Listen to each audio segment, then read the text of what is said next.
Hello friends and bees and friends who are also bees, and welcome to this week's Indie Thursday stream. This week,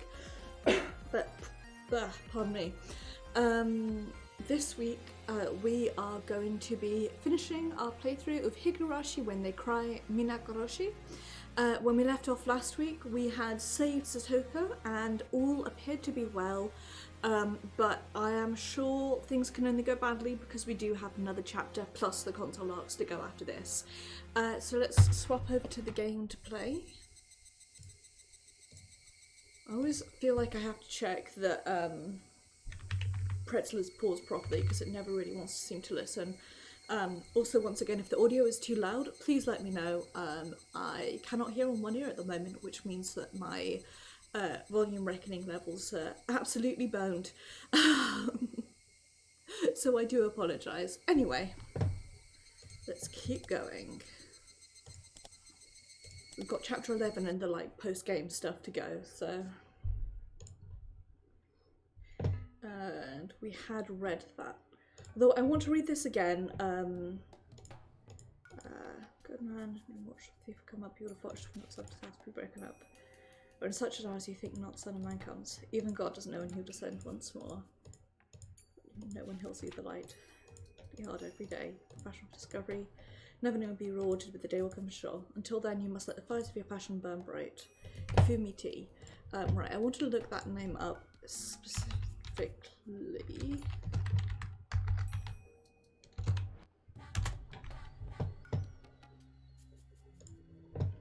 So I'm going to look it up in my own time, not on camera, but I just wanted to, I couldn't remember the name, so. Anyway. Let's go.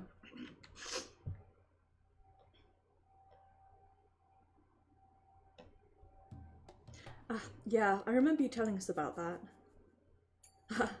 But why? Why do you think Takano and I will be murdered? My. Frankly, it'd be an honour for us to be the victims of the fifth curse of Oyashiro-sama. As I'd expected, they didn't really take me telling them that they'd be killed on the night of the festival seriously. They did keep their promise to tighten up my security after I showed them the ritual storehouse. However, they hadn't given one thought to their own safety. Oh well, like I said, I didn't expect them to believe me. If they were willing to take me seriously, I could have easily changed their fate a long time ago. I'm only going to tell you this one more time. Tomitake, you're going to claw out your throat and die. Takano, you're going to burn to death on top of some mountain. I'm going to claw out my throat? Like the terminal symptoms of L5? Don't worry, I took the shots. I don't have the disease. What happens to me is horrible too. I'm going to burn to death on some mountain? Did you have a dream about that? I just want both of you to be careful, at least for tonight. Please listen to me, even if you don't really believe it. What I've always found intriguing is that despite all of the other clarifications and answers we've had, we never ever get the answer of how these two die. Part of me has genuinely always wondered if maybe Takano faked her death and fled in that sense, because there's something about how they investigate the time of death of the body found that they think is her, and it was dead before she's at the festival, which we've all seen. So part of me always wondered if she'd faked her death, but with Tomitake, we never really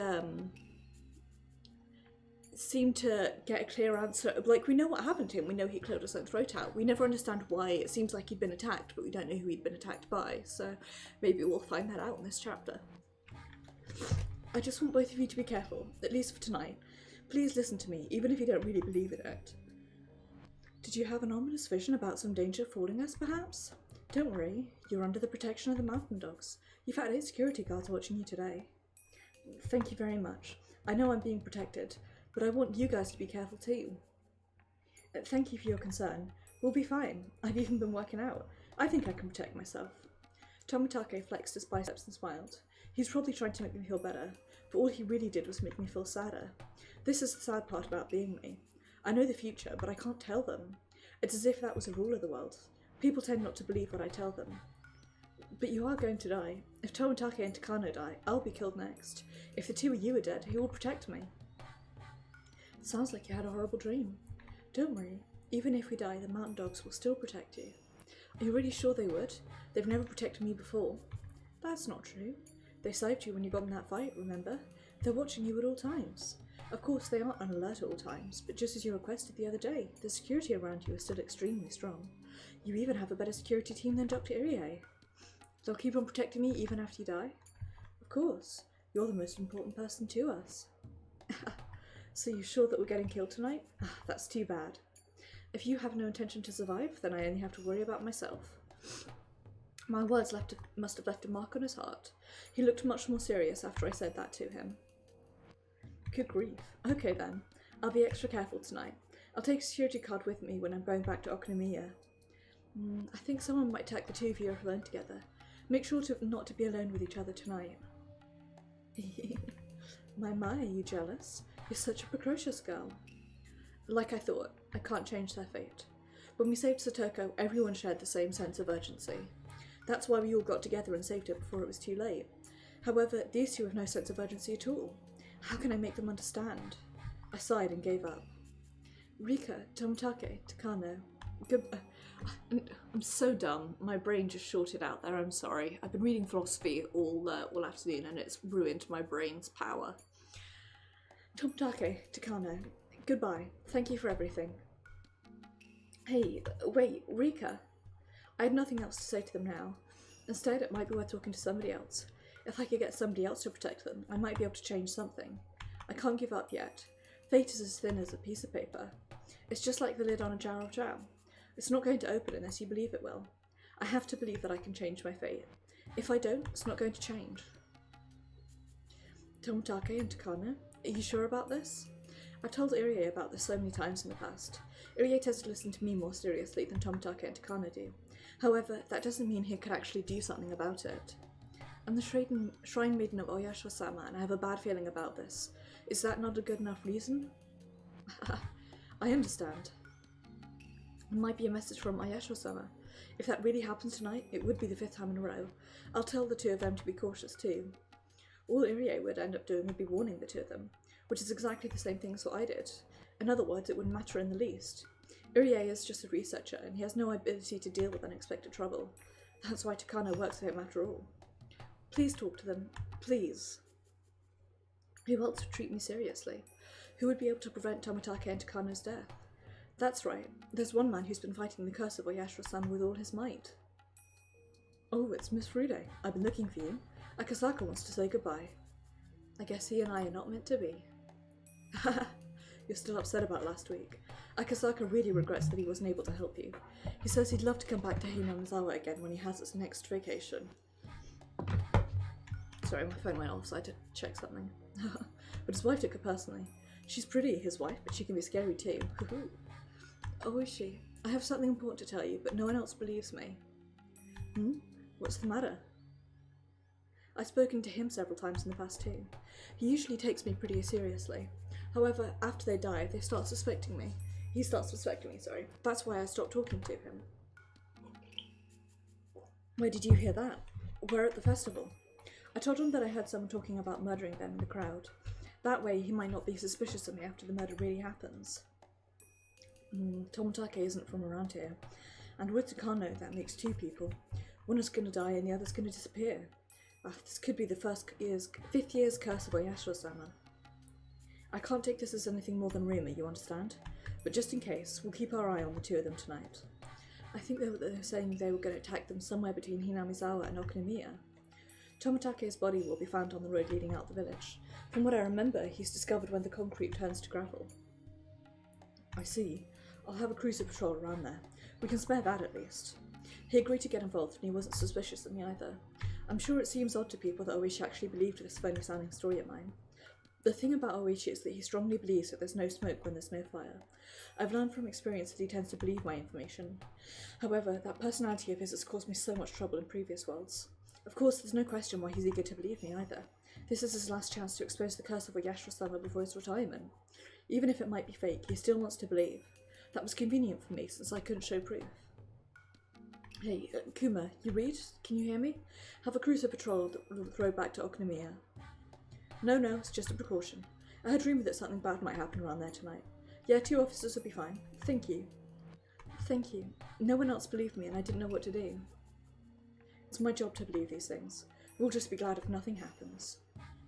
Be happy to swing and miss. Well, that's what my late colleague used to say. Besides, it's even worse if you ignore what you're told and don't take precautions, you know? I see. That's his way of thinking about things. That's why he believed me without question. I hope you won't consider me a suspect after they find their bodies tomorrow. I shouldn't worry about that now. I can still do more. Who else should I talk to? Should I talk to my friends? I can't give up. I should at least try. No way. You heard someone talking about that? On the day of the festival? That's so wrong. You mean the curse, right? You're talking about the curse of Yashiro-sama that might happen tonight? Yes, it's happened 4 years in a row. Lots of people think it's going to happen again tonight, too. What they believe is their business, but it's not nice for them to talk about Tomitake and Takano like that. I think you should talk to them about it just in case, I think. I already did, but they didn't believe me. I bet they didn't, but it's too late if something really does happen. I think you should talk to Mr. Oishi. I already did. Huh, I'm kind of impressed you've done all that, Rika.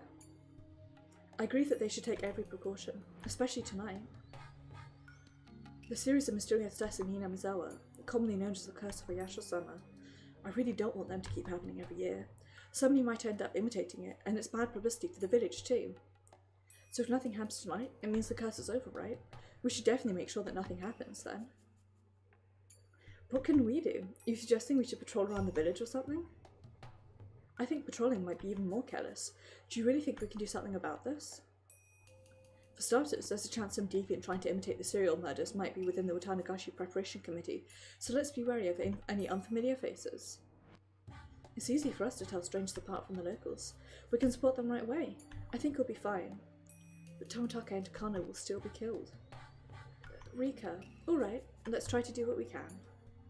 I agree. We can't protect them all night, but let's stay with them at least until the festival's over. As long as we're there, the bad guys won't be able to do anything to them. I couldn't tell if they really believed me or not, but they listened to me at least. We decided to keep our eyes on Tomitake and Takano and protect them for the rest of the night. I guess I've done everything I can now, though it's hard to believe that this is enough to prevent their deaths. I just have to hope nothing's happened when I wake up tomorrow morning. Do you think you can prevent Tomitake and Takano's deaths, Rika? Might be possible. Their deaths might be the bell that portends my doom. Oh, but Takano told me earlier that even if they die, the mountain dogs are supposed to keep protecting me. They might bring in more squads from Tokyo too. Even if they die, the situation will be different this time. What if it still doesn't work out? Then I'll just have to die. Anyway, I'm not going to give up until the very end. I'll struggle to my very limits. I won't give up and spend the rest of my time drinking wine. Do whatever you want to do, Rika. You still believe that nothing's going to change, Hanyu? I don't believe anything. It's only fate. I keep getting hurt because I have hope, huh? If I'm an actress trying to get up on the stage, Hanyu is a real bystander. We have very different opinions when it comes to this. Rika, no matter what happens, don't give up. That sounds like you're convinced that nothing is going to change. Lately, the things you say have been pissing me off. Oh. I understand. Hanyu keeps telling me not to get my hopes up because she cares about me. Because I hope to defeat fate, I get hurt when that hope is betrayed. And the more I get hurt, the closer I get to losing my mind and disappearing. For Hanyu, that means losing her only friend. Losing me is probably the most unbearable thought for Hanyu, so she has to live alone, unable to communicate with anyone else. I now believe that fate can be changed. Even when I didn't have that faith, I still believe that eventually I'd find a way to get out of this maze. Perhaps Hanyu knows something I don't. I might just be a goldfish inside of a fishbowl. There might be no way for me to escape my fate. We're stuck alone inside of a fishbowl, yet every day I knock on the glass, believing I can break it someday. Hanyu keeps telling me I'm wasting my time. If I get hurt and die, she'd have to survive all by herself inside the fishbowl. With that, I think I finally understand our difference of opinion. Hanyu has lived for a much longer time than I have. Because of that, she understands the laws of this infinitely hiccuping world better than I do. No matter how much I refute Hanyu, I can never refute the truth. Even so, I still have to believe my own faith. I believe in a spear that will pierce the wall of fate. My faith will make that spear sharper than ever. We found Tomitake in the crowd and struck up a conversation with him to keep him around as long as we could. However, as soon as the festival ended, they tried to leave. If they left now, I'd never see them again. Mion tried insisting they stay at her house for the night, but Tomitake refused. Everyone tried various ways to stop them from being alone because the murderer might be around. However, we eventually started to believe they wanted to be alone for adult reasons, and I went up suggesting we shouldn't interrupt the two lovebirds. Don't worry, Rika. Tomitake is a man after all. I'm sure he'll do anything to protect Takano. Is that so? If something happens, you'll rescue me, right? That's the plan. Well, we really should go now. It's getting pretty late. Thank you for your concern. Don't make any assumptions. I'm heading to the clinic because I left something there. Takano has the key, so we have to go together. Oh, I didn't know you weren't a playing doctor. Nah, no, I'm not saying that out loud.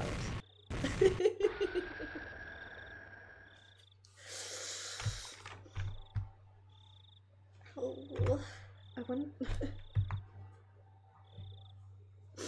Don't hit them just because you feel embarrassed.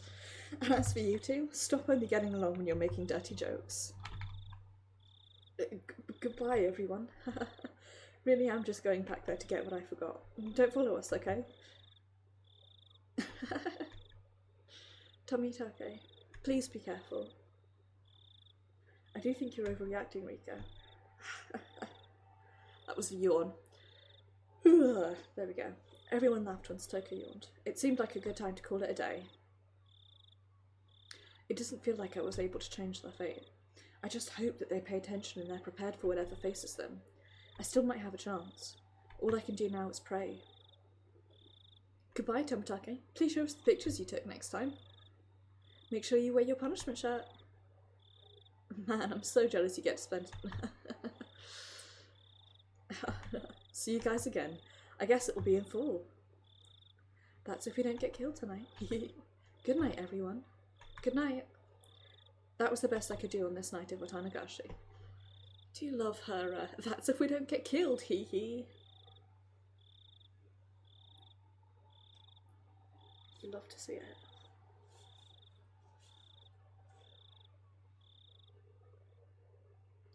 Please tell me what happened this night. This is like a box with a cat inside. Please tell me what happened this night. I don't even know if the cat is alive or dead inside the box. Please tell me what happened this night. The cat in the box is dead.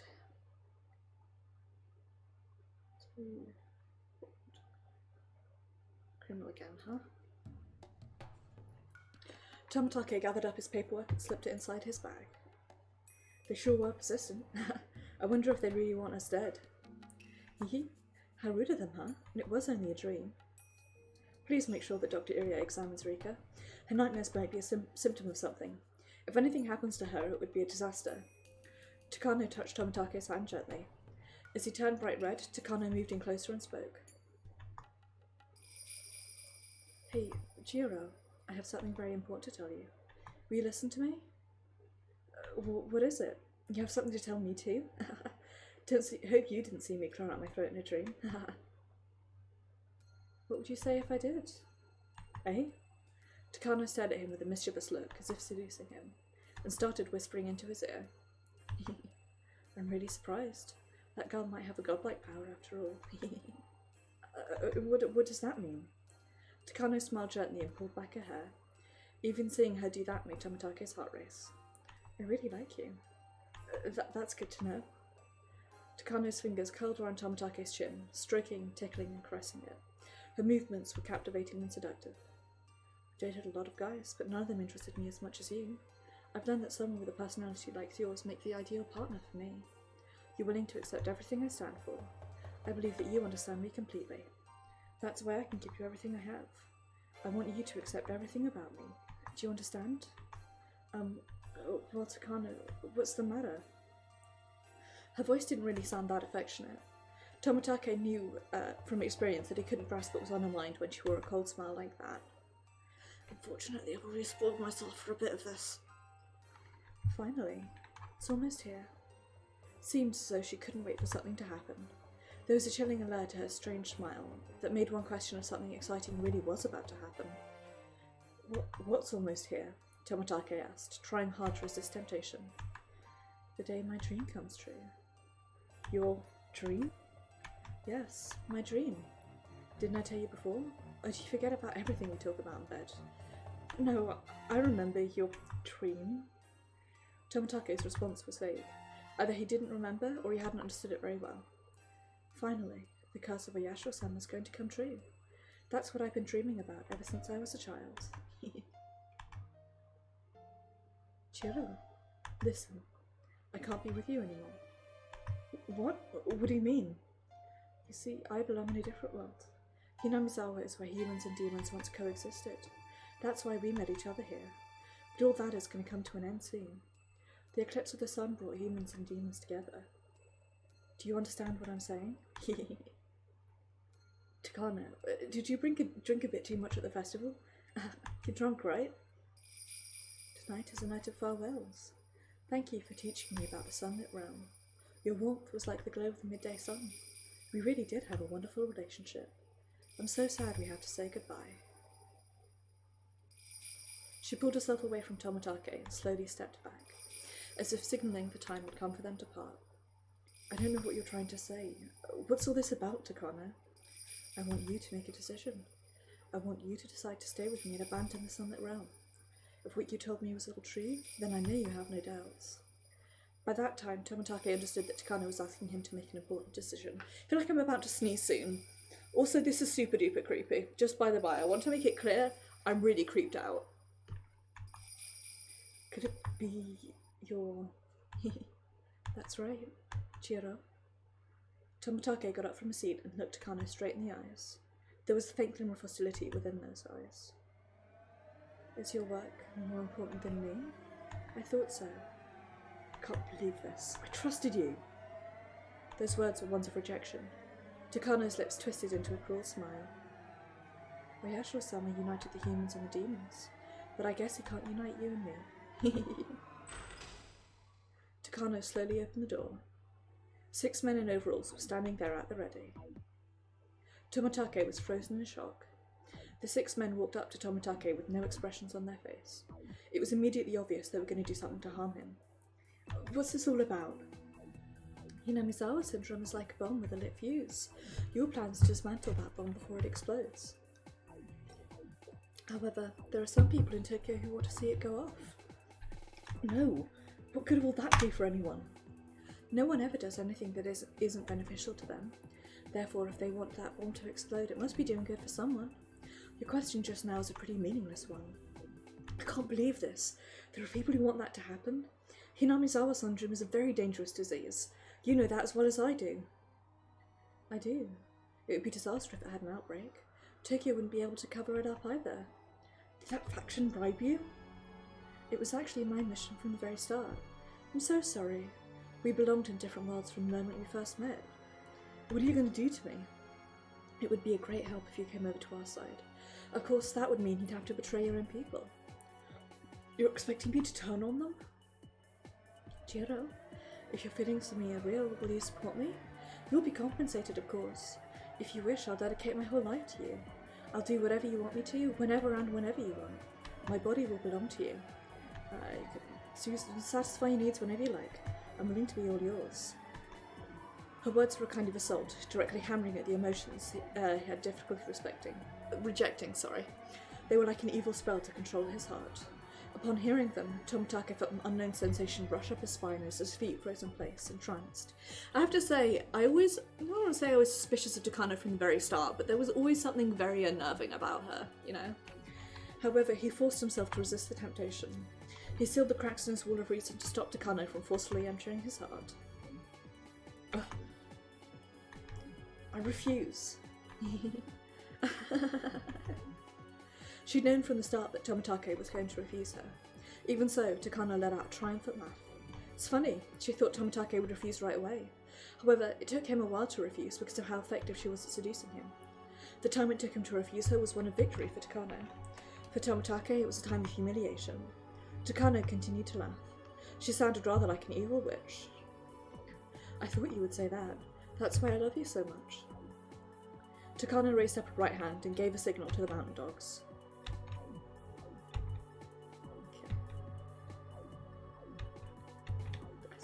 Every time we get a new character, I have to see their other artworks, you know?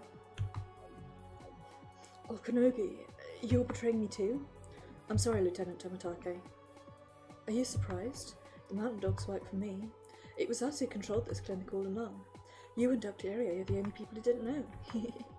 Shit. Tomitake moved into action, sensing the danger that was about to befall him. His fist thrust out as quick as lightning, knocking one man down before he could even blink. However, the other mountain dogs certainly weren't going to just stay there and watch. They all attacked him as one. He tried to strike back with an elbow, but he simply couldn't overcome the difference in numbers. I'm so glad that, like, 5 minutes ago, it was like, this is the one thing that never got explained amongst all the other explanations, and the game's like, and now I will explain it to you. Tomitake tried his best, but soon enough the mountain dogs had wrestled him to the ground. Damn it! Let go! Let me go! Stop struggling already. They pinned him down so he couldn't move an inch. Impressive, Chiro. You fought pretty well, considering you were up against 6 people. Takano walked over and smiled while looking down at Tomitake. Hey Jiro, I know you're going to refuse, but let me ask you one more time. Will you change your mind and join my side? Never. I'll never join with you. That's what I wanted to hear, so I could sever all my attachments. Takano was holding a small case in her hands. She opened it and showed Tomitake what was inside. What's in that syringe? Come now. I'm sure you know what it is. No, we destroyed all of them. Chiro, let me guess what you're thinking. Even if this is what you think it is, you should still have immunity because you took the vaccine. Isn't that what you're thinking? That's why you're not scared, right? Well, let me tell you something nice. That vaccine you took before you came here was fake. You may not have noticed it, but you're already an L3 patient with the Hinamizawa syndrome. Fucked up if true, right? Jiro, you have a tendency to look away when you get an injection. That's not very smart. You'd always make sure of what you're getting. This, I feel, is good advice to me. If you guys want to know a really stupid fun fact about me, I have multiple piercings, multiple facial piercings, and I have 2, 3, 4, 5, 6... 1, 2, 3, 4, 5, 6, 7. 7 tattoos, Jesus. 7 tattoos, there we go. I'm not losing my mind, you are. So I have multiple facial piercings and 7 tattoos. I'm not scared of needles, but I still have to look away when I get an injection. I think part of it is because it's a really different feeling, especially getting a tattoo and getting a jab. It's a really different feeling. Getting a tattoo, you're being scratched, but it doesn't actually go into you, whereas with a jab it goes straight in, and it always feels different. And the thing for me with getting a piercing, because my piercings are on my lip and my cartilage, I've never been able to see when I'm getting it done. Especially in my last cartilage piercing, I was lying on my side facing the wall, and I just wound up, I think I was chatting about actually moving out here to my piercer because it was the last time I was visiting her before I moved. I got my piercing done much earlier than I normally would because I wanted to get it done by her, because it was specifically like one of hers that one of the ones I'd seen on her Insta previously that I wanted to get done. In fact, both of my cartilage piercings are specifically her designs that I wanted to emulate. But even when I was getting my lip done, I couldn't see it. I could just see her standing in front of me, like with, you know, with the implements, but I couldn't see it getting done. So for me, it's a very different sensation. And people laugh when, like, I tend to get jabs on my left arm because I'm so heavily right-handed. And I've had multiple nurses laugh when I roll my sleeve up and they see the big tattoo and then I have to look away when I'm getting the jab and they're like, what, are you scared of needles? I'm like, it's just something about getting jabs that's bad. Anyway, that's a fun fact about me. I've talked to other people about this and they agree that, especially with tattoos, the feeling of getting a tattoo is so different from getting a jab that they're not really comparable experiences. Always make sure of what you're getting. Shit. Let me go. Tomitake struggled to get away, but he simply couldn't move. Upon seeing his sorry state, Takano laughed with glee. I'm sure you know very well about H173. You'll become infected instantly and will virtually become an L5 patient. You saw how the experiment turned out, no? The subject was displaying extreme irritation in the neck and armpit areas. Based on our past studies, patients with L5 suffer from extraordinary irritation in their lymph nodes. I suspect that the murder of the aunt and the disappearance of Satoshi,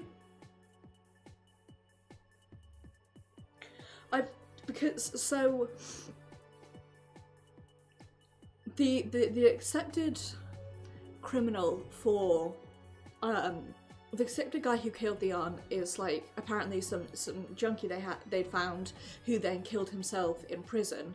I wonder if maybe he was dosed to, like, maybe he was the experiment and it was, you know, completely separate from what happened to like what happened between Satoshi and the aunt. I imagine that Satoshi killed his aunt in much the same way that like Reina killed Rena and what's his face, like out of personal compulsion, possibly due to like a mental illness, possibly due to Hinamizawa syndrome. And then I suspect Satoshi either ran away out of fear or was disappeared. Whether or not he's alive, I don't know. But I suspect that the like junkie they pinned the aunt's murder on was probably dosed and coerced to confess. Anyway, patients with L5 suffer from extraordinary irritation in their lymph nodes. Might be an antigen antibody reaction. In other words, Jiro, if you're lucky, you might be able to die just as Rika predicted. You gonna kill yourself or become disabled for life? Which would you prefer? Which one, Jiro? That'll explain the scratching out the throat then. Ugh, stop. It's gonna be too difficult just to give him the infection like this. Put him to sleep, please. One of the men covered Tomatake's mouth with a towel soaked in some kind of chemical. He tried to fight it off with all his might, but his strength eventually left him, and he became as quiet as a beached whale.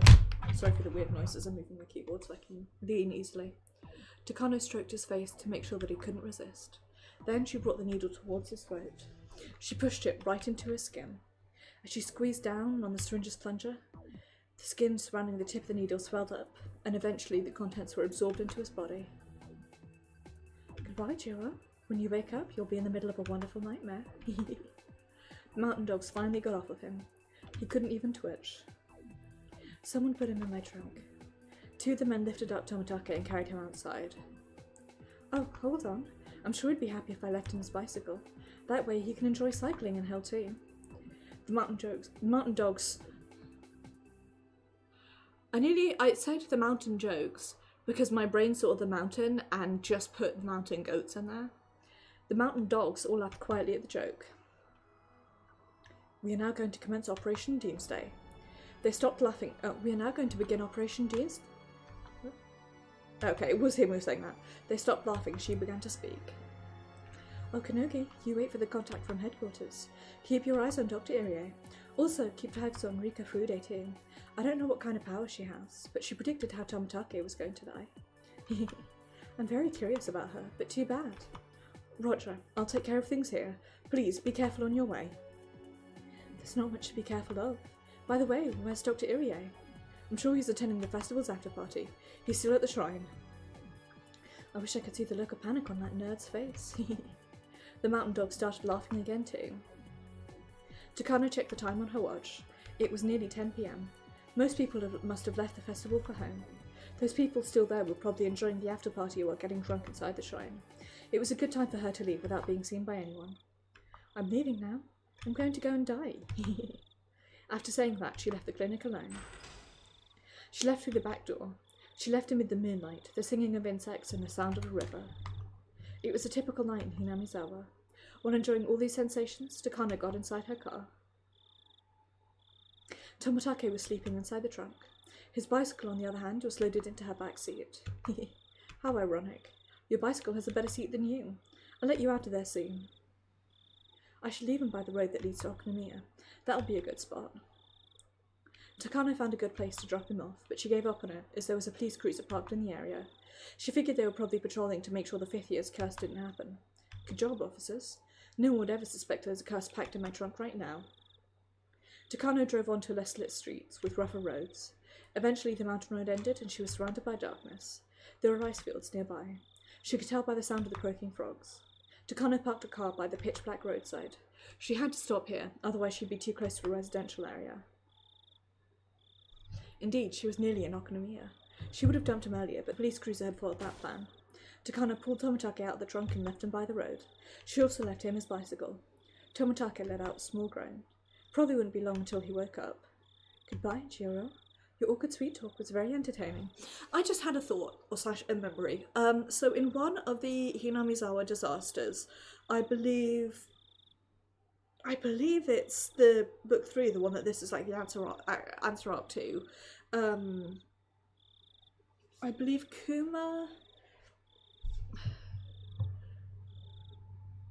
there's something happens to both Kumagai and Oishi. One of them disappears and I can't remember what, and I also can't remember what happens to the other one. I wonder if maybe... It seems very clear here that I was right, Takano is faking her death. I wonder if maybe what happened is that Tomitake saw the two of them, got into a fight with them, and that's how they disappeared, maybe? Question mark? Your awkward sweet talk was very entertaining. I wish I could hear it again. You'll be waking up soon. By that time, you'll be in the final stage of L5. After a futile struggle, you meet with a miserable demise. I wonder if you really are going to crawl out your throat and die. I wish I could be here to see it. Your mysterious deaths and my disappearance will complete the 5th year's curse of Oyashiro-sama. The story of the curse of Oyashiro-sama will be firmly established. You should feel honoured, Jiro. You're going to be part of history. You might be losing your life here, but in a way you're going to live for eternity. That was her last farewell to Tomitake. Takano got back inside a car and started driving.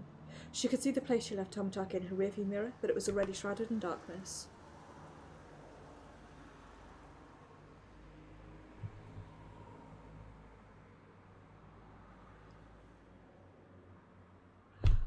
Oh my god, I just had a thought. In part 3, in book 3, when Takano gives Keiichi a lift back, maybe she just committed this murder. It literally is 2 murderers driving home in a car. Oh my word, I'm gonna have to like rewatch my playthrough of part 3 to see if what I'm remembering actually matches up with what's happening. Takano drew through the main street of Okonomiya and made a few turns, heading for the dark mountains in the distance. It had been a while since she left Hinamizawa. It was almost midnight. She might have already made it to the neighbouring prefecture. It was difficult to tell because she couldn't really see anything in the darkness. Takano stopped the car in the middle of all that. After turning off both the engine and the headlights, there really was nothing but darkness surrounding her. It was as if time itself had stopped. Takano wasn't sure how long she waited, but eventually she saw the headlights of a car blinking twice. Sorry for the flashing. She blinked her own headlights back at it. Soon she saw several people walking towards her. 2 men were wearing black overalls knocked on the window of her car. Obligingly, she opened it. They looked over her face and the paperwork they had in their hands. Hello, I'm Takano. After confirming her identification, they called someone over the radio. Hello, we've got the lady. Anyone following? No one is after you. You're clear for 400 meters. No one's following us. Your work is much appreciated. Please come with us to the command vehicle. I'll take your paperwork. The paperwork is inside the trunk. Here's the key. I do need some coffee. Could you get me some? The command vehicle was a trailer with a bunch of high-tech communication equipment inside. The light of the electrical equipment shone beautifully in the dark. Here's your coffee, Major. Another man in blue overalls offered her a paper cup. Thank you. What's going on with my corpse? They finished setting up in Gifu Prefecture. Knew it. Fucking knew it. Gifu? Did I burn to death in the mountains of Gifu? I'm not sure about the cause of death. I'll confirm it with someone. Operation Doomsday. That was the name of their mission. The goal of the operation's first stage was Takano's escape from Hinamizawa and the extraction of 18 specific classified documents. That goal had been completed. Assassinating the liaison from Tokyo, Tomitake, was also one of the goals. That one had also been completed in the way Takano had planned. He wasn't killed that way just because Takano had wanted to see it. It was intentionally planned that way so that the office in Tokyo would be suspicious of the Irie Institute.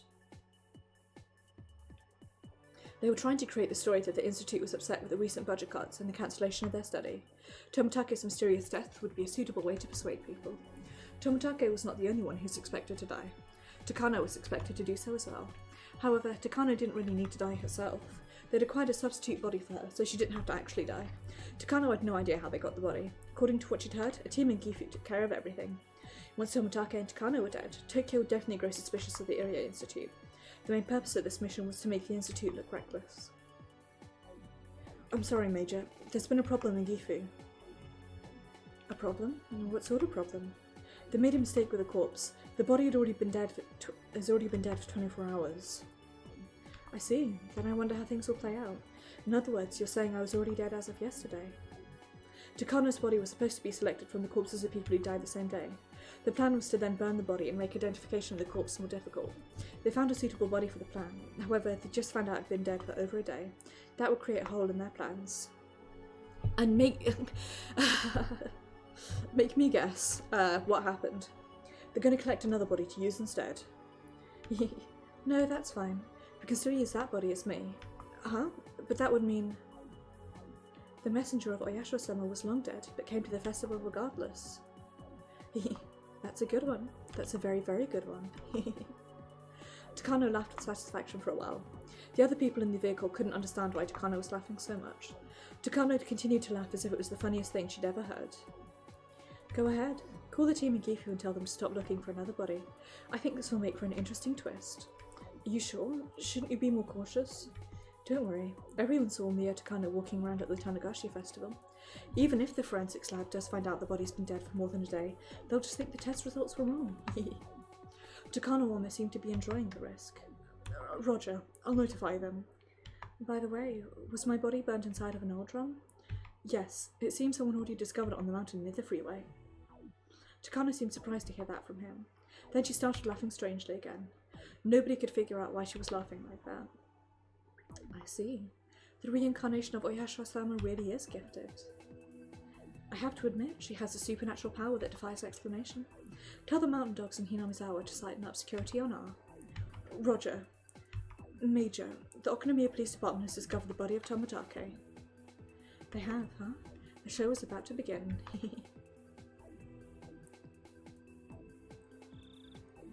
Oishi, Dr. Irie has arrived. Oh, thank you for coming along. So, what do you think, Dr. Irie? Oishi entered the area enclosed by the blue tarp. In there, people from forensics were taking pictures of the dead body from various angles. Irie was squatting down next to the dead body of Chiro Tomitake. When he stood up, he was white as a sheet. I can't believe it. Yep, I can't believe it either. As far as I can see, he clawed out his own throat with his bare hands. This isn't a normal way to die. Most likely, some kind of dangerous drug must have caused it. He's saying he was a drug addict? I don't know, was he? It's gonna be my job to find that out. Oishi, what's this 2x4 doing here?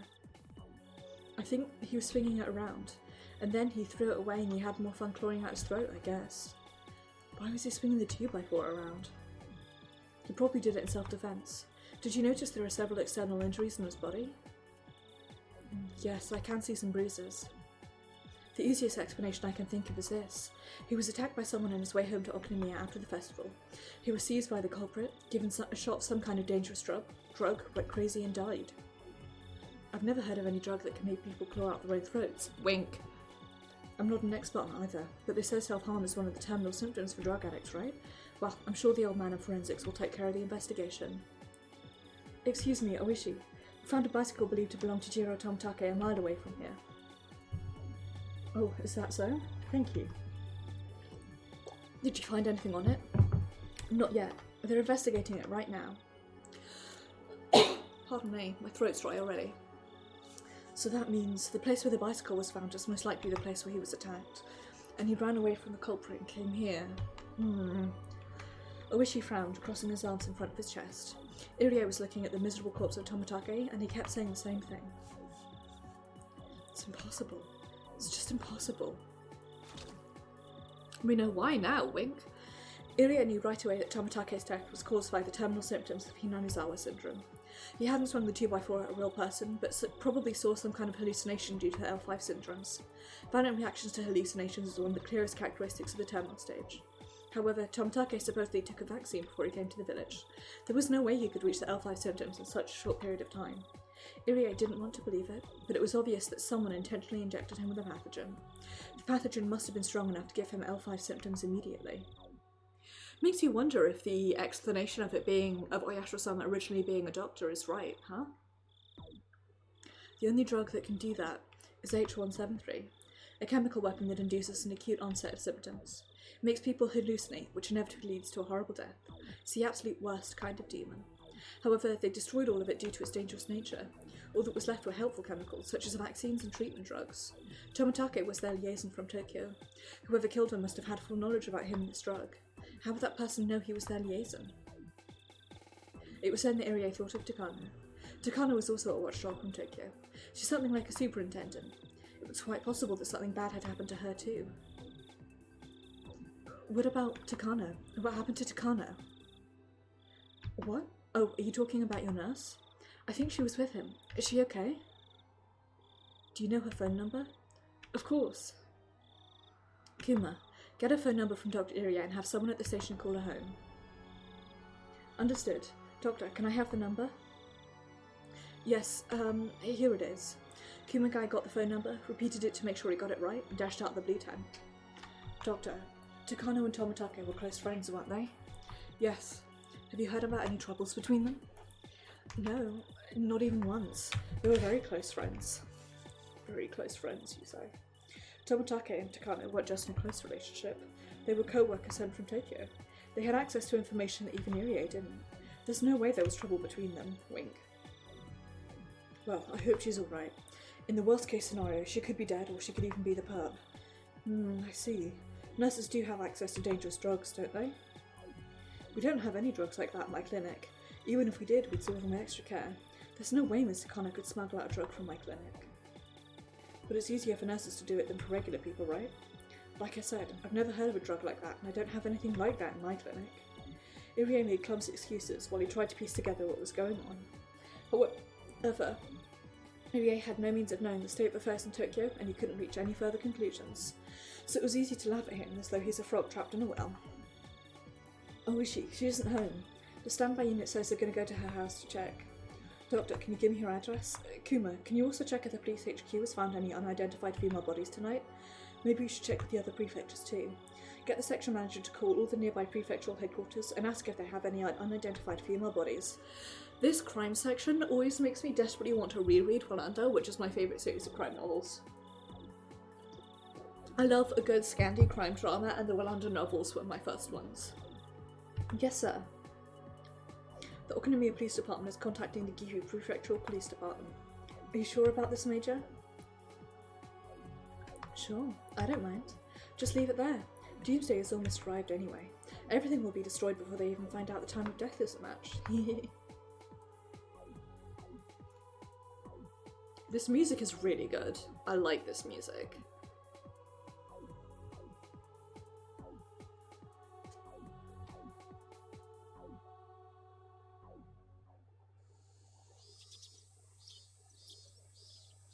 The day after Watanagashi, Oishi showed up at our school. It isn't uncommon for Oishi to show up here today. Interestingly, he always asks to see the most key person in that world. He asks for Keiichi in the world where he gets sick. He asks for Reina in the world where she gets sick. In this world, he asked for me. Did Tomitake really die? Yeah. The way he went was pretty strange too. Like he was on drugs and hallucinating. He clawed out his own throat until he died. I couldn't prevent it. There's nothing I can do now. I knew this was going to happen. I'm sure Takano is dead too. And Takano? I have bad news about her too. She was found burned to death in the mountains over in Gifu. Based on the condition of her body, she was choked to death before her body was burned. It's a tragic story no matter how you look at it. I know what you're thinking. You think I know something about what happened to them? Heavens no. I only have one question. Who would talk about such a disturbing plan at the festival where anyone could hear? You think I'm involved in this murder? Well, I wanted to suspect you, but I don't. If you were responsible in some way, you wouldn't have given me the hints you did. At the very least, I'm sure you're not involved with the people who killed them. I'm glad you're not suspicious of me. Oishi threw a 10-yen coin into the offering books and shook the bell in prayer. Please let us solve the mystery of Hinamizawa this year. You trying to get me involved in your investigation? I was just talking to Oyashiro-sama. Oishi is well aware that people call me the reincarnation of Oyashiro-sama. That must have been his attempt at a joke. I'd like to see the curse disappear forever too. Oh, that means we both want the same thing. I made a prediction about where you might find Tomitake's body. Didn't you have a police cruiser nearby? Yeah, I listened to your prediction and had a cruiser patrol the area. The place where the concrete and gravel roads meet. It's on the very border of the village. It gets very dark there at night. It always seems like if something bad were to happen, it could happen there. So where did you find the body? We found him dead by the rice fields near Rokonomiya. That's not where his body is usually found. If he was fated to hallucinate and die, he would die in exactly the same spot, whether the cruiser was there or not. Just because the cruiser was placed there, Tomotake's body was found in a totally different spot. In other words, the existence of the police cruiser disrupted that fate. Anyway, there's something else I found very interesting. I told the officers in the police cruiser to check every vehicle that passed by. As it turns out, one of the cars that headed towards Okonomiya after the festival was over was Takano's. Takano lives in Okonomiya. It wouldn't be strange for her to head back home after the festival. However, she was the only one inside the car. Tomotake wasn't with her. Tomotake was close to Hinamizawa on his bike. Then she could have loaded his bike in the trunk and given him a ride, but he wasn't with her. However, his body was found amongst the rice fields near Okonomiya, past where the police cruiser was patrolling in Hinamizawa. What are you saying?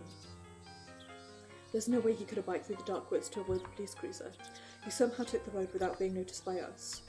Furude, can you tell me what you know about the relationship between Tomotake and Takano? They're dating. That's all I know. I find it hard to believe Takano would drive back home alone in the dark without a boyfriend. What if she had Tomotake in her trunk and she was planning to dump his body in the woods, but because the cruiser was in that area, she had no choice but to pass by and dump him on the side of the road? Both Tomotake and Takano were sent here from Tokyo. I have no idea what their real identities are. I can't say that Takano had no reason to kill Tomotake. However, I've never considered that possibility before in my life. Takano killing Tomotake? But why? I can't think of any reason. Nothing comes to mind, and it's hard to imagine Takano was cornered to the point she had to kill him.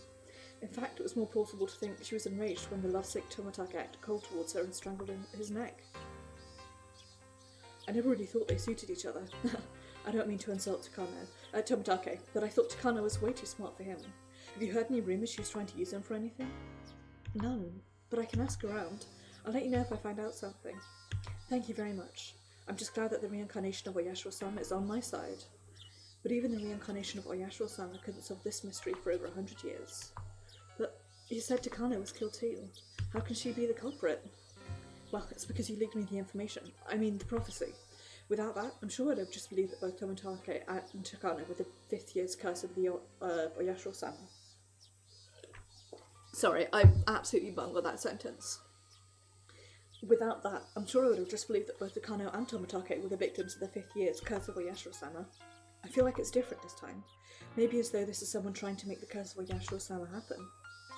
So you really think that Takano is the culprit? Basically, this is what Higurashi is trying to say. They're not both victims. The culprit is also pretending to be a victim. This is really hard for me to believe. I can't think of any reason why Takano would do something like this. Oishi only feels the way he does because he doesn't know her as well as I do. For another thing, how can he explain that Takano's body was found? Didn't the police in Gifu identify the body? I wonder how they identified it, if it had like her ID on it or something. For a child corpse, the easiest way to identify them is by dental records, although according to the old man in forensics, they're still not 100% sure. And besides, there's a contradiction with the estimated time of death. It just doesn't make sense. What do you mean? Well, the test results show she was dead on the night before the festival. Apparently they inspected the contents of her stomach and such, but at the time of testing they'd already had information about Takano. They knew that she was at the festival that night and realised that the test results don't match up, so they just dumped the results and decided to take the dental records alone. These things do happen every once in a while. However, if Takano really is the culprit, this body might belong to someone else. Is it possible to do something like that? When a body is burnt, dental records are the only way to identify it. This might sound too much like a mystery novel, but what if, for example, someone faked Takano's dental records? If they were skillfully forged, we could have the wrong ID. There we go. You ask a question, it gets answered immediately. You'll love to see it. Anyway, the Gifu Police Department has made up their mind that the body belongs to Takano. Within police departments, we sometimes have issues with false test results. That's how most false charges are made. Feels to me like this is one of those times. So you think Takano is alive? Since last night, both Ryo Takano and Hikaru have gone missing. If that body found in Gifu isn't Takano, this is going to be very interesting indeed. Apologies, I got hiccups. I inhaled my dinner because I was hungry, so I have the hiccups.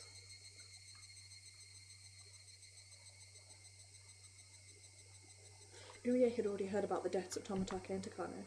It seemed like both the clinic and the office in Tokyo had flown into a panic over it. It's funny how they make such a big fuss about their own people when they don't care about what happens to other people's lives if it would get in the way of their research. Takano's subordinate, Okanogi, was in the room. Okanogi is the leader of the mountain dogs. I came here to make sure he's still willing to protect me. Based on past experience, they tend to lose interest in protecting me after Takano dies. Okanogi, Takano is dead, but am I still safe? Don't worry, Rika. We'll still keep up the tight security around you. You don't have to call the police. I guess this is part of that tight security? They must have been listening to my conversation with Oishi. Oishi told them something. Is it true that Takano isn't really dead? That can't be true. The Gifu Police Department made an official announcement that Oishi is retiring this year, isn't he? Sometimes he makes up stories because he's desperate to solve the curse of Oyashiro-sama. You shouldn't pay attention to anything he says. But he's not wrong. This year is Oishi's last chance. Because he's so desperate, he's developed a bad habit of listening to every rumour he hears. What's your opinion about this, Okanogi? Right now they're still investigating, so I can't say anything. Knowing the relationship between these two, I think it's clear that this was done by someone within the organisation. I glanced over at Irie as I listened to Okanogi speak. Seeing that whoever he was talking to over the phone was accusing him of killing them, Irie was frantically trying to prove his innocence. Soon enough, he hung up the phone. Irie looked upset that he was under suspicion after working so hard for the organisation. Oh, Rika, I'm sorry for making you wait. Seems like you're in big trouble. Just as you heard. Sounds like there's some big conspiracy behind their deaths. People in Tokyo think I'm the one who's pulling the strings. Good grief, I have a lot of questions as to how they figure that. I rarely ever saw Irie get so emotional. He must be feeling as though all his efforts are being repaid with injustice. However, it's a fact that Irie was trying to fight against the budget cuts and downsizing of his research team. Tokyo was thinking this could be his motive for killing them. In any case, everyone in the organisation is suspicious. I understand how scared you must feel. The people who attacked Takano and Tomitake could be after you too. The people in Tokyo were also concerned about that. We got the order to tighten up your security. Don't worry. I'm very relieved to hear that. This was the first time the mountain dogs had ever tightened up my security. They usually become so busy keeping tabs on Irie after Tomitake and Takano's deaths that they end up ignoring me. Even though they're dead, I'm still in a pretty favourable position. So do you have any idea who killed them? People in Tokyo are investigating that now. Based on the situation, it's clear this is done by someone within the organisation. I guess I'm their prime suspect. You're the only one who could kill Tomitake like that. That's not true. People in Tokyo are discussing the possible use of H173, but that drug was destroyed when the research was cancelled. It's impossible. However, they have no choice but to suspect you in this case. Mr. Tomitake even took a vaccine before he came here, but he still got infected. It must just be an extremely unlikely coincidence. Anyway, it's just impossible. Uye is usually a very calm person, but once the people in Tokyo start expecting him, he often loses his mind. Do you think Takano might be the culprit? She's someone within the organisation. Takano? No way. But as he spoke, Urie also started to realise that everything could be explained if Takano was the culprit. But I don't know how to persuade him that it's the truth. More than anything, people want to hear a motive. Not who did something, but why. Knowing that probably isn't as important as it sounds. After all, you never know the motive unless a suspect talks. Guessing about the motive is just a waste of time. In other words, it's stupid to assume that Takano isn't the culprit just because I don't know what her motive is. Rika, you can't say something like that without any proof. She was very nice to you. How can you suspect her after that? Upon hearing me be ungrateful towards his boss, Okanogi flashed me an unpleasant smile. It's true that Takano was very nice to me. Might be disrespectful of me to suspect her. However, I still can't trust her completely yet. Perhaps I developed the same bad habit as Oishi. Am I believing every crazy theory I hear just because I'm desperate to escape from my fate? In any case, something bad is going on around here. We all need to be careful. Don't worry, we've received an order to tighten up your security too. Irie smiled bitterly. For him, their protection would be too different from stalking. Rika, make sure you don't give up too much information to the police. I think you understand, but you could create a problem if you talk to them about our secrets. He was implying you'd have to kill anyone I talk to. This isn't the first time they've warned me about this. It's just, what if Takano really is the culprit? If she is, then Okanogi is almost certainly a role too. Then it would make sense that he wouldn't want me to suspect Takano. That would be horrifying. If Takano was my enemy, then the mountain dogs were too.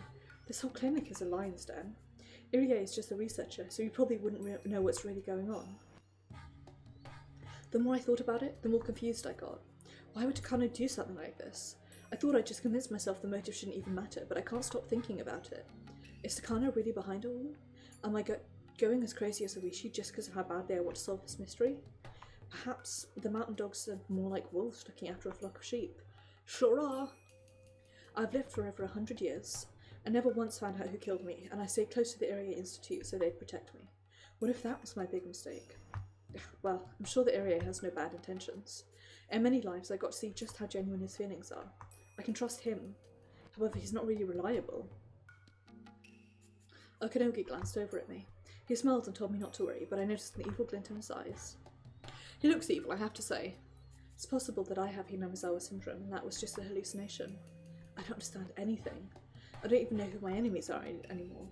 There's no point in thinking about this any longer. I have to only trust who I know I can trust for sure.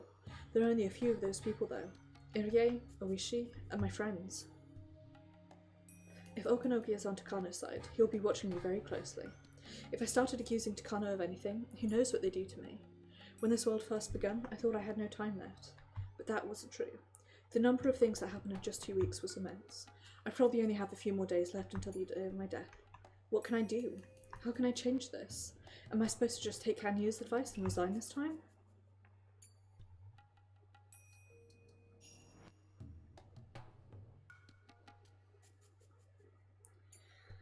Hee hoo, hee hoo, hee hoo.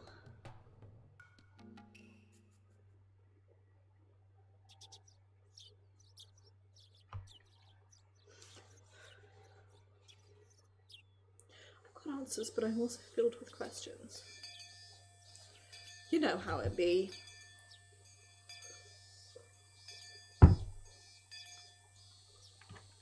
Yeah, she's been missing since the night of Minagoroshi. Could it be the curse of Ayashiro-sama? It's freaky that this has happened 5 years in a row now. Hinamizawa is a small village. Rumors spread fast here. Besides, she's Mio Sanozaki. She would have found out about this yesterday even if the police were trying to hide it. My friends were all talking about the mysterious death of Tomitake and the disappearance of Takano. People in this village are very superstitious. No matter what happens, they conclude that everything is the curse of Oyashiro-sama. The past incidents don't matter to me either way. All I'm interested in is the current one. The culprit of this case will probably kill me too. 2 days have passed since Watanagashi. Today is Tuesday, June 21st, 1983, my birthday, and exactly 12 years before I was born. At the earliest, I'll get killed on the night of the 22nd. That is, tomorrow night. The day of my death is always different. I always end up getting killed, but the day when it happens varies. I guess the culprit has their own reasons for that. There's only one thing I'm sure about. Based on my experiences, I'll live for sure until tomorrow night. After then, I'll have to live with the fear of getting murdered at any moment. Still, there's no real reason to be afraid. When I wake up, I'll be in a brand new world again. I can never remember how I'm killed. That's why I'm not that afraid of the killing itself. I'm just frustrated that my life is about repeating the same things over and over like a broken record. However, at present, I am frustrated. My classmates just expect that their peaceful days will continue forever. But I couldn't feel that way. I feel frustrated and full of sorrow, as I really don't want to die. It's tomorrow night. Are you ready, Rika? How foolish of you to even ask. What makes it look like I am? Hanyu was trying to warn me that I might get killed tomorrow night, as though she already knew it was going to happen for sure. You worked very hard, Rika. This last Watanagashi was the best festival I've ever had. Didn't you feel that way too? It was fun. It really was fun. Steko had band-aids all over her face, but everyone was there together and we kicked up a storm. I want this world to continue forever. I can't accept that this world is going to end tomorrow at the earliest, and within 1 or 2 weeks at the latest. I'm sure your next life will be just as fun. So this world is over and done with? This is such a happy world, but it's just going to end like that? All of my friends are alive and happy. Keiichi doesn't feel alone, and Reina's family is happy too. Mion and Shion are getting along, as well as Shion and Satoko. The issue of Satoko's uncle is resolved, and she's no longer treated coldly by the other villagers. This is the best world I've ever experienced.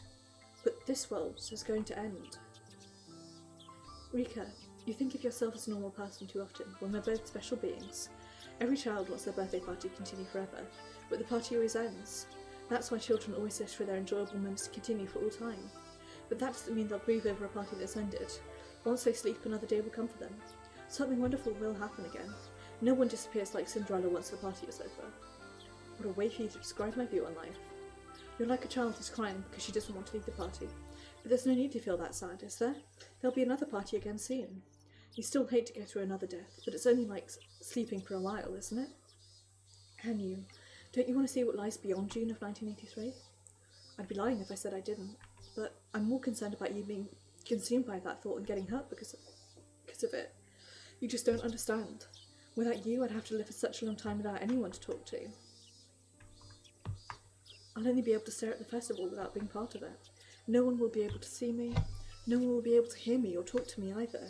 Do you have any idea how miserable and lonely that will be? But I finally found you, Rika. I can't survive without you anymore. But I can't just die like you can either. I'll have to live alone until the end of time. I'll have to be alone until someone like you shows up again. I don't want that. I can't stand the thought of it. And you. Rika, please take back that heartbreaking promise you made. I don't want you to give up if this world doesn't work out for you. And you. I'm sorry. I'll have to think about it for a while. I want to do what I can until the end. When that happens, I can decide what to do. If I think there's still some hope, I can go on living. But if I feel desperate enough, I can just give up. It might not ultimately be a bad thing to repeat June of 1983 over and over. Perhaps I might be blessed with another fortunate life someday. Hanyu nodded with little satisfaction after hearing that, sensing that my feelings were starting to lean the way she wanted them.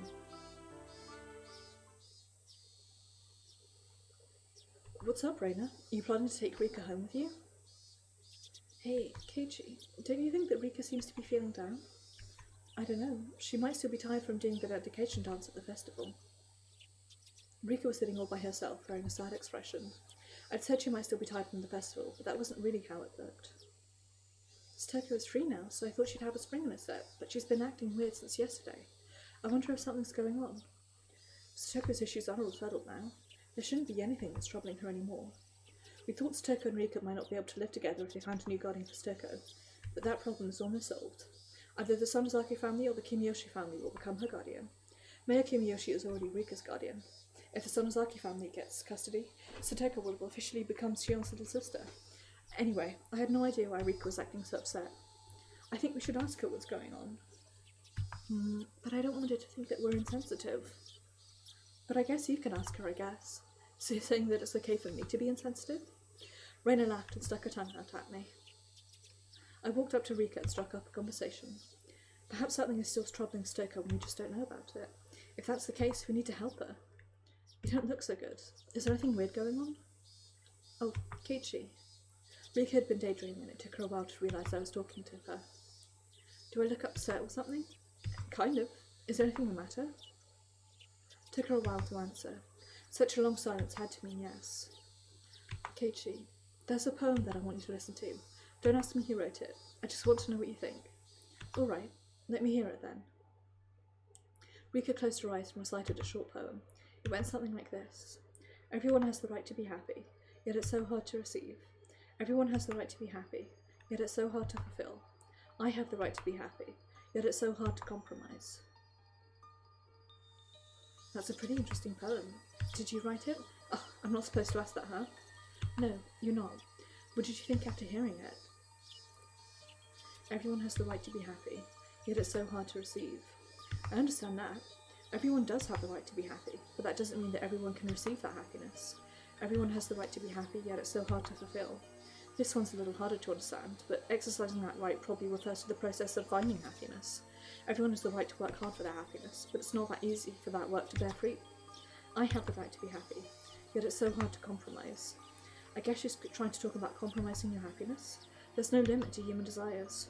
You can never stop wanting more. That's why people need to make compromises on their happiness. At least, that's how I understand it. If she was trying to say that we should be satisfied with what we have, it sounds like a positive statement, but there's also a negative tone to the way it's presented. I think this poem is reflecting the feelings of the writer. I think so too. So what else did you think? She wouldn't admit it, but I'm sure Rika is the one who made that poem, and it's reflecting on how she's feeling. I'm not that smart, but even I can understand that. I thought it was a sad poem. Sad? I understand the first two lines. Everyone has a right to be happy, but not everyone can become happy that easily. I think those lines are describing the difficult parts of our lives. But the last line is different. Making compromises is the same thing as giving up. The writer of this poem has given up on happiness, compromised with reality, and trying to convince themselves they're happy. Trying to convince themselves they're happy, you say? With plenty of regrets too. Everyone can become happy with enough effort, but she thinks that she can't. The poem reflects her hopelessness. It's very sad. Then, Keiichi, what do you think she should do? She shouldn't give up. She shouldn't give up? The writer of this poem already knows she can be happy, something that she deserves. She's been thinking about how to become happy for a long time. If she really wants to be happy, she shouldn't give up. Remember, we overcame a desperate situation in only a few days. If we all work together, we can make a miracle happen. You saw it with your own eyes, didn't you? What's troubling you? Talk to me. There's something I want to talk to all of you about, but if I do that, you won't be able to live in this village anymore. Happiness for me would be to see what's beyond June of 1983, together with all of you. It wouldn't mean anything if I lived beyond this June without you. We won't be able to live in Hinaizawa anymore? Why's that? They'll kill you if I find out that I talk to you. That's why I can't say anything. What do you mean they'll kill us? Are you being threatened by someone? The word kill is not something that most people use casually. I'm shocked to hear it coming from her mouth. That's why I couldn't help but raise my voice. I don't know who's the enemy and who's not. The only thing I know for sure is that someone is going to kill me. Wait, Rika, talk to me. What the hell is going on? Is Teppei threatening her? No, that is impossible. The police arrested him, and besides that, the Sonozaki family told him never to come back to the village. There's no way he could contact Rika in order to threaten her. Even if that somehow was the case, Rika could just talk to Mion and everything would be taken care of. But based on her expression, it seems like this is way deeper than that. I'm sorry. If I talked, you'll be dragged into this. If I lose you, I have no more reason to survive. I just can't talk to you about this. I'm not going to compromise my happiness. I don't understand what you're trying to say, but you sound just like Satoko did a few days ago. Like Satoko? Yeah, you're thinking it's better to be patient. You forgot the courage needed to fight. You sound like that. Weren't you the one who told Satoko to be brave over the phone? My words clearly hurt Rika's feelings. She bit her lip and went quiet for a moment. If I talk to you, you might get killed too. Well, I don't want that, but if we don't do anything, you're going to get killed, right? We don't want a future without you either, Rika. What? You may not want to get us involved, but likewise, we don't want to lose you either. We welcome the struggle. Besides, you know how powerful we can be together. I'm sure we can solve anything if we all work as one. Not even our combined strength can solve this problem. You don't want to talk to us because you don't want to drag us into it, right? So what you're saying is you want to die without telling us anything? I guess that's what I'm saying. Don't think that being patient is the same as being brave. Remember the courage to fight. You can talk to me anytime once you organise your feelings. We'll help you. You can count on us. Thank you. Rika was wearing a sorrowful smile. I could tell she appreciated my sympathy. I don't know why, but Rika is troubled by something. It's a matter of life and death for her. She can't even talk to us about it. At the very least, she won't talk to me. How was it, Keiichi? Is Rika troubled by something? That doesn't happen very often. Satoko, this is going to sound strange, but is there any chance that someone's threatening Rika's life? What? What in the world are you saying, Keiichi? Rika's the village mascot. People worship her. No one would ever try and kill her. What's this? What are you guys talking about? The more I talked to my friends, the stranger it seemed that someone would try to kill Rika. Everyone was even more confused than I felt. Rika didn't try to talk to me about what's troubling her, but I'm sure there's something very serious going on. If she really trusts us, I'm sure she'll talk to us soon. Let's believe everything she tells us if she opens her heart, okay? We all looked at each other and nodded.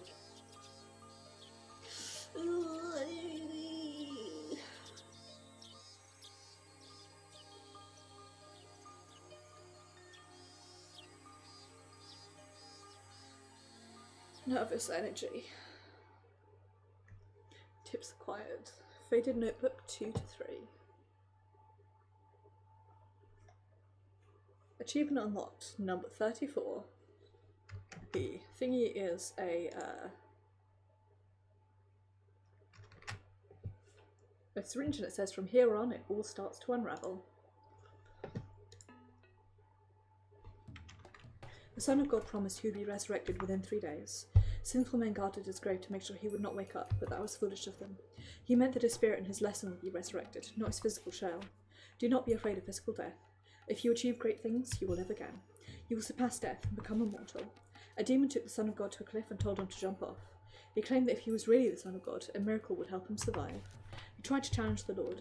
The Lord challenges humans, but humans may not challenge the Lord. To challenge is to suspect. Suspicion will speak words of evil into your ears, and it will make you falter. Do not doubt your own achievements. Do not doubt your own life. Do not doubt your own contributions. Do not let others criticize your achievements. That is the same as doubting your own life. Fumiti.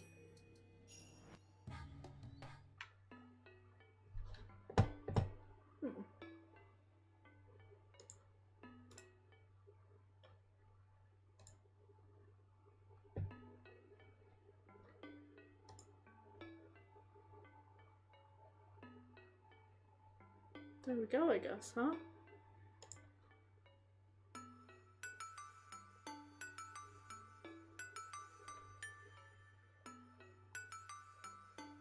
Just intrigued by the different icons.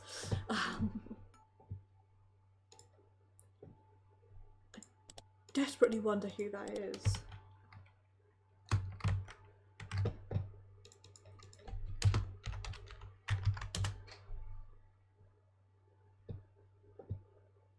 Okay.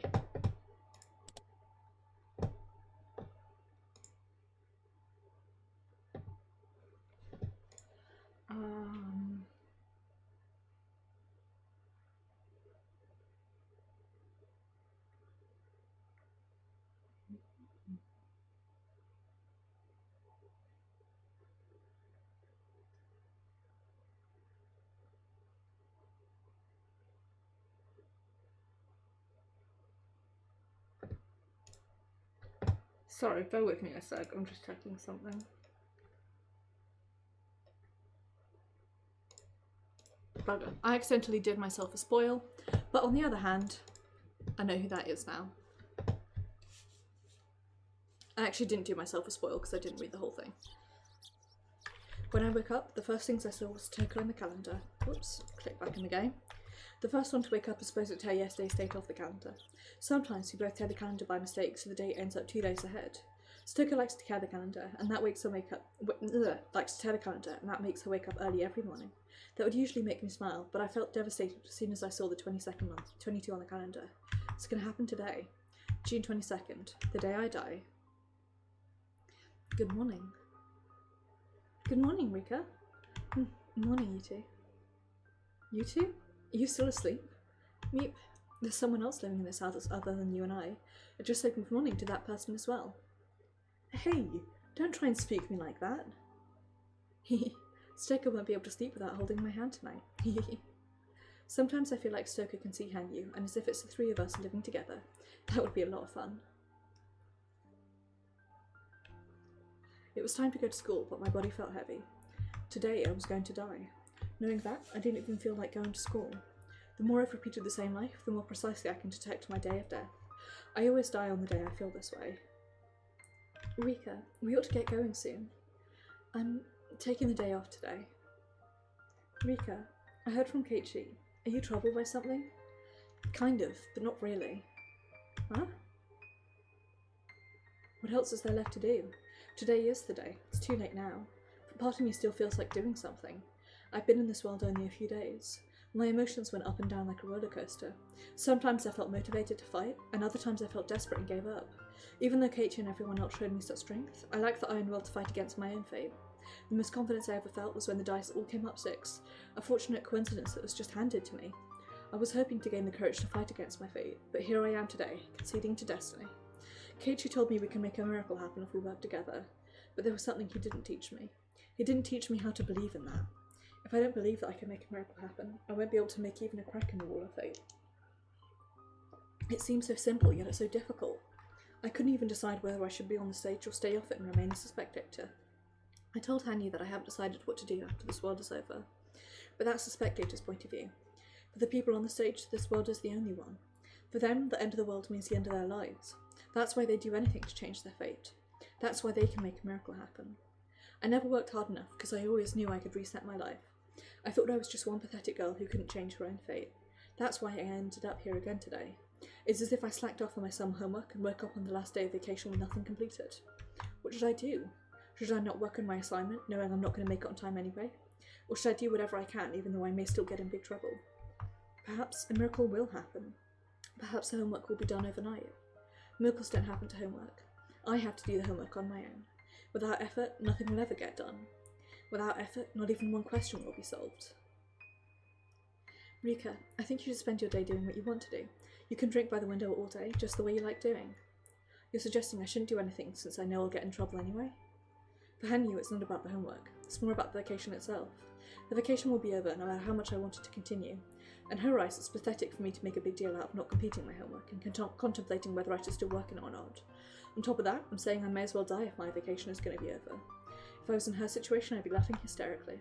Keiichi told me to seek everyone's help in order to finish my homework. But I'm not taking that offer, not only because I don't want to cause him trouble, but because I don't want the teacher to know I got help from them. If I was going to end up having regrets, I should have worked on it from the beginning. If I had no intention of working on it, I should have just relaxed without stressing so much. If I didn't care what other people thought, I should have asked for the help in the first place. Those are the 3 options I talked about with Hanyu yesterday. I didn't choose any of them. I've been living for over 100 years, but I still can't decide. My 100 years were wasted. Stoko, I'm not going to school today because I have a cold. Is that so? Do you want me to take your temperature? I need to rest today. Could you tell Chie that I'm not coming in because I'm sick? Rika, are you really sick? Keiichi told me you're worried someone is trying to kill you. I'm very concerned, do you realise? Thank you. You should go now, you'll be late. Stoko looked at the clock, then back at me again. I'm very happy right now. I'm happy that I'm back with everyone and that I'm living with you again. So, if I lose you, I'll be living in a very sad world. Just think about that. The world without me. Yes, the world without you would be a very sad world. I've never thought about that. I thought the world ended when I died. I've never thought about the world after my death. That was never my concern. So please, take care of yourself. It isn't just me. If anything happens to you, everyone will be sad. Stoko. Rika, I'll leave you alone for today, but please talk to me if you have something on your mind. It's kind of upsetting how you won't talk to me. Stoko seemed like she wanted to say more, but she looked at the floor instead. I know what she's trying to say. I realise how selfishly I've been living.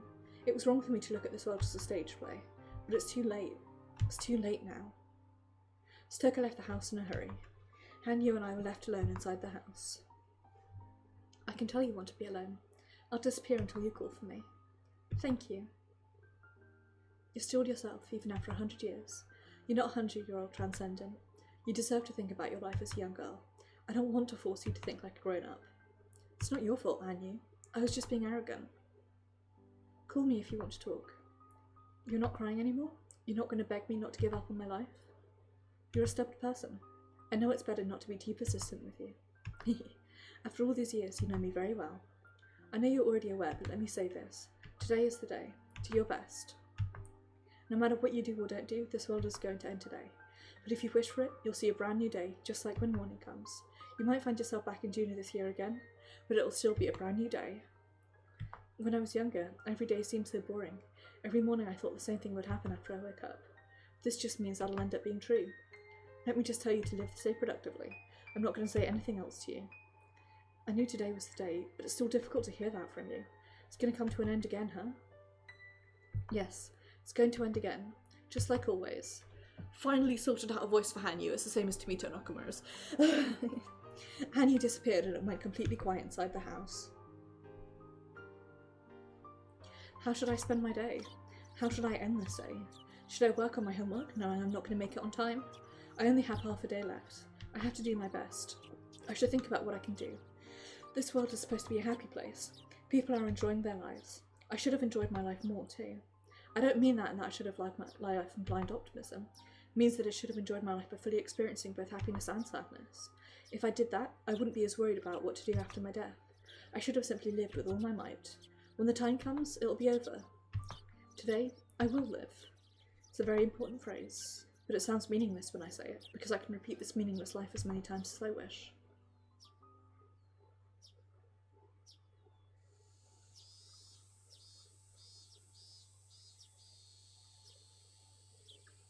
I'm really interested.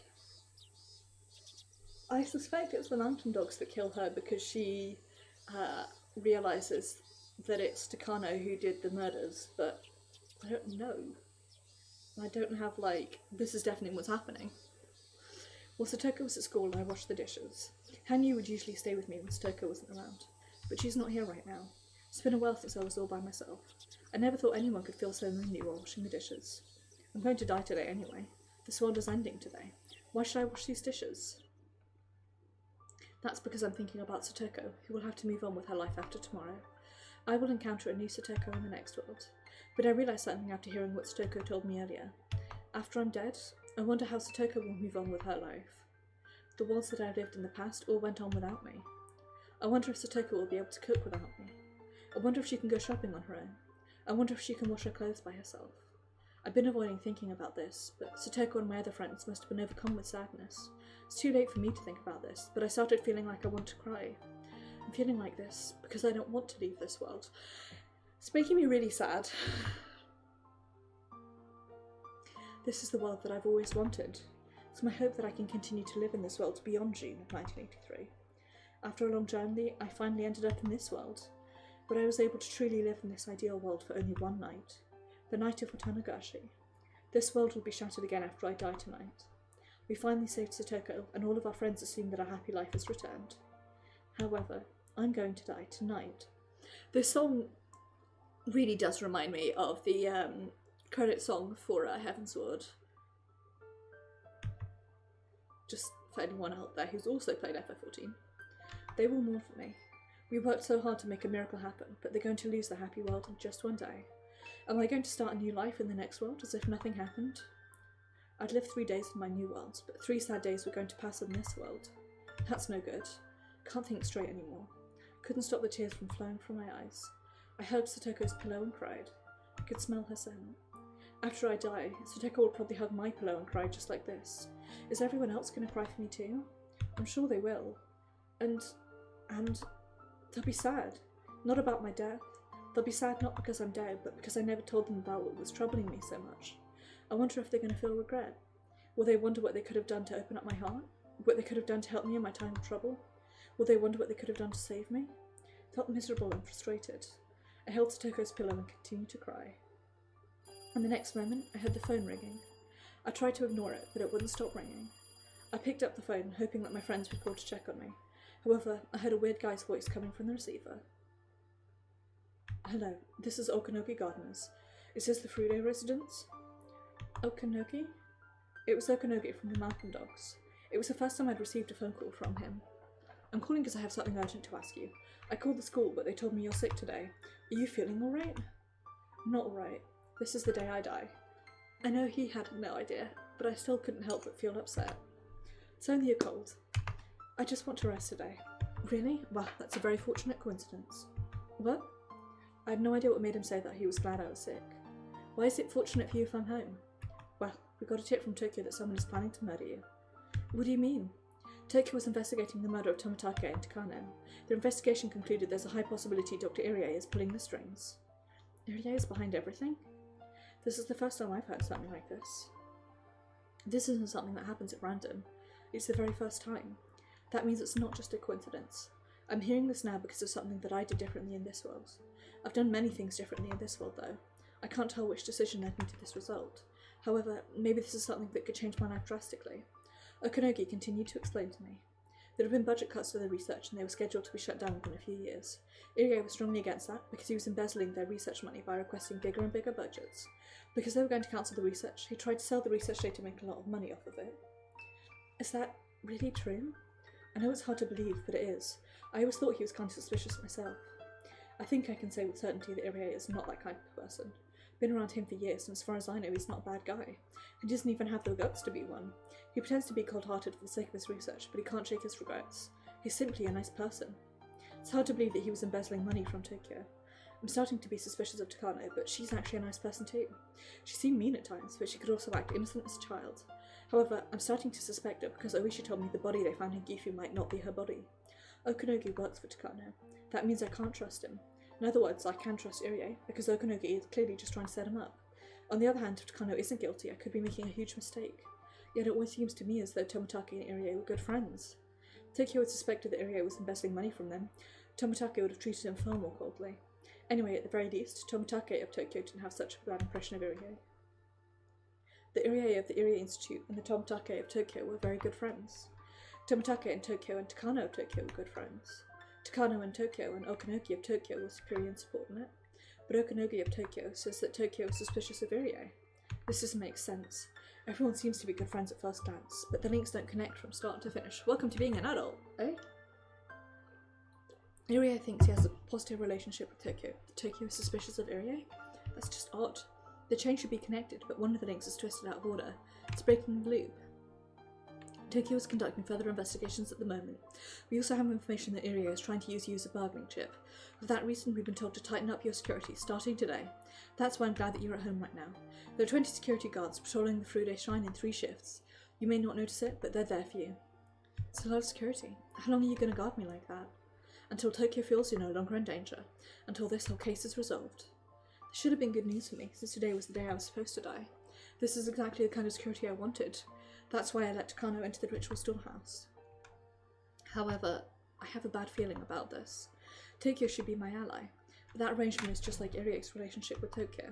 Everything seems in order from my end, but when you trace it the other way, it feels like something's off at some point. I have this uncomfortable feeling because I have a few uncertainties about Tokyo. Tokyo and Irie have strong ties, but they're suspicious of him. Is he actually a bad guy? Is Takano still alive, and is she the one who killed Tomitake? Those questions and more made me uncertain about accepting help from Tokyo. I thought Tokyo was a single organization would move with a single intention, but in reality, they have multiple different intentions. In other words, there must be multiple, I see it in the political section of newspapers all the time. Ah right, factions. Are there 2 factions in Tokyo? One that wants to remain friendly with Irie and one that looks down on him? That would explain the irregularities I'm sensing. Maybe I've been talking to Oishi too much? If he hadn't told me he was suspicious of Takano, would I have believed Okanogi without a doubt? Well, maybe not. Even without Oishi's story, Okanogi still sounded very suspicious. Irie was loyal to his research in Hinamizawa syndrome. Tokyo understood this, so his relationship with Tomitake wasn't particularly strained. Plus, Irie isn't the type of person who commit embezzlement. He's a law-abiding citizen, yep, that's the word I'm looking for, with good moral character. Of course he has some ambition as a researcher, but that only goes as far as common sense expects any researcher to. It's nothing like the criminal aspirations that would lead to major embezzlement. A great number of the mountain dogs were going to be guarding me. This is what I've been wanting in my previous lives. But for some reason I couldn't be happy about it. I couldn't help but feel depressed. If this house is like an empty birdcage, then they'd be the fox with feathers stuck to its face. I don't know if I can really trust the people who are protecting me. I tried to recall more about Okanogi. The mountain dogs have been protecting me for years. Okanogi proved his skills in many of my other lives. To them, I'm something of a special existence. If something happens to me, it would be a disaster. The Irie Institute is there to keep Hinamizawa syndrome under control, and the mountain dogs are there to protect me from evildoers. So why would they try and betray me now? Every so often I get to the point where I'm just reading dialogue out loud and not processing it, and then I have to like check what the last couple of lines of dialogue were to internalize it. I was thinking about how the semester is ending soon, and I've got a paper due in 2 weeks. That's what my brain is on. I thought about it for a while, but I had no idea. I just know one thing for sure. I can't feel comfortable with the protection of the mountain dogs alone. I want someone other than Tokyo protecting me, but I bet such a person wouldn't believe me. Wait, what about Oishi? I've been keeping in touch with Oishi since the other day. He still thinks the mysterious deaths in Hinamizawa are all plotted by village authorities. If he believes that, then he might believe my life is in danger. For him, I'm a special person with lots of useful information. The mountain dogs hate the police, though. When I asked them to assassinate Tokyo's uncle, they refused because he was being watched by the police. I'd feel relieved if the police were guarding me along with the mountain dogs. That way, the dogs wouldn't be able to harm me, even if they were working for an evil faction. Besides that, if my suspicions towards them turned out to be baseless, more protection couldn't hurt. I'm sure that double security will keep me safe. I understand. I'll stay home for today. Yes, please do. And please don't go out into the city and try to pick a fight with delinquents. Meep. Sorry about that. Anyway, please take care of yourself. I have a cold, so may I at least go to the clinic? You never know what might happen, so please don't go near there for a while. I don't want them to inject you with anything suspicious. Irie would never do anything like that. That's what we want to believe, but you need to be careful of him until things are cleared up. So I have no choice, huh? No? You totally picked up the local dialect, Okanogi. I used to have a normal Tokyo accent. I like to think I can fix it when asked, though. After all, it's my job to blend in with the local culture. I finished speaking with him. As soon as I hung up the phone, I opened my phone book and looked for the number to the Okonomiya Police Department. It was nearly noon. It felt like the pages of the phone book were sticking to my skin. I must have been in a hurry. I really don't want to die. I want to stay in this world. I don't want to leave this perfect world. I'm trying to do something because I don't want to die. I'm trying to live with all my might. I'm trying to enjoy my life. For the first time, I was spending my last day positively, without drinking wine until I got legless. Ain't that the mood, though? Ain't that the mood? Hello, it's Higurashi. Sorry for the wait. I was getting ready to leave for Gifu Prefecture. I was going to browbeat them until they owned up to botching the case. Gifu, you talking about Takano's body? Yeah, my colleagues are convinced the body is Takano, but I'm still not satisfied. That's why I'm going there myself. If that body isn't Takano, this is going to be a whole different story. We can put out a search for her as a material witness, see? Fortunately, I have lots of connections in the Gifu Police Department. I'll go have a nice long talk with them. Looked like Oishi was proactively moving forward with the investigation. If that body really is Takano, that would be sad for her, but it would give me reason to trust the mountain dogs. If that's not Takano, it would tell me she's part of this whole incident. No matter what the result is, it will give me some kind of hint. But only if I'm still alive. But really it is unfortunate. Oishi is leaving for Gifu. He can't be around to protect me. Oishi, some stranger called me today. I don't know who it was, but he said he's one of the villagers. He didn't tell you who he was? I see. Please go on. What did he tell you? He told me someone is going to kill me. He said they'd kill me tonight at the earliest. Is that true? I see. That's not outside the realm of possibility. I see. I have to leave soon, but I'll send some officers over there. I'll tell them to keep you safe. You're home right now, right? Do you have a cold or something? Just stay home and lock your doors and windows. I'll send someone over immediately.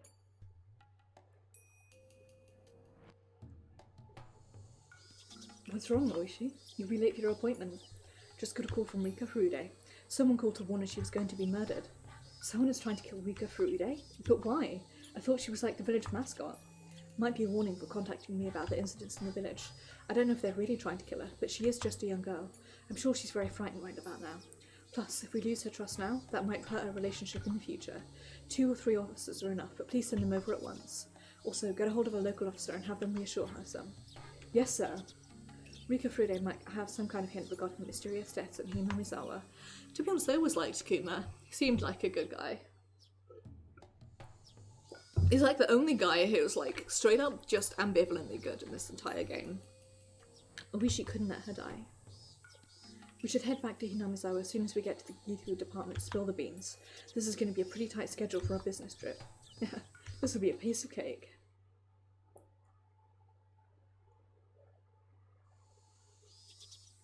This is Skylark. A local police officer is on the shrine property.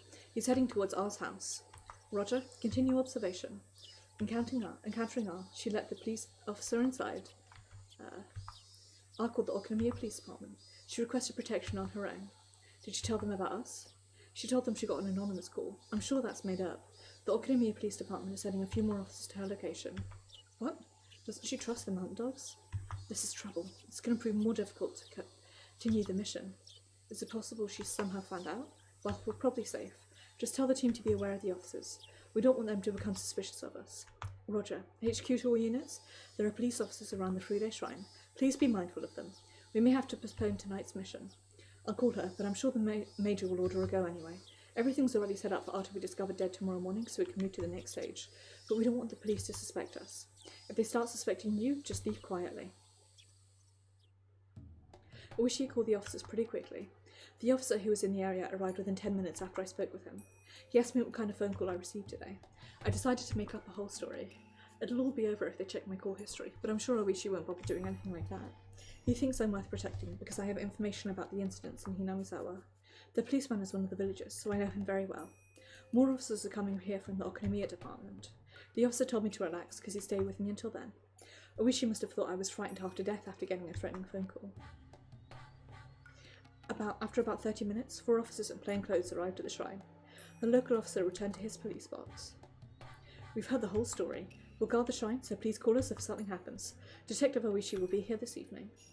I was relieved to learn that Oishi would be coming here. Thank you very much. At least one person will be downstairs. I'm sorry, but is it okay if we use your restroom?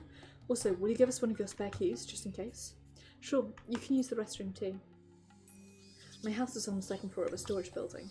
The 1st floor contains emergency supplies for the village. I'm happy to know at least one police officer will be there for me. The officers confirm their positions on the map of the shrine. 1 will be in the storage building, and 2 more will walk around the shrine property. Also, 1 more officer will be standing in front of the stairs that lead to the shrine. This world's Oishi is certainly reliable. In my other lives, Oishi tended to look at me as his enemy. However, in this world, he thinks I'm on his side. I'm sure it's because we all became friendly with him around the time we saved Satoko.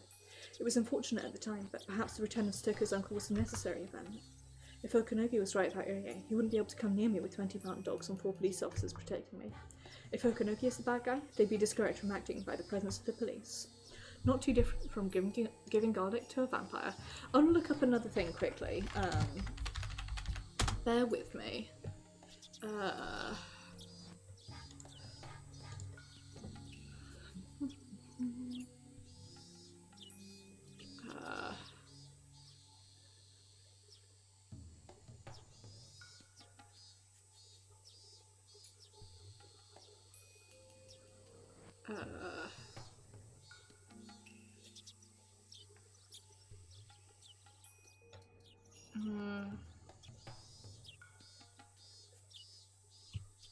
Minagoroshi, that's the one. Let me open it. God, I hate the fandom wiki. It's an absolute ball ache.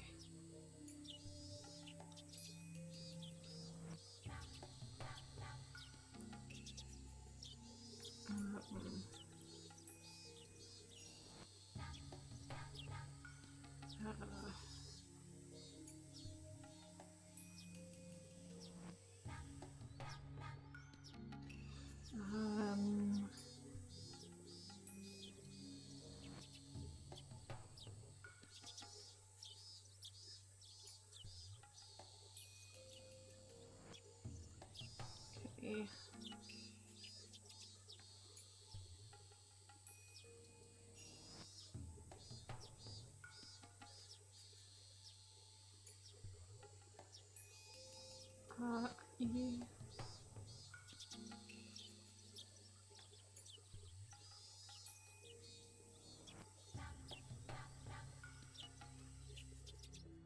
Trying to think, sorry, bear with me.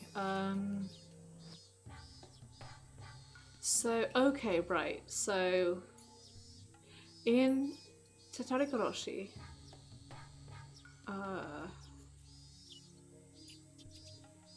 Oishi and Kuma went missing on June 20th, and Satoko went missing June 1983.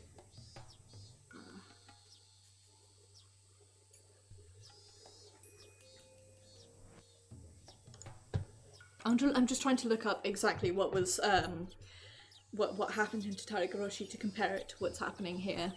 I still got a really bad feeling deep in my bones that Oishi and Kuma are going to disappear because they disappear in Tatarigoroshi here. I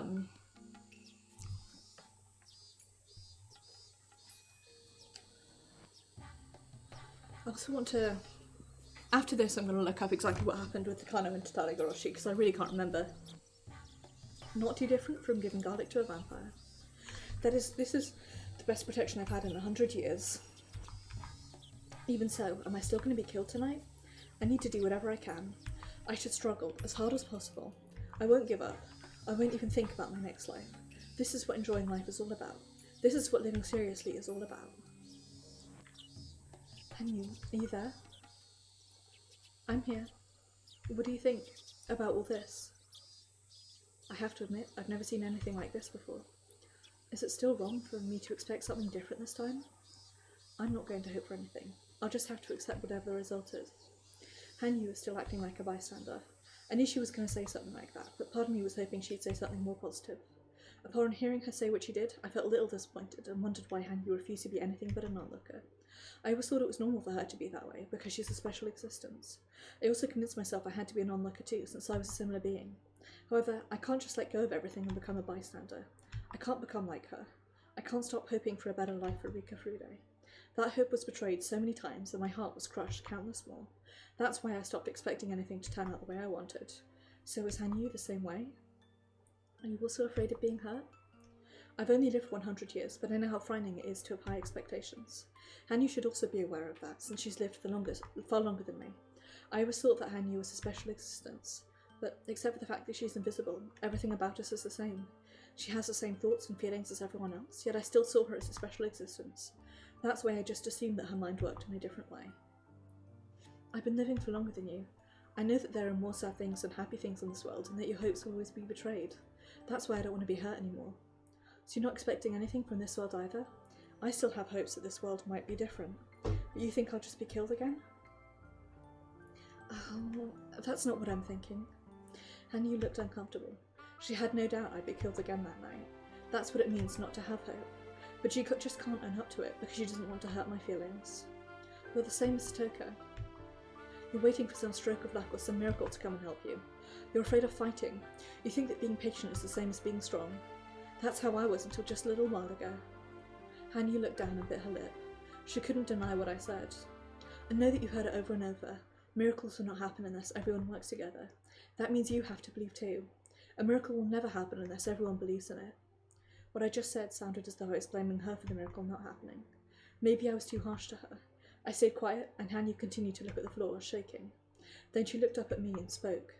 I noticed sadness, but also a little bit of anger in her eyes. I can't even touch people or talk to them. You think I'm just like everyone else, even though all I can do is watch? Do you understand how it feels not to be involved in anything? There was a slight severity at the tail end of her speech. Except for me, she can't communicate with anyone in this world. She hates to be reminded of that.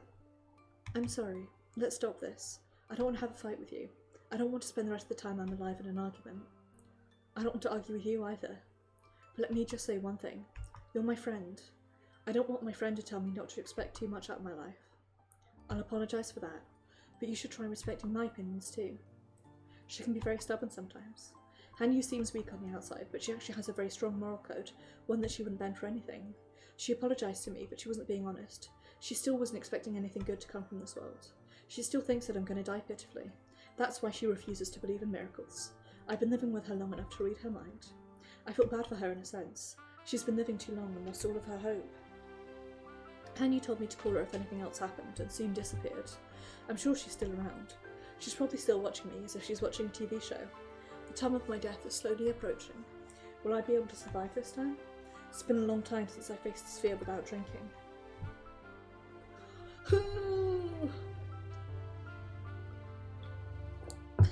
Every break I'm just like, anxious energy.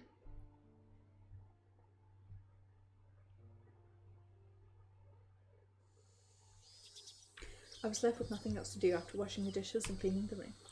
The mountain dogs and police were protecting me. Just in case, I figured I should leave something behind for Satoko. Should I write down some recipes for her in the notebook? Will she be happy if I leave a will for her? I laughed at my own foolishness. No one will be happy to read a will. If I die, they'll be devastated and wonder why I didn't talk to them. That's exactly how I felt when Satoko didn't ask for my help when her uncle was abusing her. I wonder, will I be killed before Satoko even comes home? My memories of these days are never very clear. The day I die is always vague in my recollections. It's fine if I'm murdered before Satoko gets home, but if I'm murdered after, then would they kill her along with me? I don't want that to happen. It's bad enough already that I ended up killed. If Satoko's murdered along with me each time, that would be too much to bear. Just how much have I ignored other people's sadness or that rash idea that the world ends when I die? Thinking about that made me feel truly ashamed of myself. I turned on the TV to try and reduce the silence, but it didn't help at all. So, fun fact, I read about a thing the other day, the idea of jumping dimensions, which I don't know how much I believe in it and how much of it is just bullshit, but essentially the idea is that there are certain things you can do in order to jump dimensions into a better version. So it might be something like, you know, I wish I had an income stream, and then you jump dimensions into a world where you've got a more steady income stream. Like, you know, for me, for example, I might say I wish I had a regular income stream, and then I jump into a world where I had a Patreon and more subscribers, and then it's like, okay, it's alright that I don't have a physical paying job because I've got this income stream from Twitch, which kind of I do, but not much. Whatever, you know.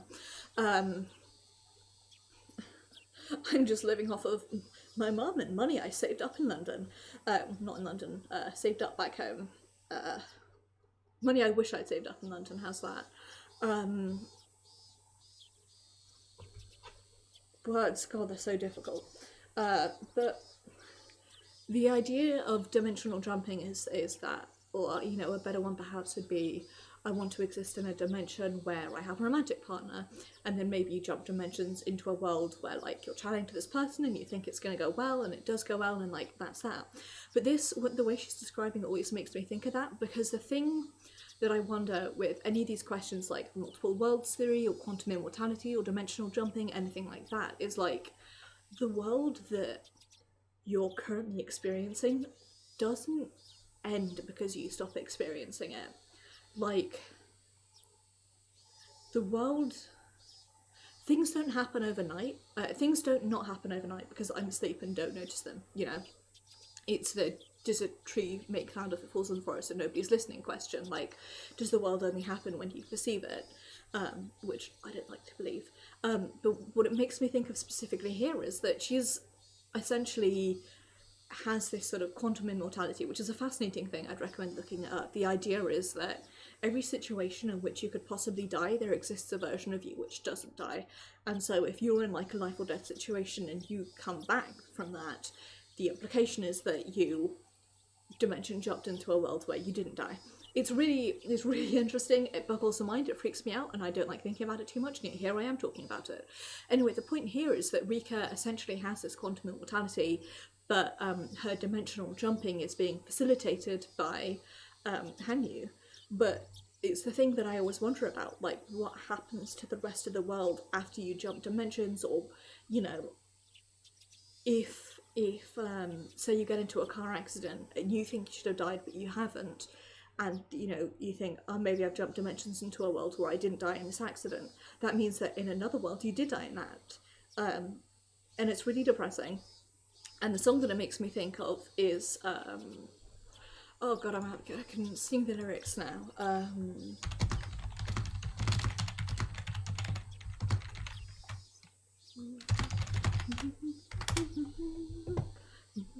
Passage by Vienna Tank. One of my favourite songs. It's a very, very good song, but it's also very depressing. Anyway, TV didn't help at all. Worse, not only did the TV not help with my fears, it felt like it symbolised Hanyu and my allies, making me feel even more unpleasant. It was past lunchtime, nearly 3 p.m. School should be out soon. I'm not there today, so they probably won't do a club activity. Satoko should be home shortly. It seems I'm going to survive until she gets home after all. If she comes home and asks me what's troubling me, I might end up telling her the truth. If I talk to someone, that person will be demoned away by the mountain dogs. That's why I've never spoken to anyone about it. I wonder if Rika's death is faked. Just had that thought. I didn't want my friends to get into danger. But if Satoko was also murdered likewise in every world because she was involved with me, then we're doomed to share the same fate. It's better to know the truth than to be killed without knowing what's going on. But I'm under very strict security right now. I might be able to survive in this world. If that's the case, I shouldn't talk to Satoko about it. It won't be so easy to talk to my friends after all.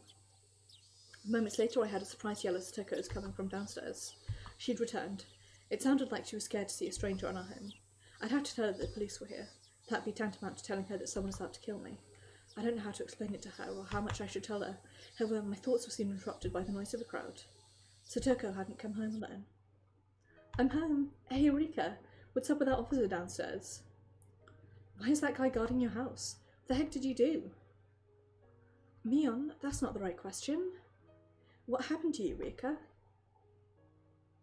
There were some strangers on the shrine grounds too. Are they also police officers? This isn't normal, you know. We don't know what's troubling you, but we're all here to cheer you up. Looks like something bad is going on. I couldn't stop laughing upon seeing everyone rush into my house or asking the same questions. It made me feel as though being depressed all day had just been a waste of time. Rika, what on earth is so funny? You need to explain to us what is going on. There's nothing to explain. I'm getting murdered today. What? Everyone already knew I'd been telling people about how I was going to be killed, but they were surprised to hear it from my own mouth. Hey Rika, I heard that from you yesterday. You told me you think someone is trying to kill you, but I thought that was one of your jokes then. Now though, you're not fooling me anymore. You have to talk to your friends. Keiichi spoke with a harsh tone, as though I'd made him upset. As my friend, he must think it's unforgivable that I didn't talk to him about it. He wasn't the only one feeling that way though. Every single one of them was looking at me with worried expressions on their faces. Rika, everybody here saved me. I want to do something for my friends as well. I'm glad to hear that. Remember what you told me. You told me to have the courage to fight. But just look at you. You're not even fighting yourself. Stoker pointed out something I've already realised.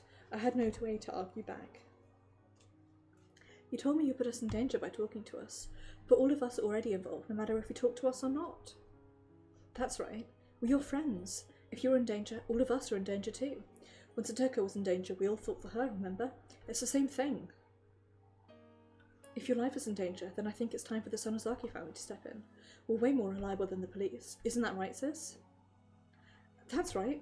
You have to talk to us. What kind of trouble are you in? Who the hell is threatening to kill you? Based on how you're acting, I assume you don't even know who it is. If you did know, it wouldn't be as big of a problem. Yep, you're all so smart. You know everything, even though I haven't talked to you yet. This isn't the time for jokes, Rika.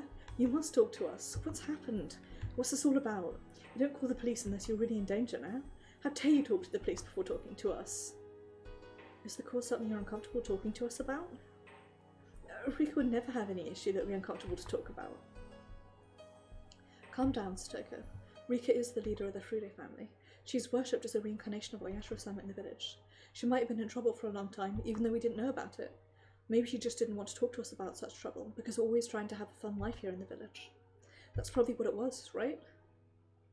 So it has something to do with Rika in the village? Must involve those crazy old people who worship Oyashiro-sama. So it must have something to do with the curse of Oyashiro-sama. I know. I bet it's related to what happened to Tomitake and Takano.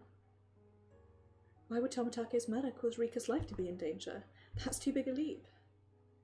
It's crazy just to think that someone's trying to kill her anyway. Rika is bound by more obligations than we know, and she probably couldn't talk about them. I'm right, aren't I? It's not a very fun topic, which is why you couldn't tell your friends, right? I can't believe this. Is it really true, Eureka? Is it pardon me, really true that you're involved in Tomitake's murder case? I remained silent, but with my mouth open.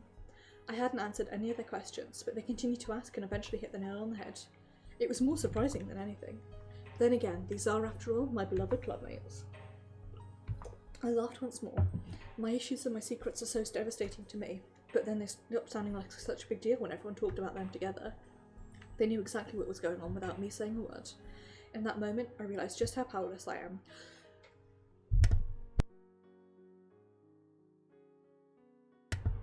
My throat always gets so dry when I'm reading this.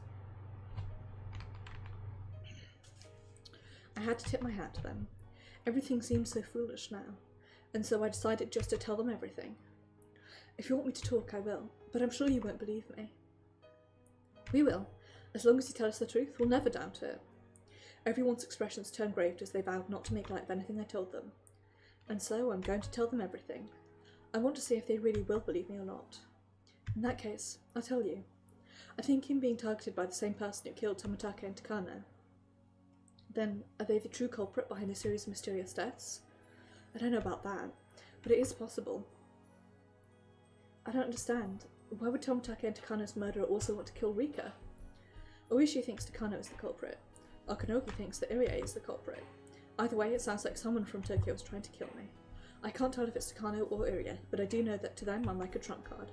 In order to explain everything, I need to talk to them about the relationship between Hinamizawa, Tokyo, and the Irie clinic. I don't think they'll believe me. Such a ridiculous story. But who would ever believe it if not my friends?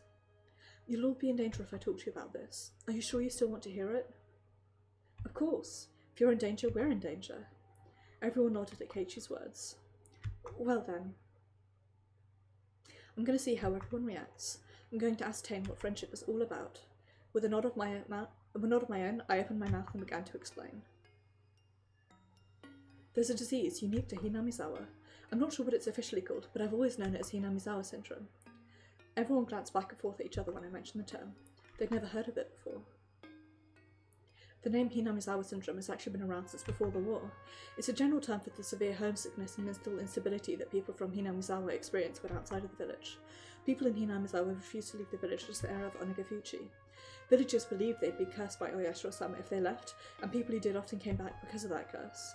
In general, it used to be thought of only as severe homesickness, but during the war, soldiers from Hinamizawa became mentally deranged in faraway places. That does sometimes happen in war. What was unique about the soldiers from Hinamizawa was the way that they killed their own comrades and committed suicide at the end. One doctor became curious about these cases and studied those soldiers. That's when they found out it was actually a disease only found in Hinamizawa. According to this doctor, their strange behaviour was not the result of their culture, it was a mental disease triggered by external circumstance. A mental disease with an external cause is different from a psychological illness. It's a result of some kind of physical disorder, and it causes people to become mentally unstable when something triggers it. There are 3 categories of externally caused mental disease: traumatically induced, substance-induced, and chemical imbalance-induced. Traumatically induced disorders are cases resulting from damage to the brain from trauma or infection that influences the mind. This is the reason personalities can change as a result of head injuries. Substance abuse, as the name suggests, refers to cases where drugs, especially alcohol or stimulants, have influenced the mind. Last category is chemical imbalances. These are cases where some ailment in the patient's body causes abnormal secretions of bodily chemicals, which then influence the brain's functions. This may sound odd, but it's been said that people tend to become depressed when they have a cold. We've all experienced the ways in which physical sickness can cause a build-up of negative emotions. I guess that's related to like hormones and shit like that. With chemical imbalance, the cause is more direct. People's emotions aren't born from our hearts. Everyone should know logically that the result of chemicals secreted by the organs in our body is necessary. So when your organs operating the secretion of those emotional controllers malfunction, it causes them to secrete abnormal amounts. The thyroid gland, for example, secretes hormones, hiccups, that regulate emotions. When that gland is defective, the balance of those hormones becomes unstable. This can cause people to not only have a physical sickness, but also a mental sickness such as depression. People don't get mentally ill just because of mental problems. Human beings are made of meat. We get mentally ill when that meat is defective. I do love that phrase. Human beings are made of meat. The doctor studying Hinamizawa syndrome also came up with a theory. He suggested there's a pathogen endemic to Hinamizawa that, if its host stray too far away from home, affects the chemicals in their brain and causes them to hallucinate. The villagers' belief in Oyashiro-sama is certainly related to this endemic disease.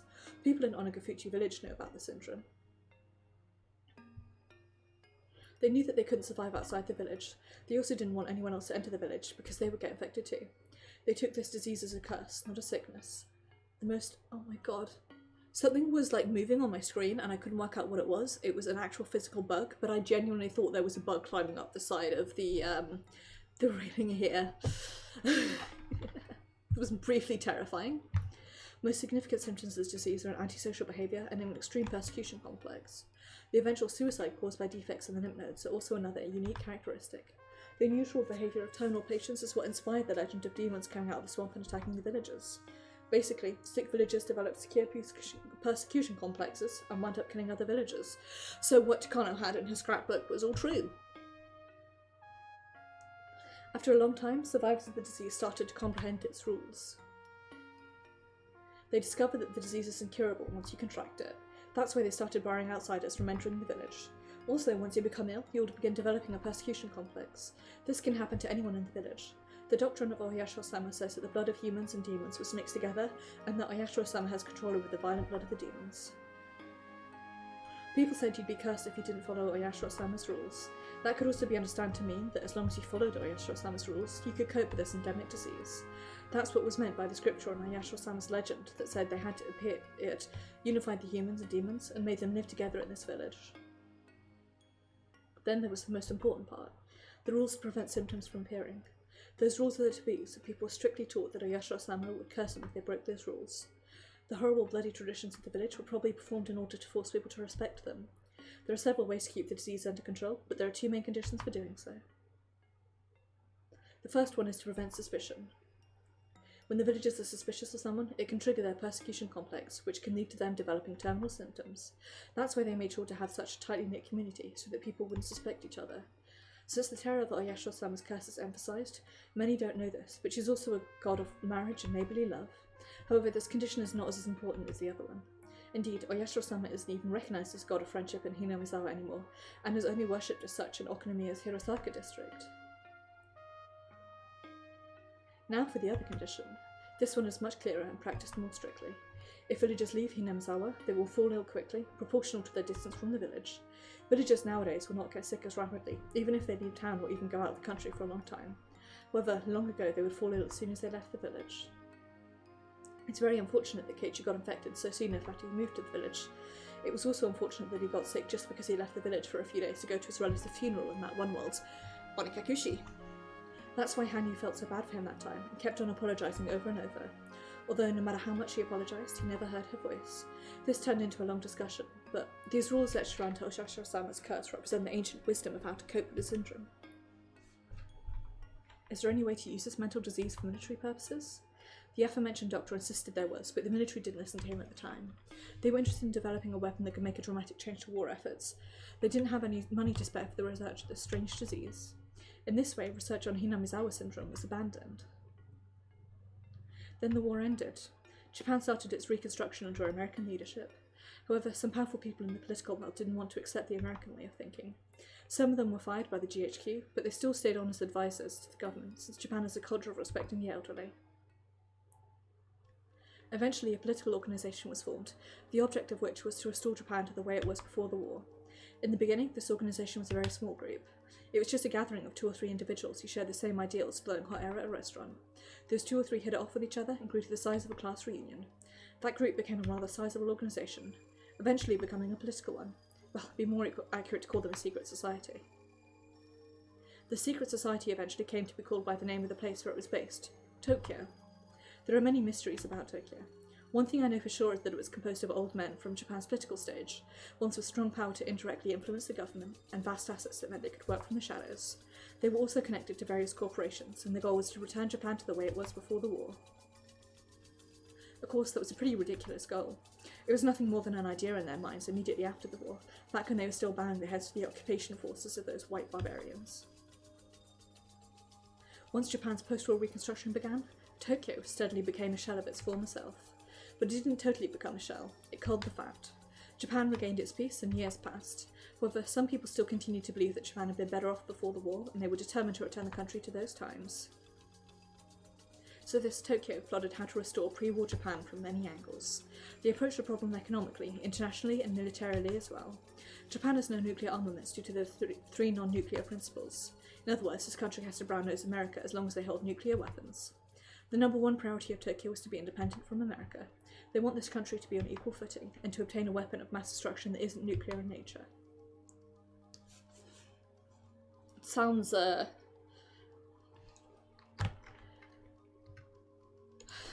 familiar. I'm gonna Google a thing. The Doomsday Cult, this reminded me, was formed in 1984, so maybe in universe they were formed after this disaster. They started thinking about how to utilise Hinamizawa syndrome. However, they couldn't study this disease openly. In order to utilise it for military purposes, they had to hide the existence of the disease itself. So they enlisted one young researcher, Kyosuke Irie. I need to make it clear that Irie isn't some far-right supporter of this secret society. He's just a young, capable doctor and an earnest researcher. He published an innovative thesis, but other academics thought he was too radical. However, that convinced Tokyo that he was the only researcher suitable to study Hinamizawa syndrome. As someone young and ambitious, Irie was thrilled to take on the project of studying this rare disease with a large budget, a large staff, and his own facility. But researching the disease would mean that he'd end up infected too. No one would want to take on such dangerous research. He really was too young. With his other option being wearing down his youth working hard at the night shift for a local practice, he wanted to answer the expectations of the sponsor who carefully selected him. In the end, Irie was able to uncover that, as hypothesised, the Hinamizawa syndrome was a unique infectious disease, and he developed both a treatment and a vaccine. Irie was extremely talented. The Irie Institute was formed to study the disease. Irie was nominally the head of the organisation, but Tokyo still sent out a supervisor, because when all was said and done, he was just a researcher. That supervisor was Mio Takano. Takano's job at the Institute was to act as a go-between for Tokyo and Irie, manage the research progress and preserve its secrecy. The latter was the most important part of her job. She had to do her best to prevent people finding out that Irie was researching the disease, or even that the disease existed at all. The Mountain Dogs were formed for that purpose. They were under Takano's command, and their job was to prevent the Institute's secrets from being discovered. The Mountain Dogs are one special forces unit specialising in unconventional warfare and owned by Tokyo with its vast influence on the SDF. Tokyo had set their eyes on the likelihood that a small elite squad of covert operatives would be a trump card in the anti-nuke era. SDF stands for...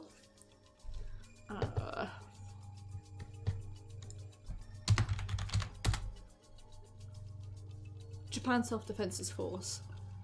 Okay. Right, I see. So they vigorously investigated those options.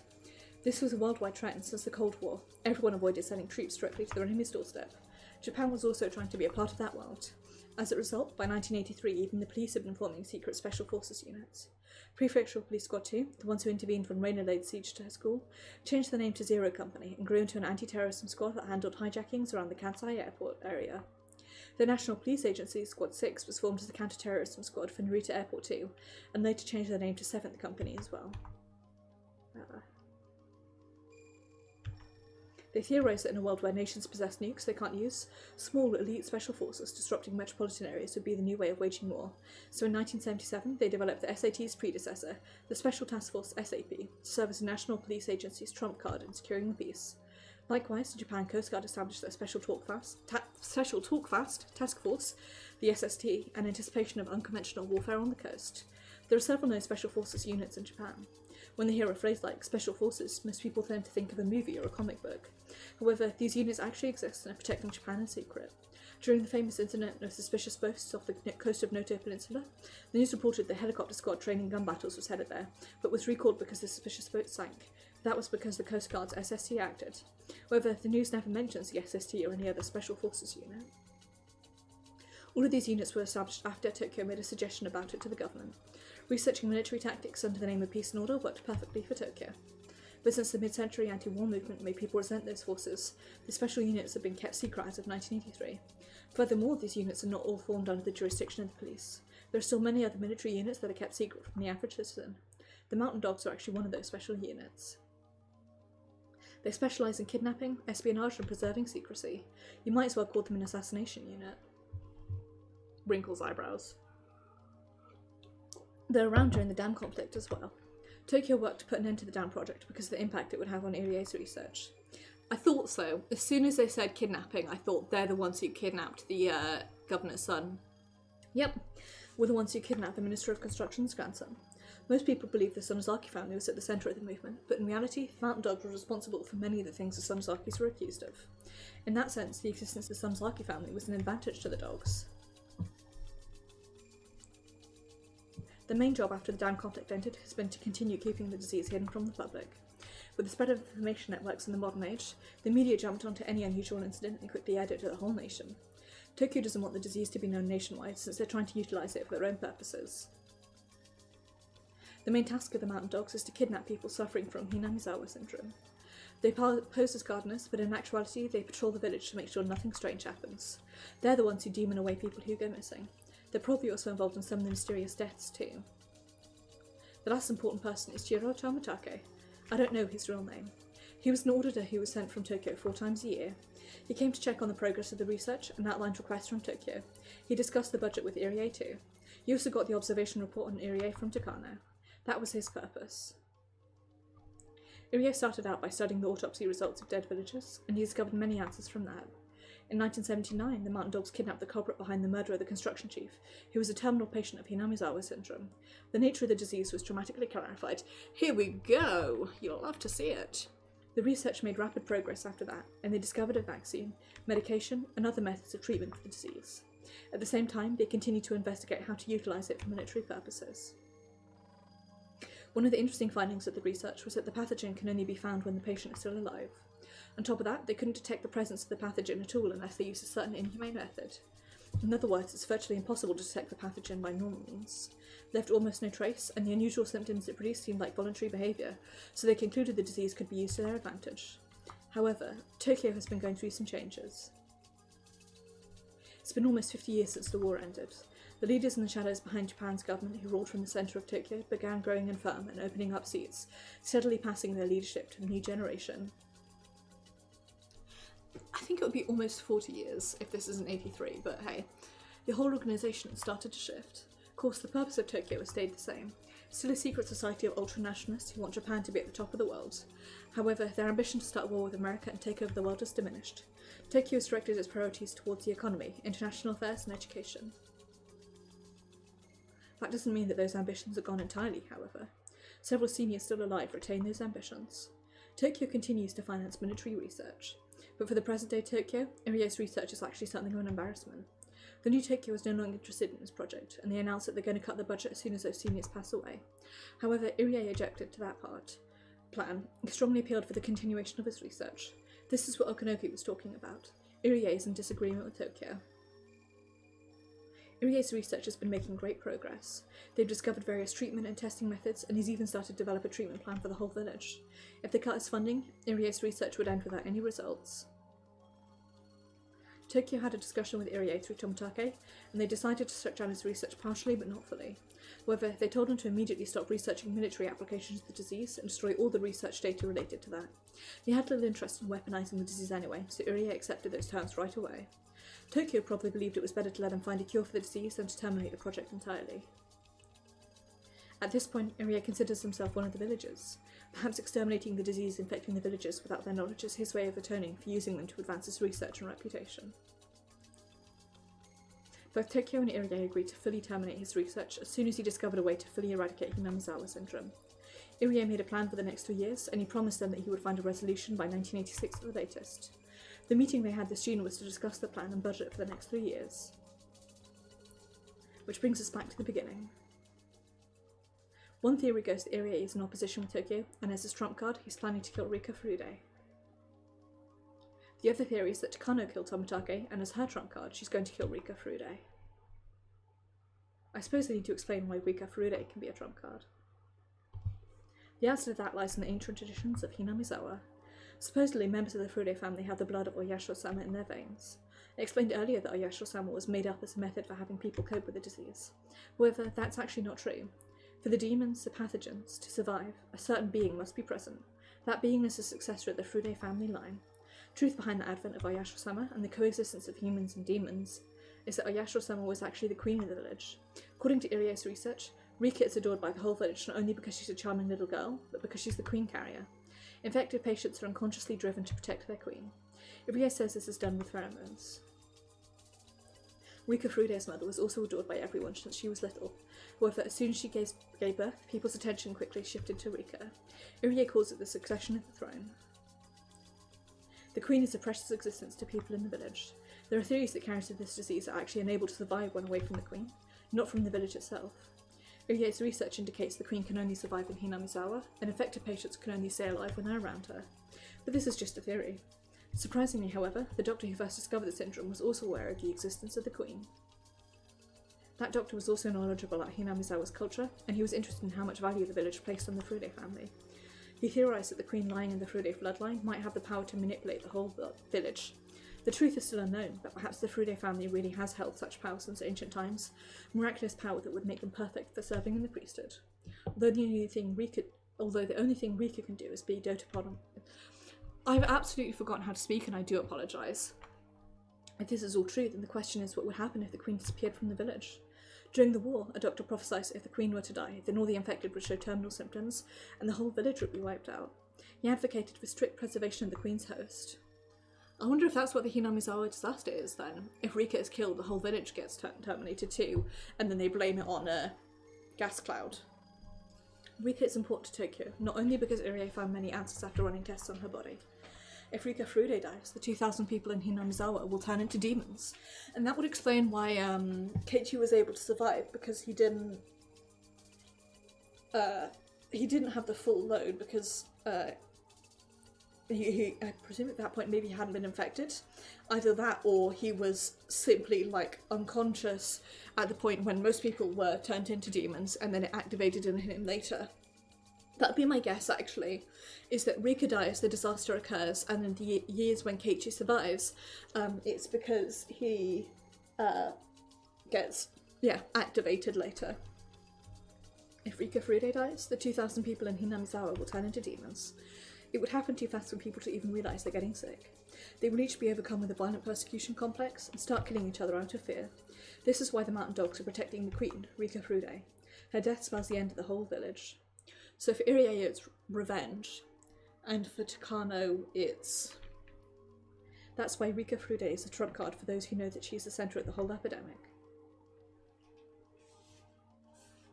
This is the story of Hinamizawa.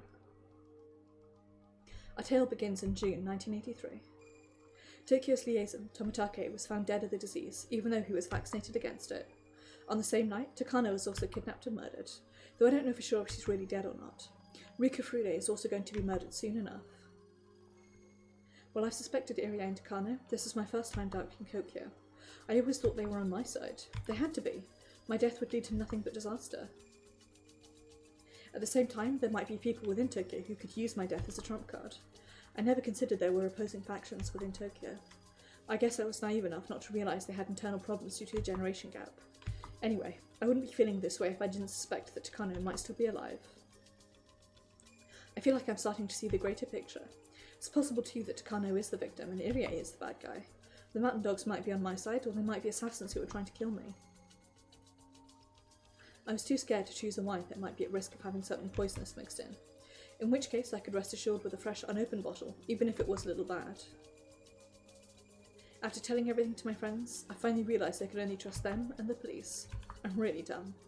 I thought I was thinking so hard, but I never actually understood anything. After all this time, I made things clear just by talking about them with my friends. I'd never have thought it would make such a big difference.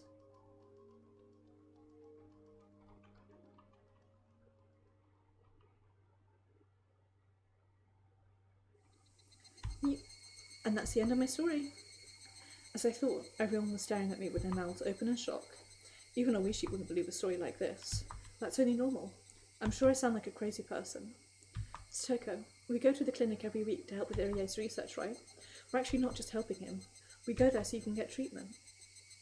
I remember, you told me Toko was ill. Me? Oh, as you said, it's not only me, but the whole village is infected with the disease. Why would I have to take the shot every day and not everyone else? I thought it was just a new type of vitamin that Coach is developing. At one point, you were a terminal patient, Toko. That's why you need 2 shots every day to keep your symptoms under control. Irie is very passionate about saving you. But he still can't find a better treatment than that. Don't think he's not still working hard to find a cure, though. Don't you joke around. I thought we were getting financial support by aiding his research. I don't want to get those shots every day for the rest of my life. Toko looked upset she'd been completely ignorant of all this. She also didn't want to accept the reality of having to manage her condition. Her fake laughter sadly echoed in everyone's ears. Keiichi opened his mouth to speak. So if she misses a shot, she'll react like she did the other day? There was a day when she forgot to take a shot. She convinced herself that the principal was her uncle. Her fear escalated and she thought her uncle came inside the school to take her back home. When she feels that way, there's no turning back for her. Yes, she will. That's why I tell her to be sure to take a shot every day. I don't believe you. What do you mean I'm a terminal patient? Why me? I refuse to believe it. When did I even become so sick? Toko's face contorted as tears began to flow from her eyes.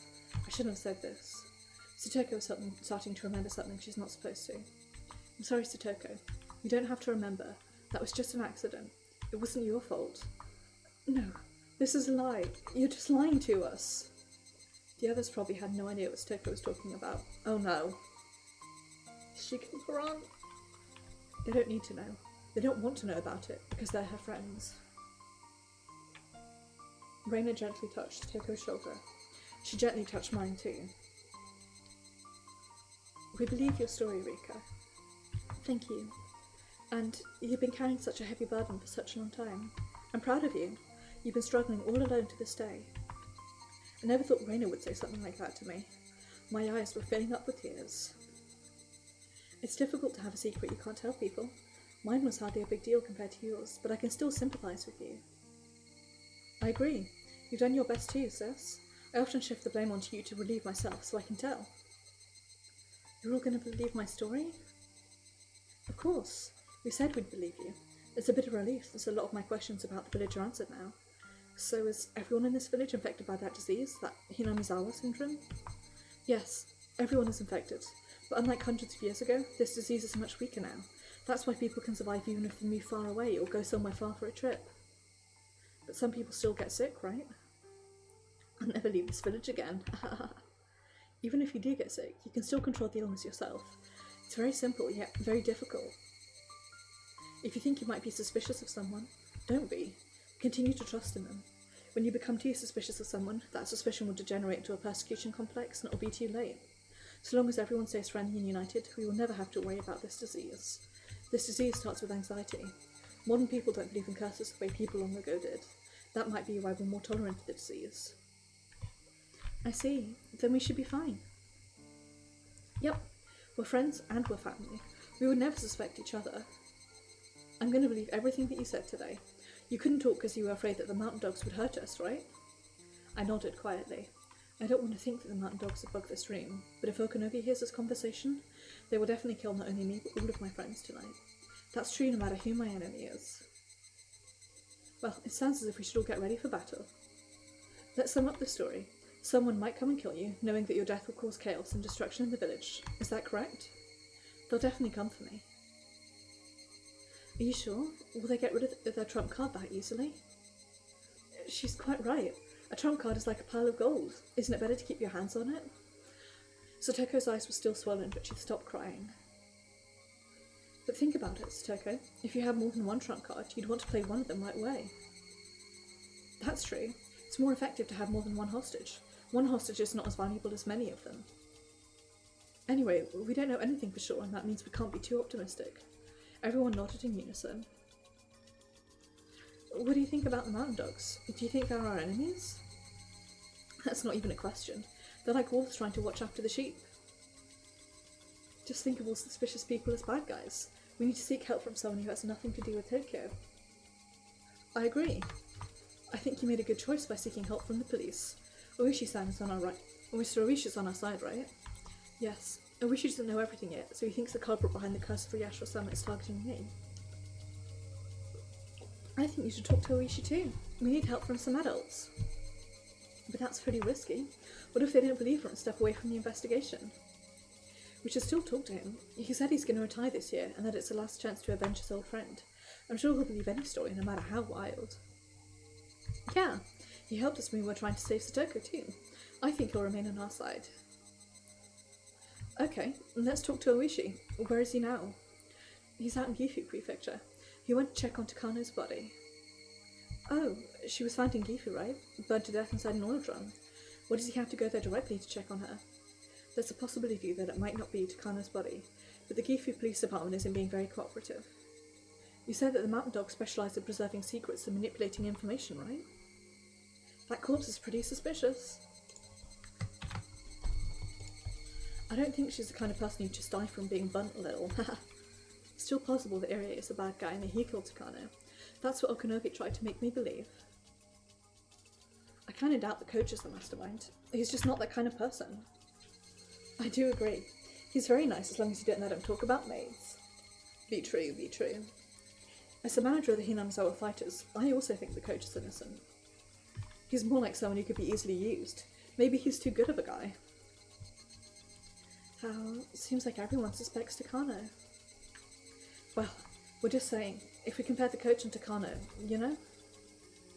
Takano would be pretty upset to hear that.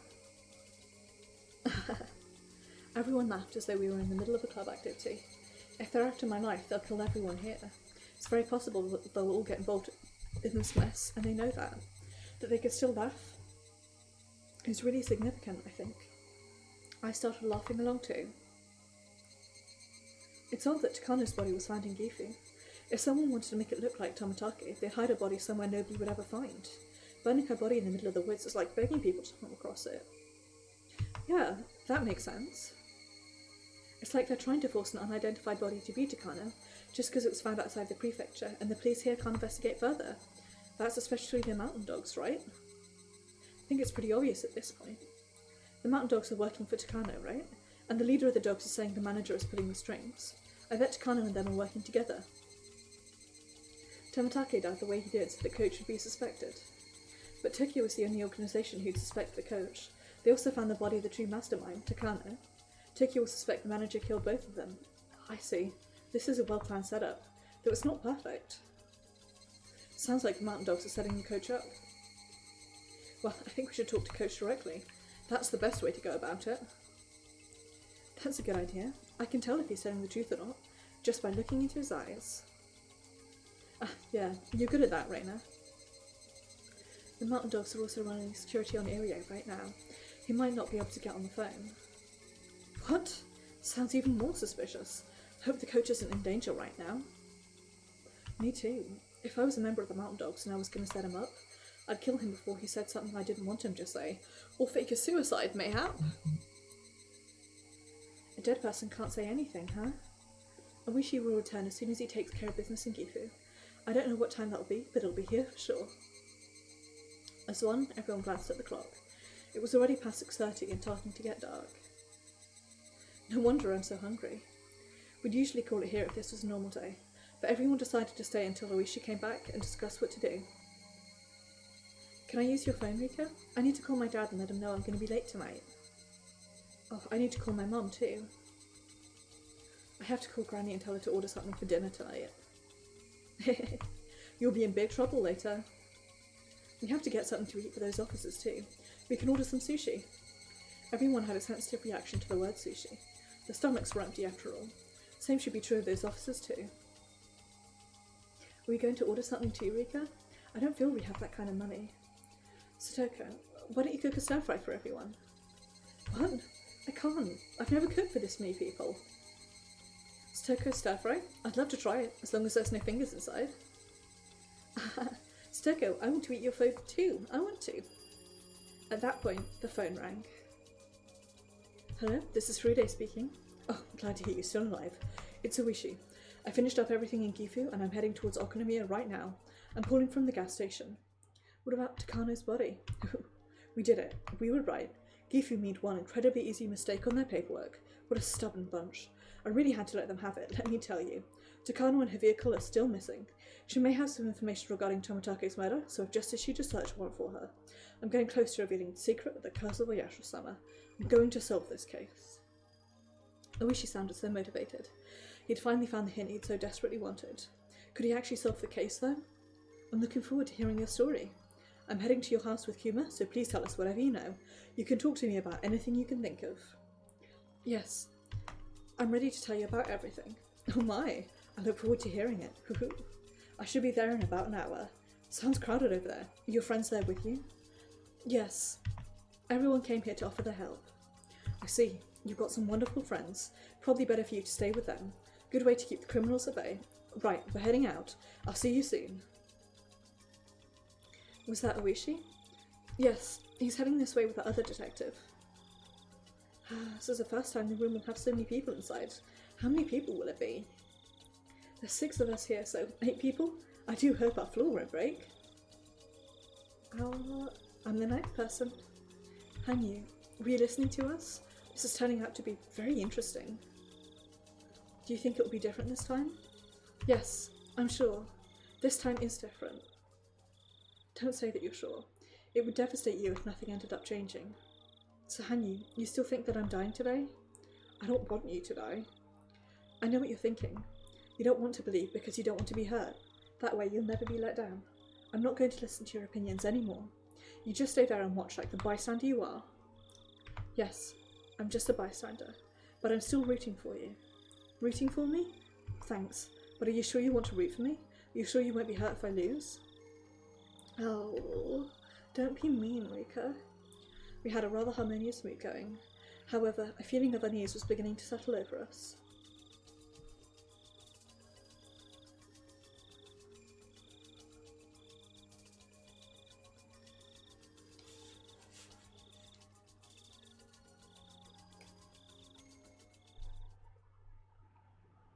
I'm getting hungry.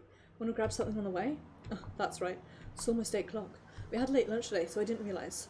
We can go get something after we finish hearing her story. Sent 4 officers there. Probably pretty worn out by now. Hopefully Furude ordered them something to eat. Oishi and Kumagai had passed through Okonomiya and were getting closer and closer to Hinamizawa. They hurried on their way, driving through the dark streets. I wonder what Rika Furude wants to talk to you about. Probably something outrageous. That village, you know, used to be called Onagafuchi Village. They took the name Onagafuchi, the demon's abyss, from the local swamp. And like an abyss, it's hard to know its depth, huh? What do you plan to do about her protection? Depending on what she tells us, we might have to move to a safer location. The whole of Hinamizawa is like a lion's den. You never know what can happen in that village.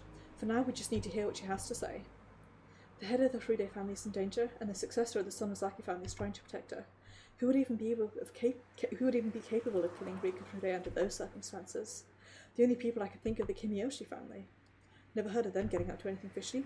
Guess there must be a fanatical religious sect lurking in the village. Wonder what secret lies at the bottom of that swamp. The road they were on was cutting through the rice fields, leading them to pass by the scene of Chiro Tomatake's murder.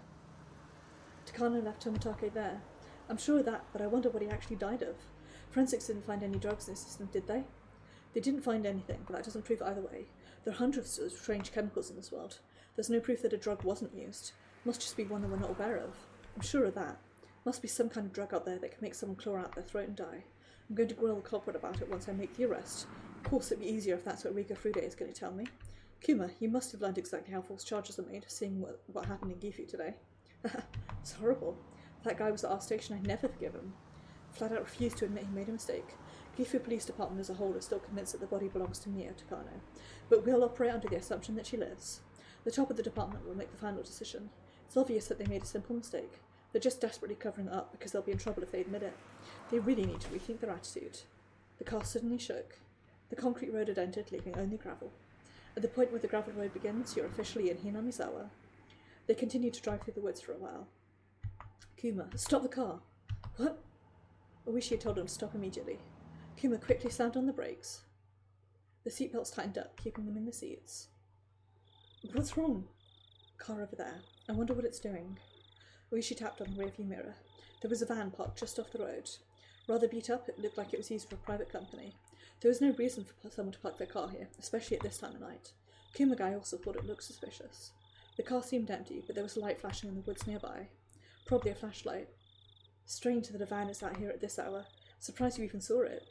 It's like I keep telling you, a detective always has to pay attention to his surroundings. I wonder what he's doing there. Is he dumping something illegally? Is he dumping someone's body?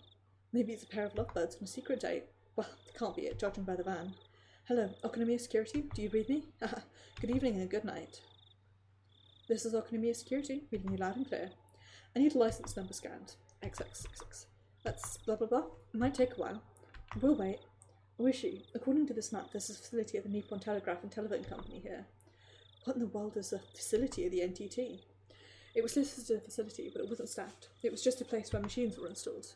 Kumagai wasn't sure how telephone lines actually work, but either way it seemed like some kind of connecting device was located there. But that's just an ordinary van. Doesn't look like it belongs to the NTT. If it is then, shouldn't the name be on the van? Maybe some other company is contracted to do it. Anyway, we should just go and ask. Oishi wasn't sure if that was the case. After all, why would any phone company go to do maintenance so late at night? Let's go and check what's going on. Furude is waiting for us, so we need to be fast. Yes, sir. His well-honed detective instinct was trying to tell him something. The feeling wasn't one that Oishi could easily explain. He had a strong sense that something was suspicious without any real reasoning behind it. Wonder if he is still so infected. Oishi trusted he could judge others' characters with that sense. Nightingale 2 to Nightingale 1. A vehicle has stopped nearby. 2 people got out. They're probably police officers. They're approaching and will make contact in less than a minute. It was pitch black, yet they could see the newcomers clearly. They were probably using a night vision scope. Roger. Attention all units.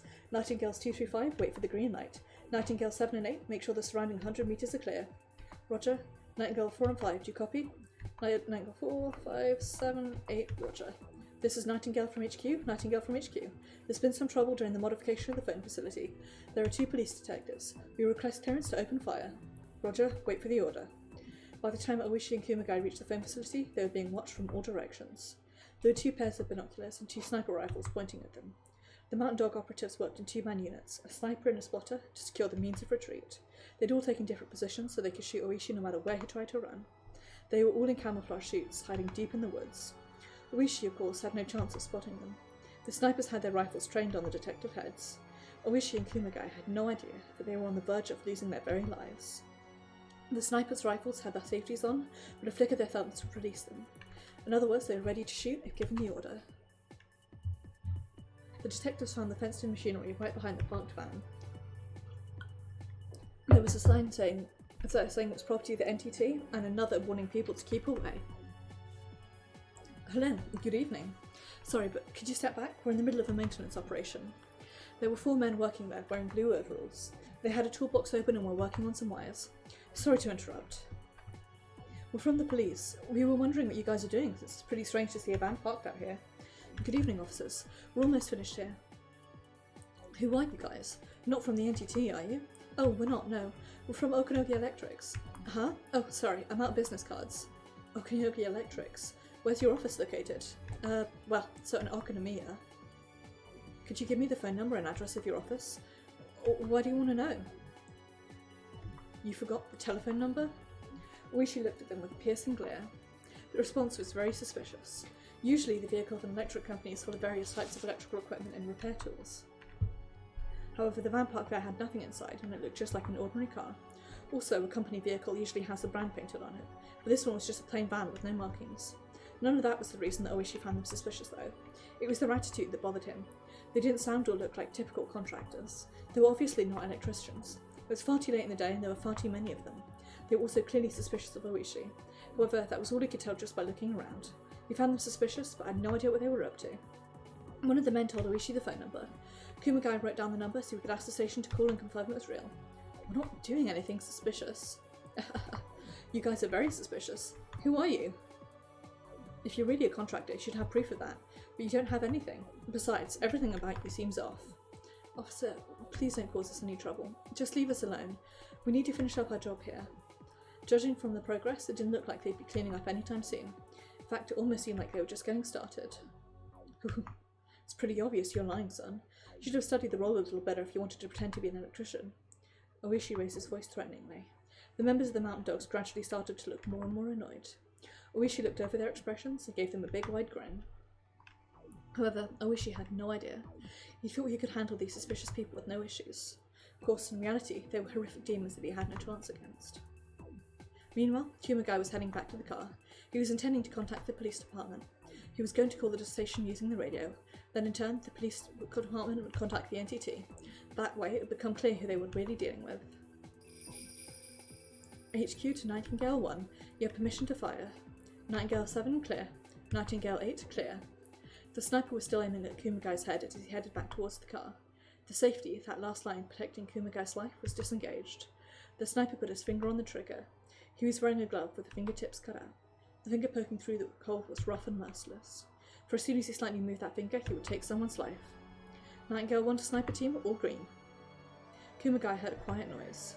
It was similar to the sound of the jump rope that he used to use as a whip when he was little. And that was the last thought Kuma had in this world. Kumagai collapsed onto the gravel. That was it. He didn't even twitch. Oishi was laying on his back on the concrete after getting shot in the chest. His lungs were filled with blood, which began to pour out of his mouth.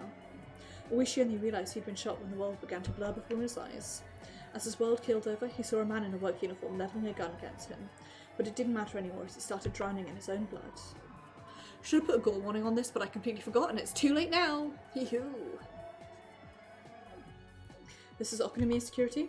We scanned the license plate number. Detective Oishi? Detective Oishi, please come in. Huh? Did we lose a signal or something? Detective Oishi, come in. He's not answering. Oishi wanted a plate number scanned? Whose car is it? It's just a villager's car. No one special. Who is it? Must be someone suspicious of Mr. Oishi's asking about them. Really seems like nobody out of the ordinary. No accidents, no tickets. Probably got pissed off after that car blasted him or something. He'd be a pretty stubborn guy sometimes. Whose car is it? This is Nightingale. Both targets eliminated. Resuming the mission. Roger. Be sure to dispose of their vehicle. Major, Nightingale just terminated 2 officers. They're resuming their mission. Sweet dreams, Oishi said. Mr. Oishi. Too bad, he was getting so close to catching me. Can I get a cup of coffee? Absolutely. This is getting complicated. There are still several officers at R's house and her friends are there as well. R must know she's getting murdered tonight. Someone is leaking information. I think we should postpone the plan. We have to have a corpse fight tomorrow. That's what's most convenient for the people in charge. We have to execute this mission tonight. The crucial part of this final mission was the death of Rika and what came after that. They couldn't just kill her whenever they wanted. Doing it at the right time was vital. Maybe she's panicking at the dog's excessive security? No, it's not that information is being leaked. She's predicting it. She knew that Tomatake was going to die, and she even knew how my body was going to be found. She's the queen. She's the genuine heir to the blood of Oyashiro-sama, her priestess, and the queen positioned at the top of Hinamizawa's supernatural phenomena. It's impossible to hide things from God. Assassinating Rika Fude won't be so easy. Alright, Rika. Let's see which of us deserves to inherit the legend of Oyashiro-sama. Your death will be the final curse of Oyashiro-sama, and it will mark the finale of this legendary village. When that happens, my plan will become the real curse. It was now past 8 o'clock. Mion ordered some noodles for us, her treat. We also ordered some food for the 4 officers, and we all ate together. We were supposed to call it a night as soon as we talked to Oishi, but he's still not here. However, we all took it easy, assuming he'd get here sooner rather than later. It's getting late. Once you get to Hinamizawa, there aren't many places to get something to eat. I'm sure they're having a quick dinner before coming here. However, the 4 officers seemed anxious. They all had families, but Oishi didn't tell them how late they'd have to be out here. They're hoping that Oishi will bring other officers to relieve them so they can go home. They called the station, but all they said was that Oishi was on his way, and we should wait, because he'll be there soon. That Oishi sure is late. I'm sure he's stuck in traffic. Still rush hour. Those officers have been here since this afternoon, right? You must be tired by now. I know. Sucks so they don't even know when they can go home. Should we patrol outside so they can get some rest? We can have Satoko set up some traps to prevent strangers from coming in. Oh, good thinking, Shion. However, just think, this is our house. You already have several traps set up around this place. Really? We should be careful when we're around here. With stomachs full, the mood in the house had returned to a light-hearted one. True, we shouldn't be so relaxed, but knowing that Oishi would be here shortly made us feel relieved. But he's so late. He said he'd be here in an hour. Mion mentioned he might have gotten stuck in traffic, but I'm sure Oishi was considering that. That's why he told me it'd take him about an hour, and it had now been 1 hour since the time Oishi was supposed to get here. I want to believe he's getting something to eat on the way, but I'm starting to get concerned.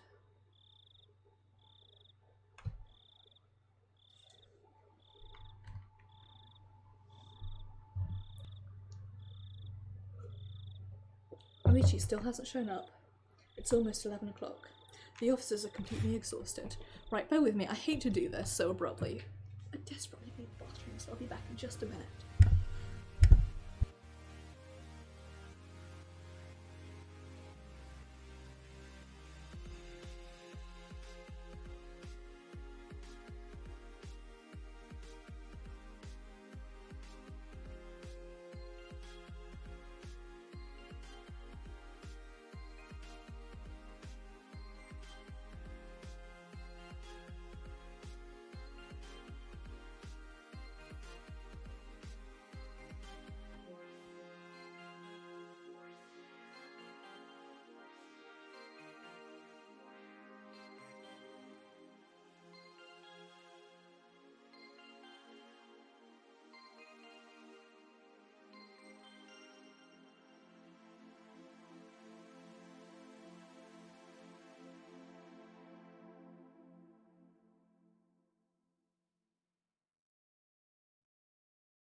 Hello. I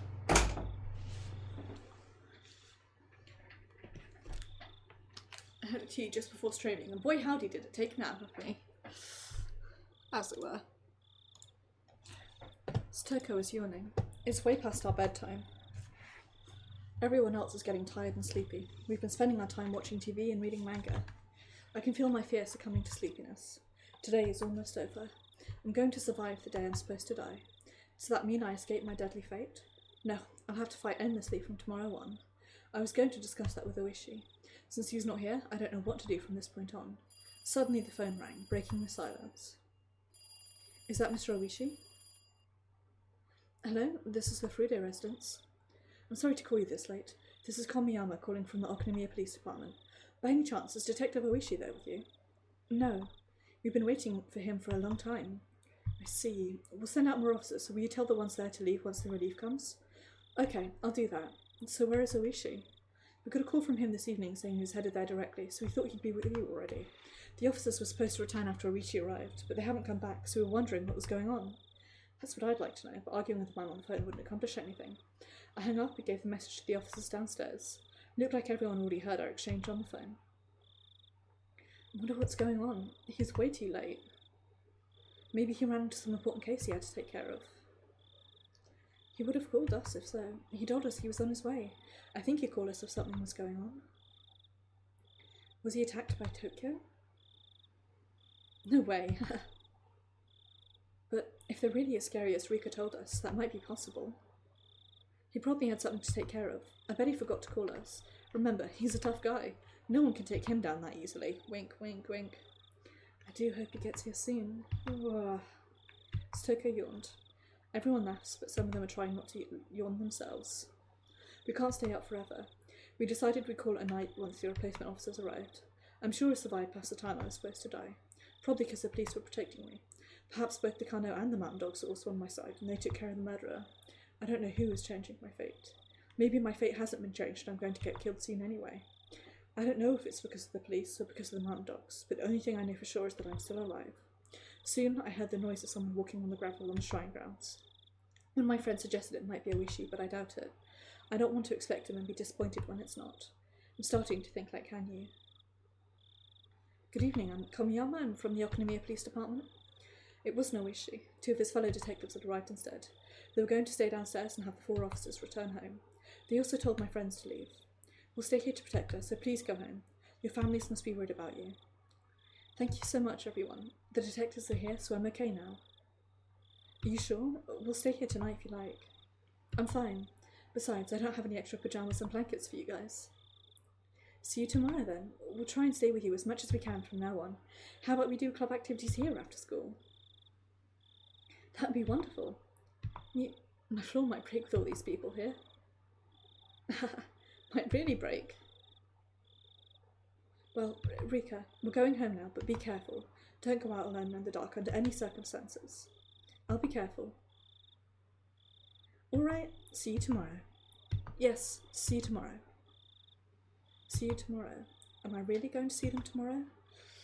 I have no clue. And keep going until we finish this whole chapter, by the way. I'm too dug in deep to stop now. I've tried so many things over the past 100 years. I've done many things and I have memories of most of them. That's why I feel so scared on the day I die. It's the only day I have no memory of. I don't even know if I'm approaching or escaping my death right now. All I know is that this fear is going to continue until I find some kind of solution. As I started getting ready to go to bed, Stoko suggested I should sleep in my regular clothes rather than pyjamas. She was thinking I should remain dressed, just in case someone tried to attack me in my sleep. Sounded ridiculous, but she was just trying to be considerate. I decided to do what she told me to. Stoko seemed so sleepy until a few minutes ago, but suddenly she started passionately explaining to me all the traps she set on the shrine grounds. She assured me that strangers will end up trapped if they try to sneak inside the building. To someone else, it might sound like she was trying to brag, but Stoko was trying to make me feel better. After everyone else left, she noticed how scared I looked.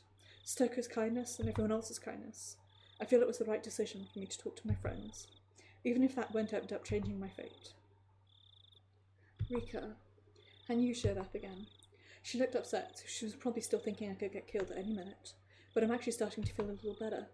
I might get killed tomorrow, but I feel like I can rest safely at least tonight. I'm more concerned about the fact that Oishi didn't show up. Still, even if he didn't, the other detectives are here and will stay on guard downstairs without sleeping. As long as they're here, I think I'll be safe tonight. What's wrong? Are you hungry? I didn't eat anything sweet today. Do you want me to drink some juice? Hanyu would usually cheer right up when I suggested drinking some juice, but not this time. Her face looked pale, as if she wasn't even alive. Something out of the ordinary had clearly happened. What's wrong? It's almost time. That sounded far more like a declaration than a prediction. Even Hanyu doesn't have any memories of my death. There's no way she can tell when I will be killed. However, she sounded so certain just now. Perhaps we can feel it in the very cells of our body. Our bodies understand fate far better than we do. Up until now, I felt reassured that we could get through it somehow if we're all together. But as I clung to that life preserver with a hole leaking air, I was starting to drown in a sea of despair and struggling to keep my head above water. No, I can't let myself feel that way. I have to believe. It's okay, Hanyu. I'm going to fight.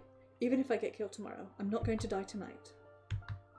Hanyu just gave me a look of faint sadness. That silence told me that my pitiful hope was going to push me down into a futile reality. I stared at Stoko as she continued to brag about her traps.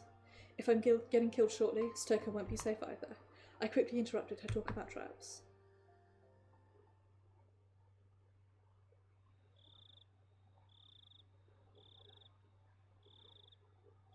The time was 1 in the morning. As it's hardly a big city, 1 AM in Hinamizawa is the middle of the night. The darkness here gets very deep. There was light leaking out from the first floor where 2 detectives sat on guard, but everything else was pitch black. Even the moonlight seemed indistinct. It's time. 2 detectives are downstairs. It's been more than an hour since the light went out above them, awaiting orders to begin the attack. What a beautiful night. You have permission to engage. Should we terminate the detectives? Yes. Everyone in the Frude Shrine will be demoned away tonight. It's better that way. HQ to Phoenix, commence the mission. Terminate the 2 detectives. You do not have permission to fire. I repeat, you do not have permission to fire your weapons. HQ to Nightingale. Phoenix has commenced the mission. Shut down the phone lines. Roger, we're shutting them down. They've been working to disable the phone lines, just in case the target tried to contact the police during the attack. That mission was what Oishi happened to bump into. Let's begin. Phoenix 1 to all units. Be prepared when you enter. Terminate the 2 detectives on the first floor and the 1 companion on the second. Do not leave any evidence. Do not fire your weapons or use any gas. Use your tasers. Remember, they have guns. Do not let them fire. Come on, don't embarrass me, Okanogi. I'm just doing my job. Phoenix 7 and 8, advance forward. Backup team, secure the perimeter. Roger, we're heading in now. The 2 men in uniform slowly approach the building. The mountain dog's uniform is grey, so it didn't blend in with their surroundings at all. However, it doesn't look as suspicious as real camouflage suits. Of course, they look suspicious enough creeping up to the house like that anyway. They could both see light leaking from the door and hear the voices of the detectives. Rika would typically use the sliding door to get inside. The door was locked, but the mountain dogs had obtained a spare key a long time ago. They put the key in the keyhole, but it wouldn't go in smoothly. They were certain it would make some kind of noise when they turned it. The detectives would notice them the minute they did that. They'd have to rush inside and defeat them in one swift burst. Phoenix's 7 and 8 glanced at each other. This is Phoenix 7, we've arrived at the target location, waiting for your command. Takano here. Make it nice and clean. Go ahead. Roger, we're breaking in. Cluck, cluck. Turn the key in a hurry and open the lock. By the time the detectives turned around, the doors were already open and the 2 mountain dogs had stepped inside. They aimed their weapons at the detectives, so the latter was still turning around. In a fight like that, the first 2 seconds are the most crucial moments. Detectives collapsed, making minimal noise. There were needles stuck in their bodies, and those needles were connected via wires to the attackers' guns. Stun guns in the shape of firearms. Needles electrocute them into it. Okay. The tasers have been modified.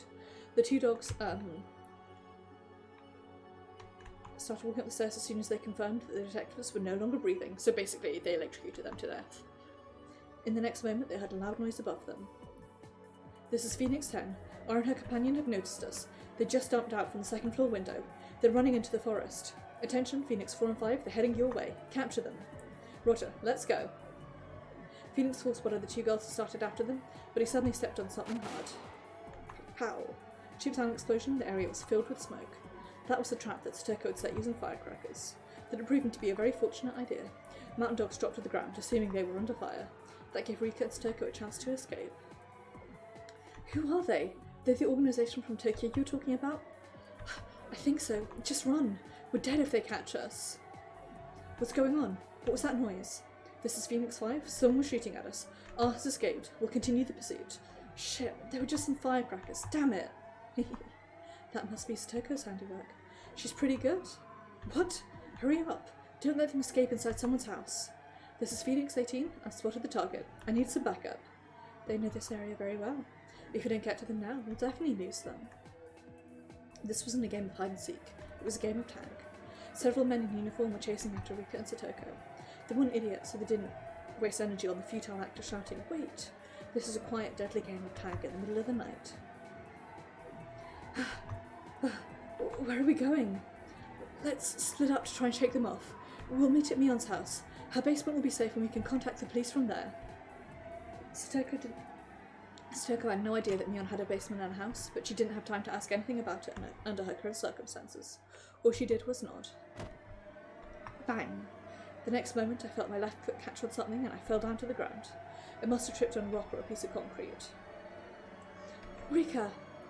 Get out of here, Satoko. You'll be killed. But Satoko wouldn't move on without me. She came back to lend me a hand. I stood up without her help, but this cost us too much time. One of the men had almost caught up with us.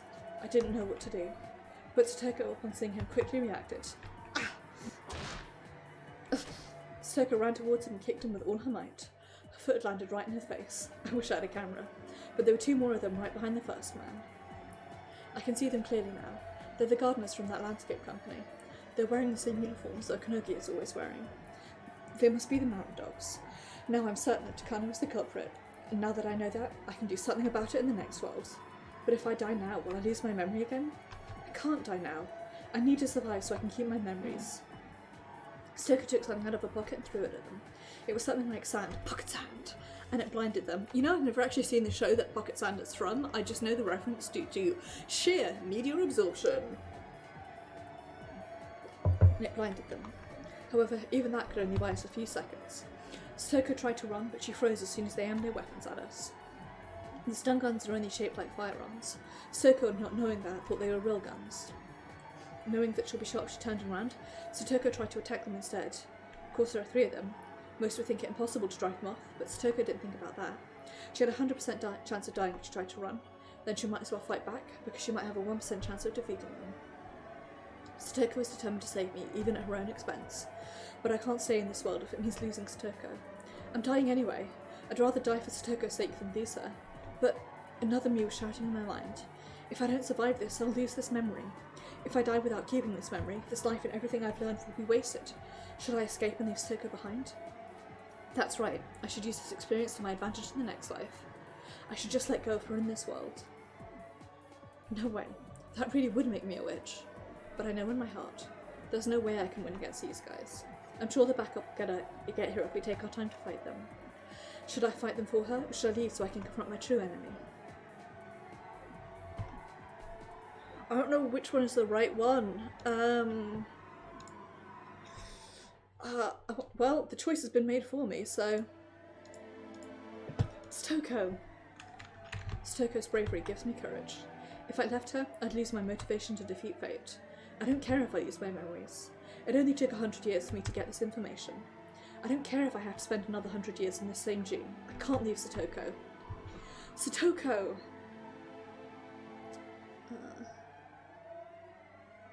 Sorry, I'm just googling.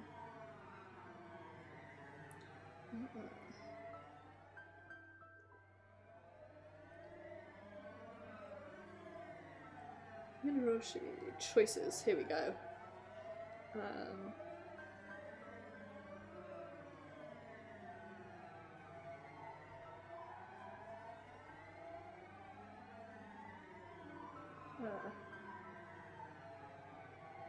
Okay, apparently either way it doesn't matter either way. Cool, I'm glad to see it. Satoko, I'm fighting too. Rika? I told you to go. I had noticed something. They're only aiming at Satoko. There must be a reason why they can't shoot me. So I stood in front of Satoko to protect her.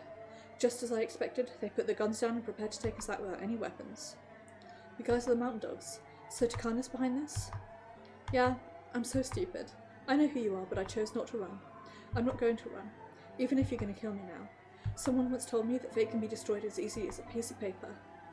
They must think this is my final speech. They let me talk until I was finished. You people are pathetic. That's why you'll never kill me. The next moment, one of them dropped to the ground. Keiichi had run towards him and kicked him from behind. Keiichi had kicked him right in the small of his back, and the dog was squirming on the ground. The other 2 tried to retaliate, but they were too late. Mion grabbed one of the guy's arms from behind and flipped him down to the ground. Must be some kind of martial art. I've seen something like that in an action movie before. Reina tried to push the remaining dog down with all her strength, but that wasn't enough to take him out. He tried to aim his gun at her, but she'd already done what she was supposed to do. All she needed to do was get his attention. Shiona snuck up behind and she fired a stun gun into his neck. The stun gun made a snapping noise and the dog fell down to the ground with the rest of his friends. Wow, Kasai told me this is legally modified. It works pretty well. Shion, hit this guy too. Are you guys okay? That was close.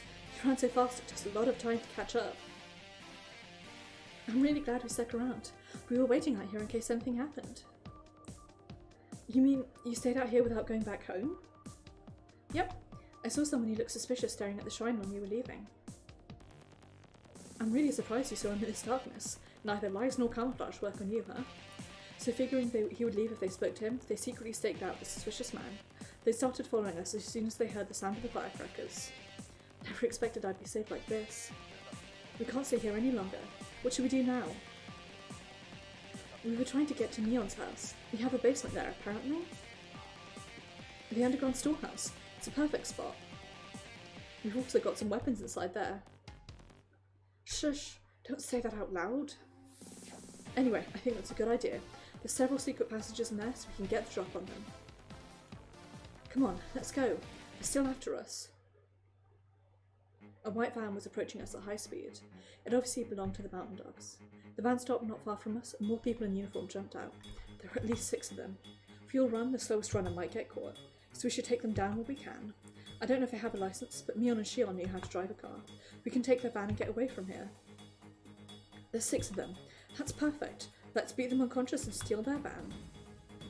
Oh ho, that's a good idea. Let's go get them. The mountain dogs were ready to chase us. They had no idea we would try and attack them instead.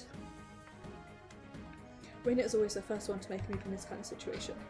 She gets so determined once a decision is made. It'd be better if she had a hatchet, huh? She immediately singled out one dog and punched him in the nose. Another one tried to grab it from behind. Keiichi kicked him in the side as hard as he could.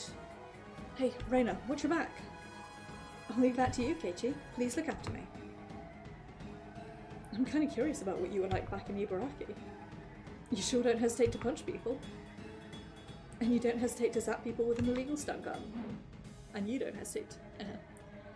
Given that Shion had that stun gun, the mountain dogs were reluctant to go after her. They were scared of the very dangerous weapon she had in her hand. But thanks to that, Shion had stopped one of them for certain.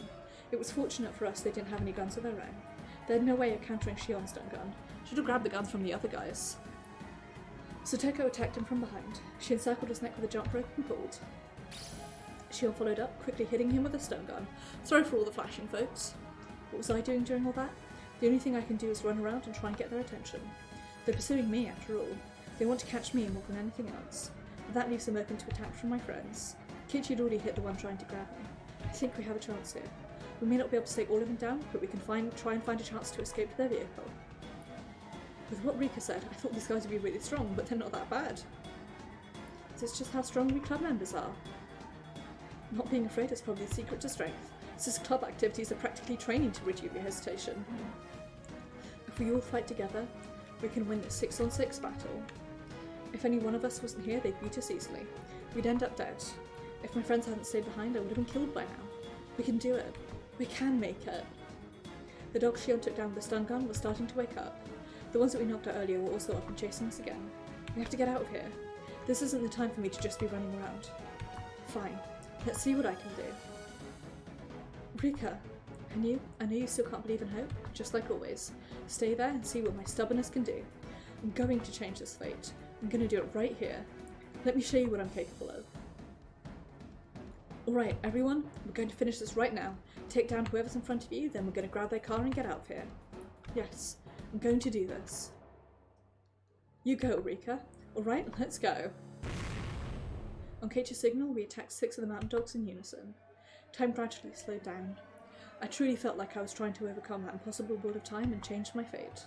However, time continued to slow down even further until it stopped.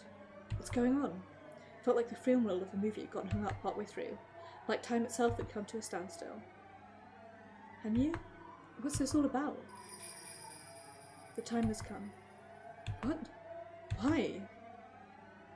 Wearing a sad expression, Hanyu pointed at Keiichi. I finally noticed something. All my friends had noticed already, except for Keiichi. Keiichi, what's that floating in front of your chest? What do you mean? Uh-huh. What is this? Time had stopped just when Keiichi was about to hit his opponent.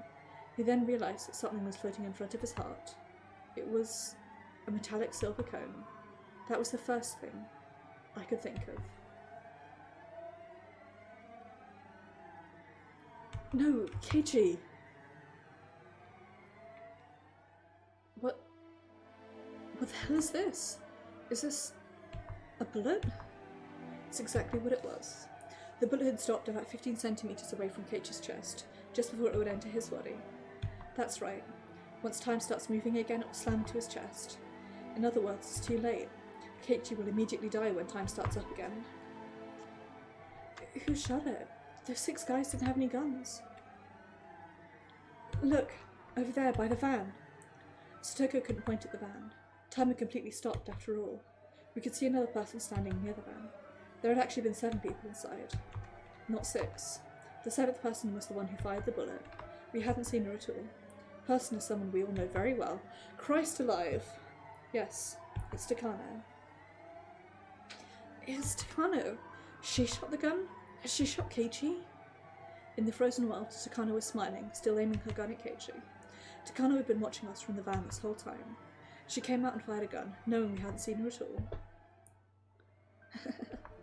I see. I get it now. So Takano was the bad guy all along. But what are we gonna do? Keiichi, can't you try and twist your body to avoid the bullet? Don't be stupid. Time's totally stopped. I can't move at all. Then try moving right as soon as time starts moving again. Might make a difference. Everyone was desperate to save Keiichi. However, no matter how hard we thought, we couldn't come up with any ideas to save him from the bullet. We were so desperate that Keiichi started to laugh. I really don't know what's going on, but there's nothing that can be done. I'm dead the minute time starts moving again. Even if I don't die, I won't be of any help to you guys anymore. So listen, just give up on me. You only need to think about taking these guys down and getting inside of that van. Never. You can't die. I don't want to lose you. Hanyu, are you telling me that this is my fate? Are you saying there's no way to overcome this? It's okay, Rika. You won't remember this. You won't. No, no. Keiichi is not going to die. Stop it, Mion. Let's concentrate on taking them down. I'm sure Keiichi wouldn't want us to spend time turning back to him as he falls. It's exactly how I feel, Reina. Guys, take care of Rika. Get out of here and contact Coach. Probably killed Mr. Oishi. That's why he never showed up. Listen, promise you will survive. Promise me. Keiichi. Rika, I'm sorry. I'm the one who told you we could change destiny, but I'm going to have to retire now. It's fucked up.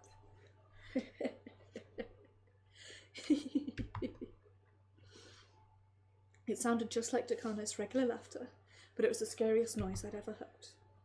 Are you ready to let go of your life now? Takano, we haven't lost just yet. Done watching your life flash before your eyes? The silence suddenly ended and the clamour of reality returned.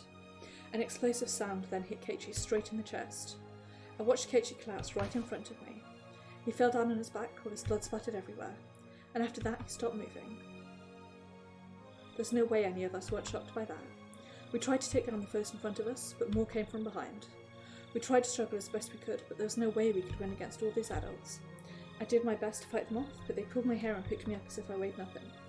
I heard everyone's desperate screams of resistance. The comforting and courageous unity we showed right before Keiichi was shattered like glass. The debris of that glass lay sadly on the ground. Takano's annoying laughter was still echoing inside my ears. Takano to HQ? I've taken care of it. I need what I told you before. I also need someone to clean up the bodies. Send me 5 bags and some water to clean up the area, understand? She needs 5 bags? My body froze up, but time did not. Takano, laughing, pointed a gun at me and said, Are you kidding me? I've always wanted to see the tattoo on your back. I'm going to take a peek at it later. Sure, have a look if you want. It's nothing special. Oh, you don't think I'll find it interesting? Stop, don't shoot her. Takano shook her head in response to Reina's scream. I have to kill her. She's the leader of your club, so she has to go first. No, stop. There was a dull noise, followed by Neil's body twitching. We all tried to break free from the men restraining us as Takano calmly shot me on. However, they were too strong, and all we could do was squirm like insects. I'm gonna sneeze, hang on. Pardon me. Takano was enjoying watching us struggle. She then stepped towards Satoko, but Shion started screaming curses at her. My, you want to be shot before her? You could have stayed alive a few more seconds if you were nice and quiet. Hello, Eris. Thank you. Came along just in time to hear me have a sneeze. How are you? I hope you're doing well. You come just in time for the dramatic climax of the second to last chapter of Higurashi, which pretty fucked up. Could have stayed alive a few more seconds if you're nice and quiet. Stop it, Shion. Don't agitate her like that. I know why she's doing that. Shion wants to protect Satoko for as long as she can. She's trying to do what Satoshi told her to do. Takano didn't care one whit for Shion's feelings. Stepping over Keiichi's body, she approached Shion. I get it now. You killed Satoshi, didn't you? Isn't that the truth? Sorry, I don't like giving out secrets, so I'm not telling. My guess is yes. Sorry for the flashing. Shion's body twitched. That had followed the dull sound of another gunshot. Just 2 dull sounds had stolen away the lively Sonozaki sisters. No worries, that's very fair. It literally is like the very end of the game, so completely valid. So, I'd say it will be nice and peaceful, but it is absolutely not peaceful. No worries. So, two dull sons are stolen away, the lively Sonozaki sisters. It didn't add up. I started shaking from fear when it hit me just how easily Takano can take away lives. Is it that amusing for you to take away innocent lives? You monster! Oh, so you want to die next. You were going to be the last one if you stayed quiet. Keiichi, Mion, Shion died. The oldest one of us left was Reina. Reina didn't want to see Satoko and me die before she did. So you were the culprit behind the series of mysterious deaths in Hinamizawa. Do you think your Oyashiro-sama's proxy or something? I'm not a proxy. I'm handing out divine punishment. It's too bad that you're not going to see it. Soon enough, Oyashiro-sama's wrath is going to destroy the whole village. But I'm the one who's going to make that happen. It's my curse. Yes, I'm going to become Oyashiro-sama. I'm going to become something more than human. You'll never understand how I feel. You'll never understand how wonderful it is to become a god.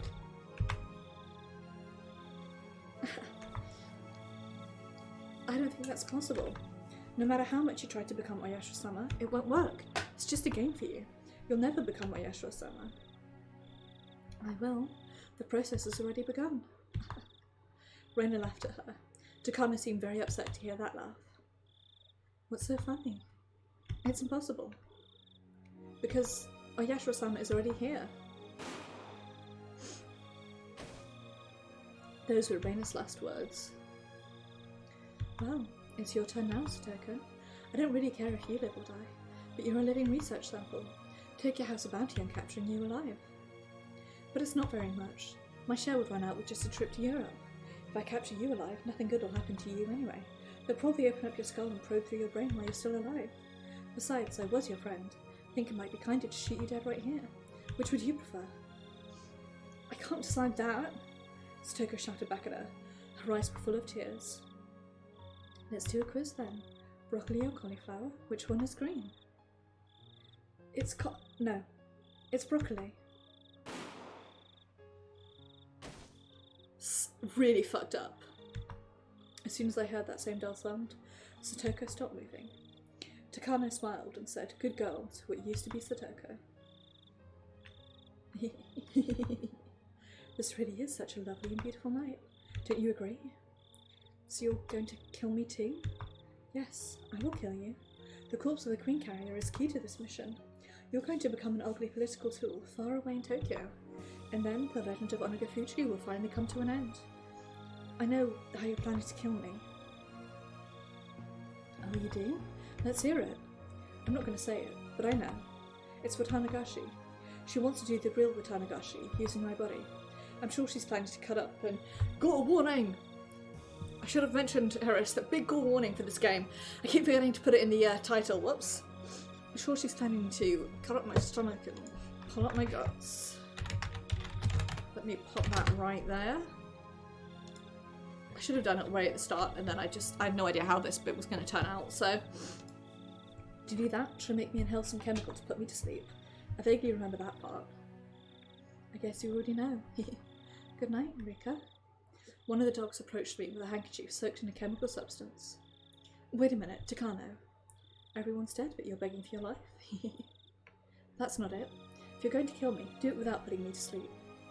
Takano hadn't expected to hear that. Still, even though she was surprised, she nodded with a slight smile. Hanyu was also surprised to hear that. It would obviously be a terrible way to die. What are you thinking? Wouldn't you prefer an easy and painless death? You know it's going to be horrible, right? I'm going to cut up in your stomach while you're still alive. I don't want to forget about it. Yes, I'm doing this so I'll remember. I'm not going to forget about it. The picture of you cutting open my stomach will be forever burned into my soul. I'm never going to forget that. Next time I see you, I'll remember that you did this to me. With you kicking up in your little head, I guess you're smarter than the other kids. At least you'd get to have a chance to scream for your life. I'm not going to let you do that, though. They forced something other than the handkerchief inside of my mouth. It was a gag. With that in, I couldn't close my mouth, leaving my saliva to start overflowing. Soon another van arrived. More mountain dogs came out of it. They'd probably come to get rid of the bodies. They grabbed the corpses of my friends and stuffed them into body bags. After that, they sprayed a bunch of water on the ground to clean up the blood. They asked Takano how many shots she fired and started looking around for the bullets. They were erasing all the evidence. By the time the night was over, there'd be no more proof left. They pulled my hands behind my back and bound them with handcuffs. My ankles were tied too. They also tied my ankles and wrists together. My body was bent like a shrimp and I was no longer able to walk. My mouth was covered so I couldn't even talk. I couldn't move, talk, or express myself in any other way. They'd taken away everything that made me human. Therefore, I wasn't human anymore. I was just a toy named Rika Frude, a toy to give Takano joy. The car started moving. It seemed like we were going back the way we came, but I didn't care anymore. As the time of my death approached, some of my forgotten memories came back to me. That's right. I was killed like this so many times. Every time I repeated my life, Takano got pleasure out of killing me. Somebody rubbed my head. Were they trying to comfort me? I shook my head to try and refuse. They laughed at me as I did so. Rika. Hanyu shut up. She couldn't hold back her devastated tears. Again, it didn't work. It didn't work again. Again. When I saw Hanyu's painful tears, I was convinced. I was wrong. Hanyu is not just a bystander. She's just too scared to face reality because she can't stand the pain anymore. Hanyu wants a happy future too, but her hopes are betrayed countless times and she was hurt far too much. For some reason, seeing her sorrowful expression calmed me down. Perhaps Hanyu was crying in my place. It's okay, Hanyu. We did what we could. We worked very hard. We were getting so close to changing our fate for real. It still didn't work out, but for some reason, I feel satisfied. I've never fought this hard in my life. I've never learned so many things. Because I can repeat my life endlessly, I've been taking each one for granted. But everyone else is taking their life seriously. I wasn't learning anything because I wasn't doing that. But I finally understand. I learned something from this life and I put all my effort into it. So, I'm sad that I didn't make it, but I feel satisfied just the same. It's a strange kind of satisfaction. I wonder how many of these memories I can keep. I get the sense I'm going to lose my memory of this evening. If that's the case, I will lose my memory of seeing Takano's face. I finally found out that Takano is the mastermind. Am I going to repeat the same world again, not knowing the truth? She killed my friends as if she were merely killing some bugs. I don't want to forget that. No matter how hard my death will be, I need to remember Takano's face. Hanyu, I'm not going to give up. I don't care if I can't recall this memory. I'll continue to live my life. I don't care if I can only live in this June and that eventually I'll only be able to go back to the night of Higurashi. If that's my life, so be it. I'm not going to forget either. If you don't remember, I'll tell you the truth. Hanyu, I knew it. You acted like an unfeeling bystander, but that's because you're afraid of the pain. I also want to have a happy future with everyone. Hanyu started to cry like a baby. She's so stupid. She decided to abandon hope because she didn't want to deal with the sadness that she always felt on this night. But she ended up hurt and devastated anyway. Hanyu, are you happy that this world is ending just like you predicted? I decided not to ask her such an unpleasant question. The car stopped and two men pulled me out of the vehicle. We'd returned to the Furude shrine. There were several men waiting in front of the offertory box. Nearby there were countless sharp knives laid out on the ground. They're going to cut up in my stomach with his tools and pull out my intestines. They took off all my clothes. They left the gag inside my mouth and the handcuffs around my wrists. I wasn't embarrassed to be naked in front of them. Rather, I was just furious that Takano was getting joy out of doing this to me. Don't forget this humiliation. The pain I'm about to experience should be carved into my soul forever. I'm not going to forget this. I don't know if I can actually read it out loud, so we'll see how this goes. Everyone worked together and we finally revealed who was behind it all. If I forget this, my friend's efforts and deaths will have been in vain. I need to stay alive as long as I can so that I'll remember the pain. Hanyu, don't look away. You have to watch. Remember this forever. Oh, is this really the only way I can help you? Is this all I can do because I can't touch or talk to anyone? That's good enough. If you continue to stare at me, I can endure this pain. Pardon me. Hanyu nodded and sat right next to me while continuing to cry. We then looked up at the night sky together. The moon was shining brightly as if taking pity of me. We also looked at the faces of my murderers. That beautiful moon was gradually stained red. It's getting cold. So painful. I'm consumed with the fear of not being able to do anything about this. But Hanyu is right next to me. That gives me comfort. It's not just Hanyu either. Everyone is here with me. Everyone is there watching me so I can stand this torture. That's why it wasn't painful. I didn't struggle. I didn't care about Takano's crazy laughter. This is such a wonderful world. We didn't overcome this fate, but I have no regrets. Of course I'm still sad. I'm still disappointed. My future was right in front of my eyes. My hand could almost reach it. Even so, we did what we could. I have to be proud of myself. Keiichi voiced his disagreement. He still thought we could have done more. We were almost there. We almost defeated this fate. We didn't win, but not because our enemies were strong. We didn't win because we didn't try hard enough. All of you worked so hard together. I was watching. I saw the whole thing. But it wasn't enough. If we'd had a will strong enough to overcome this fate, we should have created a miracle. That's right. A miracle will happen if everyone believes in it. Stoko, Rika, and everyone else worked so hard. I'm sorry, Rika. You were brave enough to ask us for help, but I couldn't save you. Stoko held my shoulder and cried. That's true. Everyone worked so hard, but it still didn't work out. Thank you. Thank you all so much. I'm going to die again, but I've never felt so good about it. I've learned so many things in this world. Rika, I know. I know why the miracle didn't happen in this world. Reina spoke gently, but she wasn't smiling at all. Hey, did everyone really believe we could create a miracle? If you're hoping for a future but not everyone believes in it, then a miracle won't happen. What are you saying, Reina? We were united. No one had doubts we could overcome this fate. Right, Neon? Yeah, he's right, Reina. Everyone thought we could overcome it. Everyone believed we could. That's quite true. Even Rika believed in it. She finally believed that with our help she could change her destiny. I believed in it too, but I think there was someone who didn't believe. Who is that? What? Who can it be? Hey, you. Reina turned to Hanyu and asked her a question. Did you believe? Did you believe we could overcome this fate? Oh. Even if you can't talk to us or touch us, you can still believe. If you'd believed in us, the miracle would have happened. Would something really have changed if I believed? I'm a powerless existence. I can't do anything. All I can do is watch and accept. You're saying I could have made a miracle happen just by believing? Yeah, you could have. Keiichi stated it clearly. He wasn't trying to blame her. He was just stating the truth. That's right. There were 6 of us, and there were 7 of them. If you'd believed along us, we would have numbered 7 souls. The miracle could have happened. You don't make miracles happen by touching something or saying something. You make them happen by believing. Oh. Hanyu had realised the same ending wasn't caused by fate. It was because she didn't believe. In other words, this happened because she was so weak as to accept this fate. She started crying again.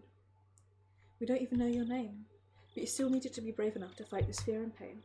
You needed to have the courage to defeat fate. If you'd believed, we'd be moving on to a brighter future. If you refused to believe in it as the sole reason we couldn't reach it, then the responsibility is yours. It was hard to believe Reina could say something so harsh. Not really. She's a pretty, she can get to the truth of it when it suits her. Her words were piercing Hanyu's heart, but those words were necessary for me and for her. Only faith can create a miracle. It sounds like something you might hear in a fairy tale. It's not easy to put it into action. People suspect others. They don't trust others. It's easier to not have hope. It's so difficult to believe. That's why faith can make miracles happen. Don't you realise that I can't even touch people? Don't you realise I can't even speak to them? You still think I can make a miracle happen just by believing in something? Listen, you're talking to me right now.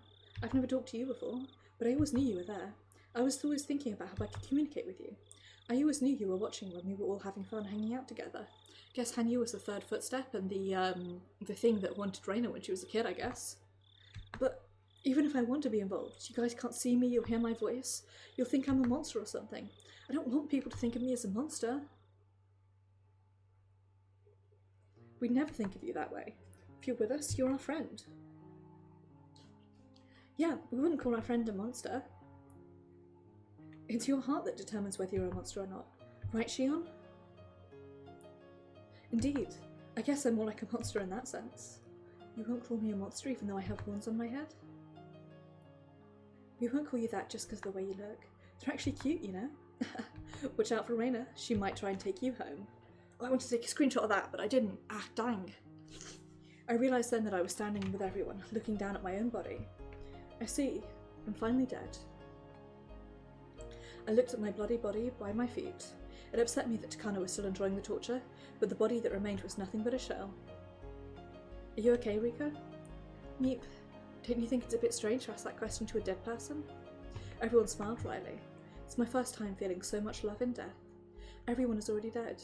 That's why I feel so happy to be dead, to join them. Suddenly the world got darker and my body started to sink downward.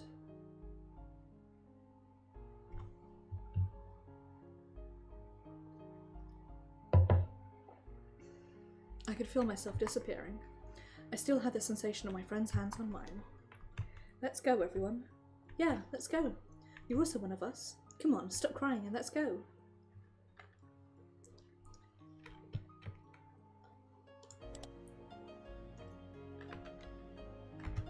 There we go. My vision had gone dark, but somehow I could still see. Reina offered a hand to Hanyu, and Hanyu slowly took it. Hanyu, I don't know what sad experiences you had before we met, but I'm sure my friends will accept you. Oh, is it still going to be fun if I'm involved? Are you sure they'll accept me? Yes, so come along with us. Reina touched Hanyu's hand. Felt like everyone else laid their hands on top too. If only they had the hands to do so. Let's go, Hanyu. Let's accept this sorrow, so we can embrace joy as well. Believe in the bright future that's waiting for us. A miracle will happen. We will obtain it, okay? Yes, Hanyu said with a definite nod.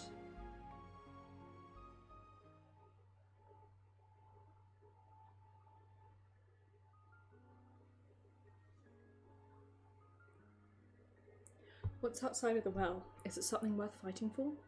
What's outside of the well? Is it something worth getting hurt for? What's outside of the well? I'm going to fight and get hurt in order to find out. I'm sure what's waiting is a beautiful world, even if I get to the bottom of the well again. The key to the new world is my willingness to get out of here. Even if I can get out or not, I will eventually get to the new world.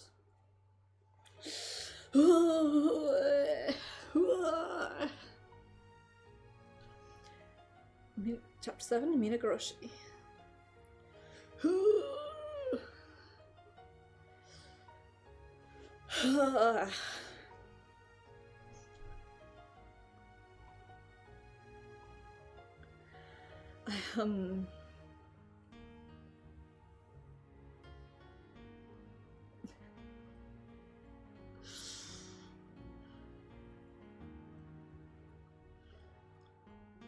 Definitely got chills.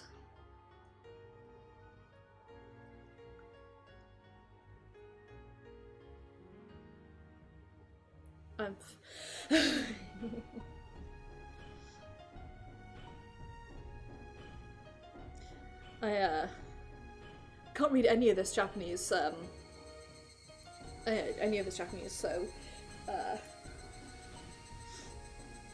this is just enjoying these credits, but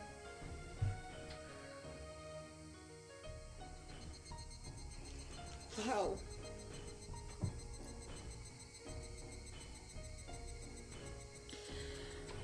This is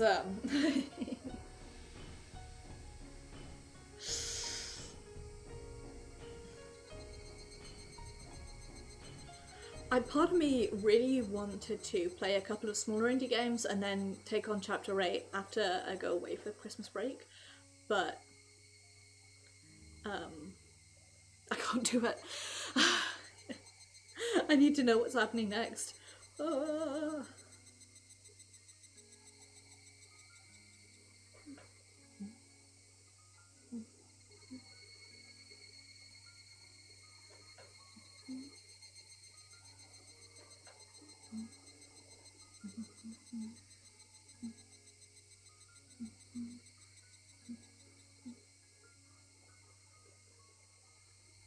Apparently a better translation of the name would be When the Higurashi Cry, as opposed to Higurashi When They Cry, but everybody knows it as HWTC, so.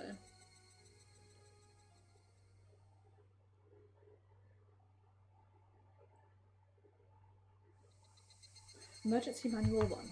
If the existence of a terminal patient, L5, is confirmed, the Institute Director must resolve the situation before the L5 begins engaging in antisocial behaviour. However, they must ensure the secret remains hidden. To that end, the Director may also request assistance from the Secrecy Preservation Unit. As for the Secrecy Preservation Unit, they may request permission to fire from Institute Director if necessary. All efforts should be made to secure the L5 subject alive, but if that proves obstructive to maintaining secrecy, their life may be forfeit. At all times, maintaining secrecy and preventing exposure will be of the highest priority. However, preserving secrecy will take priority over preventing exposure. Emergency Manual Appendix 9 FAQ. Can Emergency Manual 34 be administered if an outbreak of L5 occurs, putting matters beyond the control of the Secrecy Preservation Unit? Additionally, is the Institute Director responsible for determining what constitutes an out-of-control situation? Yes. If an accident occurs and hazardous material, the H170 series, is exposed to the public, can Emergency Manual 34 be administered? Yes. If an accident has occurred and the nature of the Institute is revealed to the public, the Secrecy Preservation Unit will take steps to resolve the situation. However, if this information is spread too widely, can Manual 34 still be administered? Additionally, is the Institute Director responsible for making that decision? Yes. Decision to execute Emergency Manual 34 must be carefully deliberated over and sanctioned by an official. In the case of emergency, does the Institute Director have the right to make the final decision?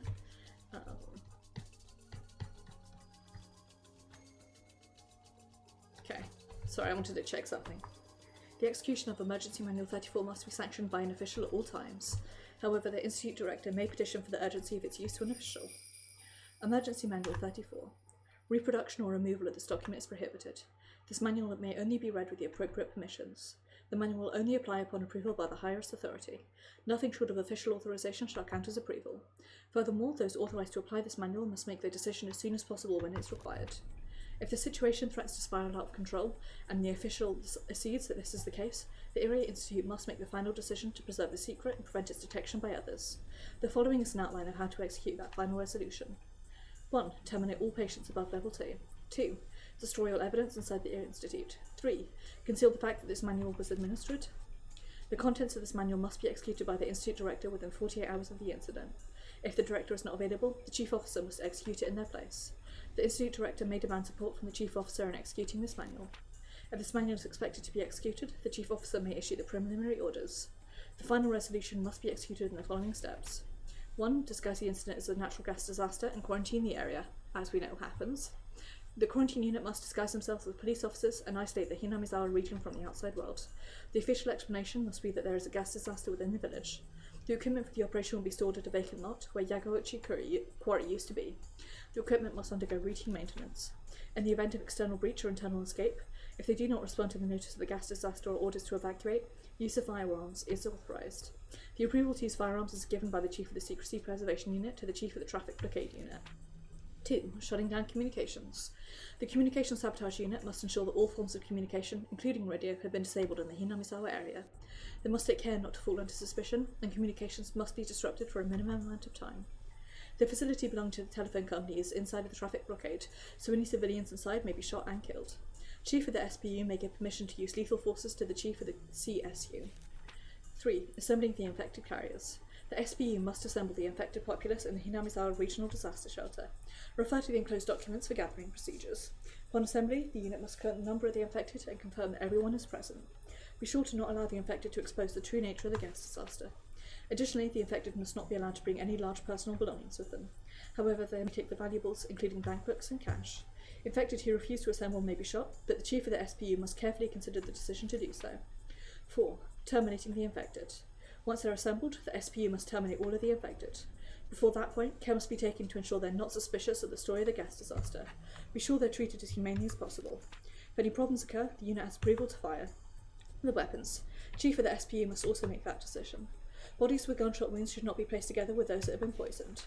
5. Concealment of the Institute. The Institute Concealment Unit must collect all of the classified items, refer to the 193 items in the appendix, in the Institute in order to suppress the evidence. Refer to the appendix for more detailed instructions. The research staff of the Institute must assist with this operation.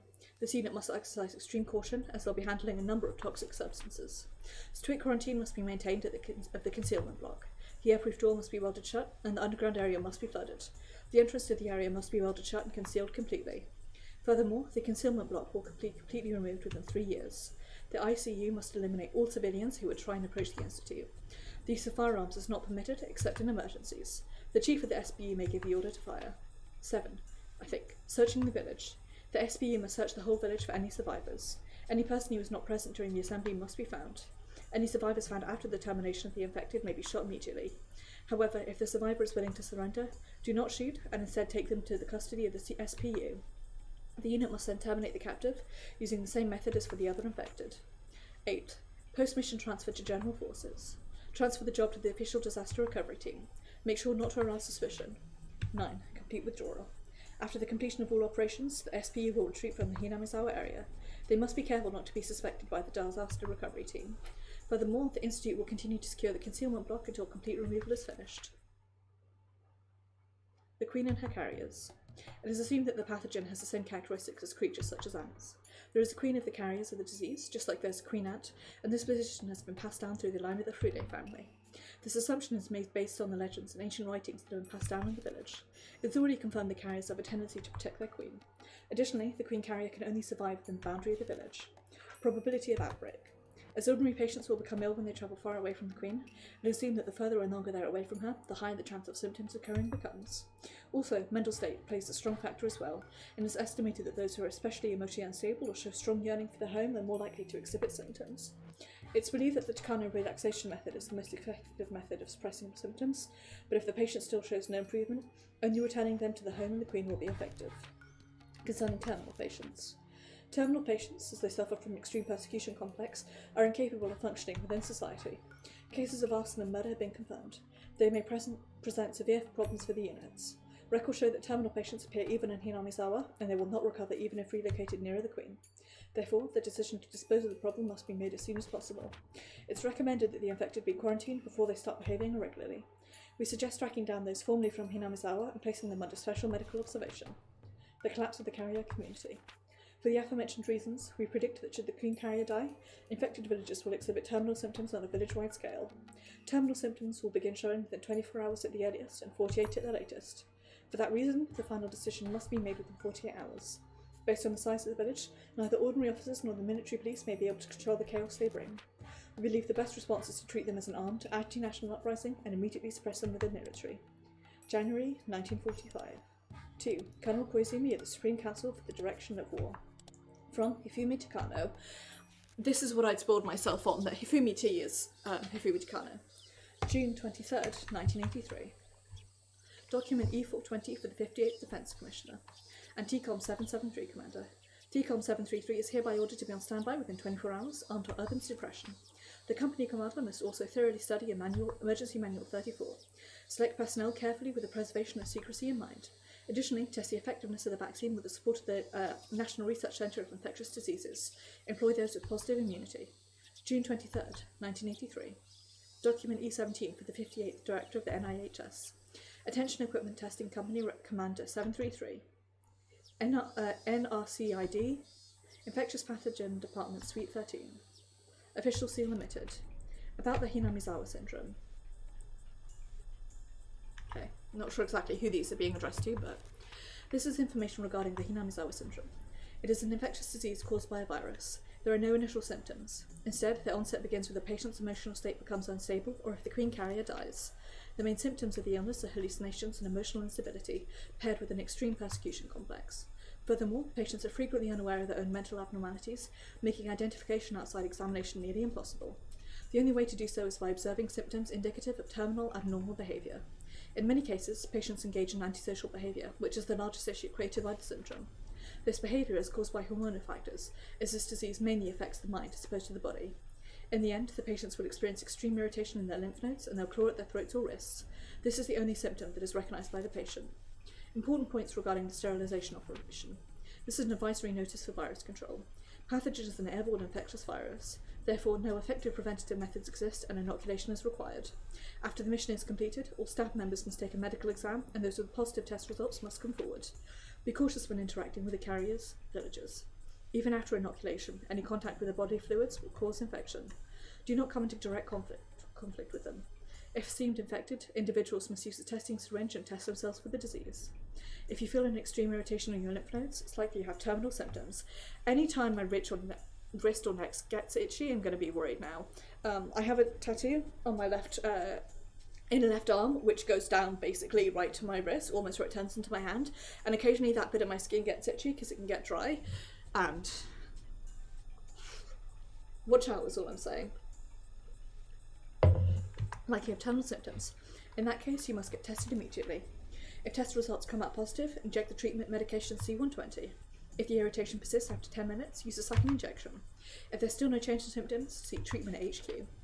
Do not use C120 if your test results are not positive. If used on a healthy body, symptoms of high fever, rashes, dilated pupils and hallucination will be observable within 10 minutes.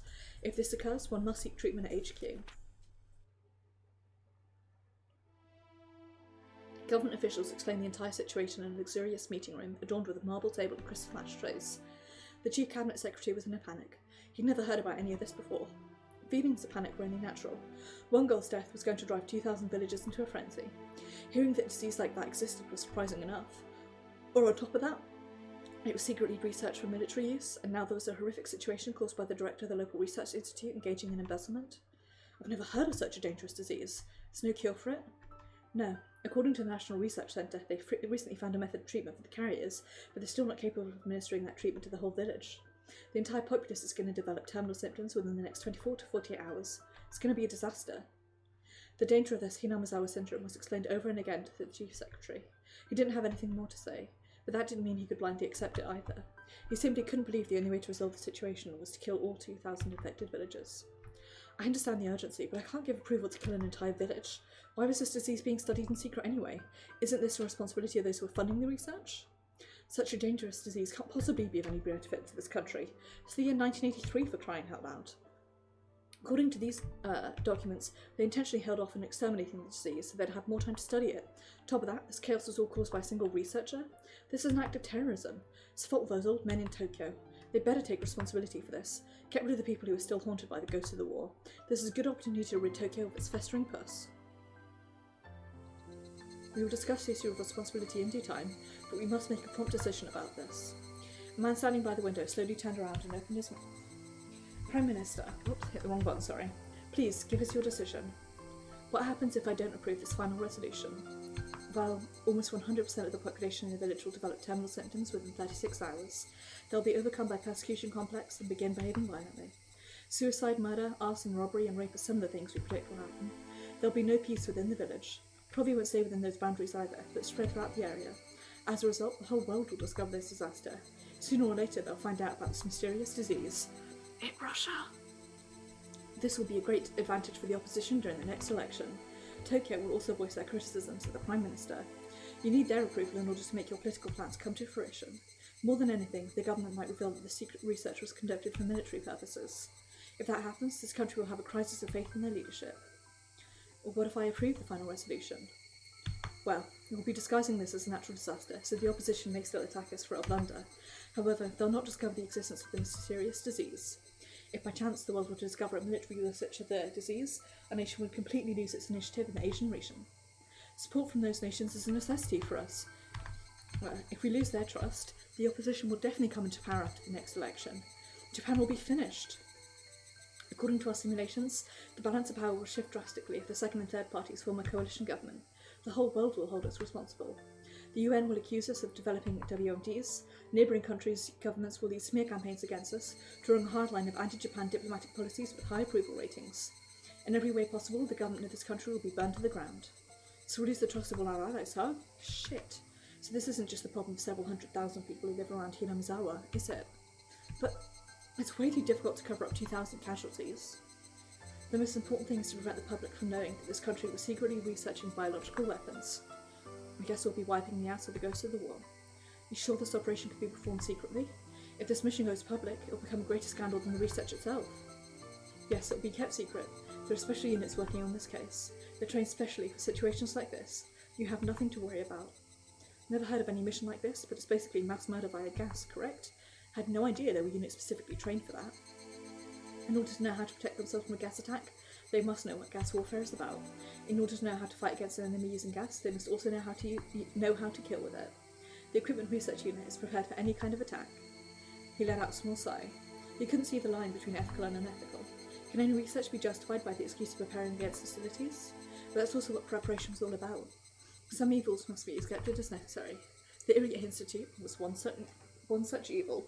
I'm not commenting on this because I feel like my opinions are far too complex to summarise at nearly midnight after an emotional trip of the final chapter.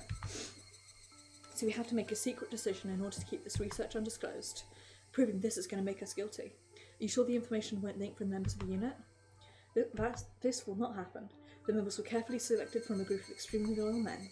We never performed an operation such as this, but they're highly experienced and will not leak any information whatsoever.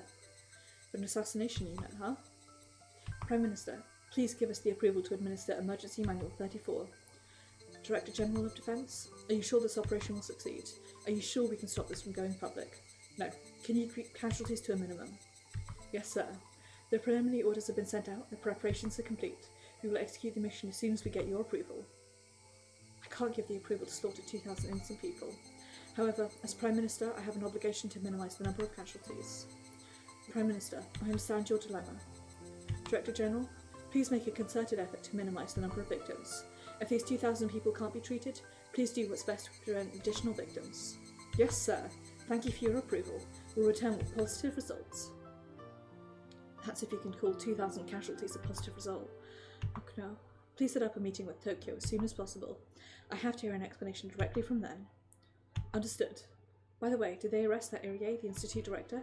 No, he committed suicide by taking poison. He was in such a rage that his research was being shut down, that he felt as if his life itself was being denied. So no one will ever really know what made him commit such a horrific crime. The execution of Emergency Manual 34 is approved. June 23rd, 1983. Prime Minister. Director General of the Defence Agency.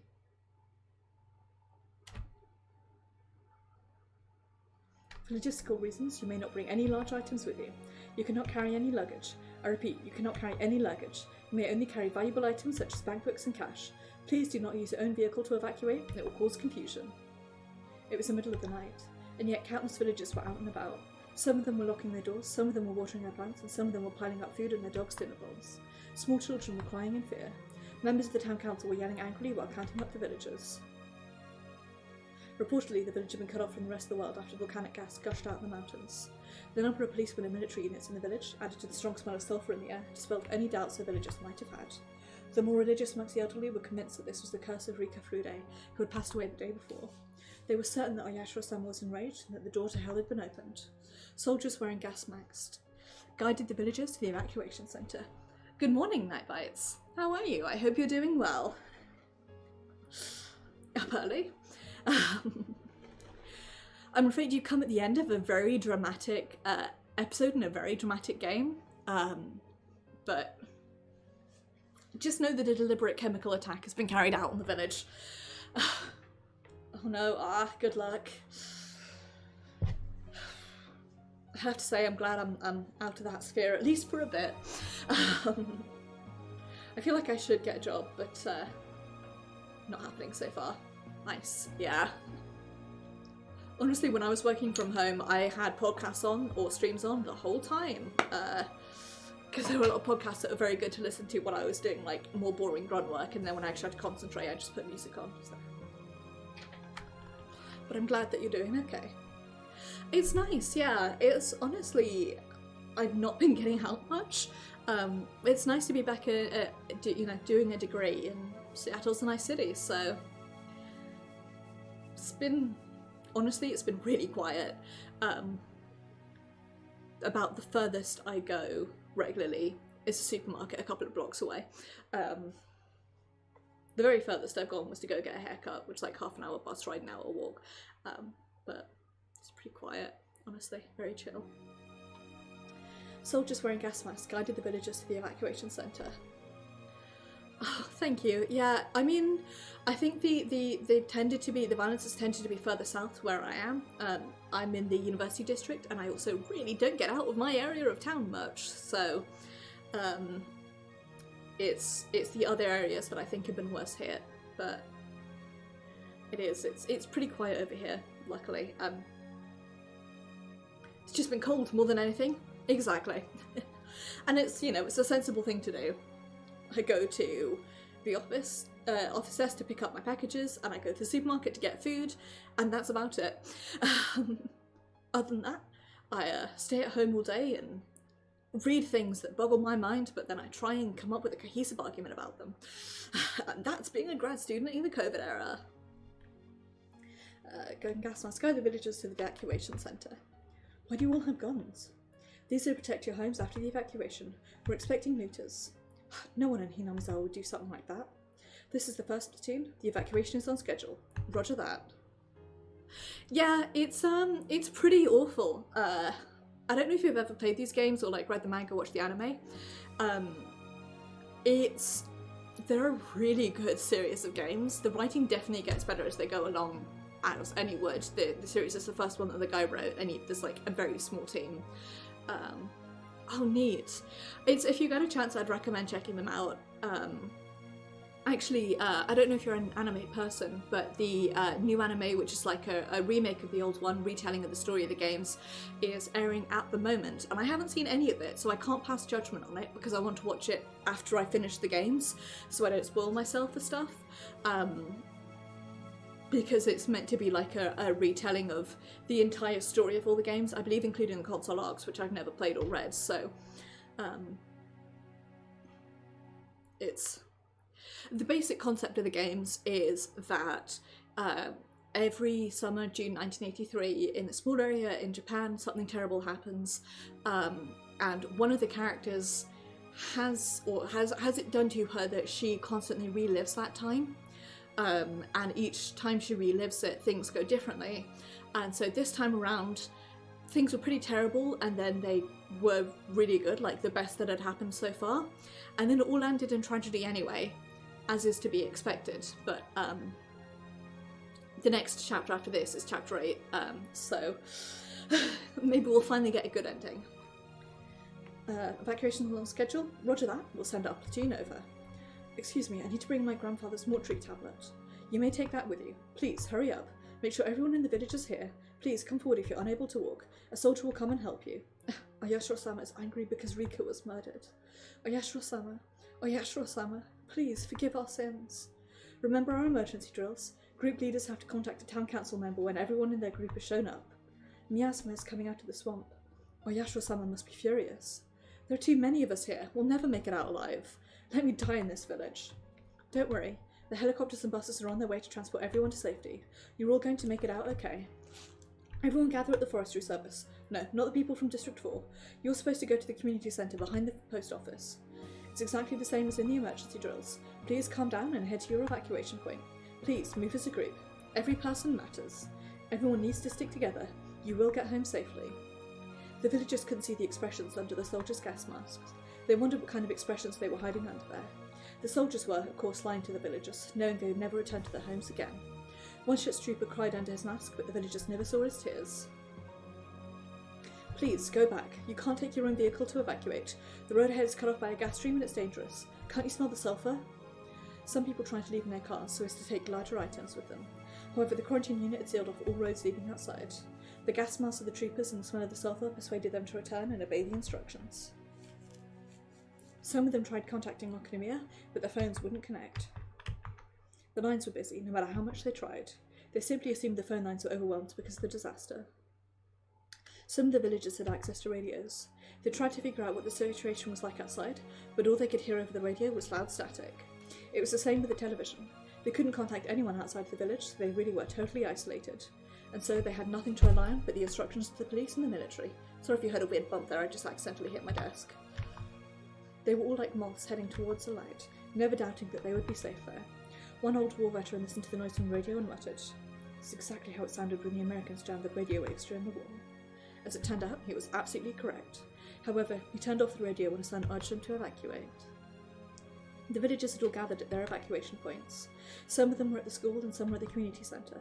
They were to stay in the building until the evacuation vehicles arrived. The soldiers told them to stay inside so they could keep track of the number of evacuees. Please close all of the windows to prevent the gas from entering. We'll be sealing the windows to be on the safe side. Your cooperation would be appreciated. Alright, let's help them out. People started to seal up all the windows and vents with duct tape that was handed to them. They completely sealed every opening, even as they heard the disquieting conversation of the soldiers. It was long past 3 AM, but everyone was wide awake with fear. They were having an extremely long night. So am I. I was like, oh yeah, it'll be fine. I'll probably finish like 10:30 or so. Nope. But I'm determined to finish this tonight. Coincidentally, the end to their night had almost arrived. This is all Oyashiro-sama's curse. Rika, Oyashiro-sama, Oyashiro-sama. Oyashiro-sama demoned away those kids at the Furude Shrine in his fury. The Furude Shrine was swallowed by the world of demons that day. Yep. The demons chewed up her guts while she was still alive.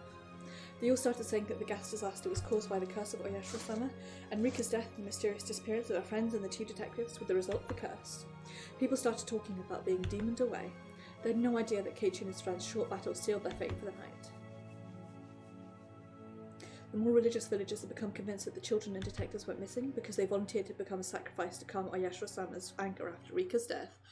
Actually, it was the other way around, but okay. They didn't know the truth. They couldn't know. Not one realised that Keiichi and his friends' efforts had all been in vain. Indeed, in Hinamizawa, everything that happens is the will of Oyashiro-sama. But why did it have to be that way? Before the series of mysterious deaths occurred, no one really used the term the curse of Oyashiro-sama that frequently. In other words, he set them up. People in this village were set up to believe that the curse of Oyashiro-sama happens every year. They really are just too superstitious. It's that bloody Neo Takano. Major, we finished gathering the villagers together. The last family finally reached their assembly point. We got everyone. Speak of the devil. Good. This is finally it. The curse of Oyashiro-sama will become reality tonight. For attacking Watanagashi on Rika Fude, Oyashiro-sama is punishing this village. The curses of the last 5 years are culminating in the biggest curse in them all. This is not just a mysterious chain of murders. This is divine punishment from an enraged god. Let's begin. This is the company commander. The men are requesting 1 minute of silence. Can you let them have that, Major? Do as you like. Takano gave him a disparaging laugh.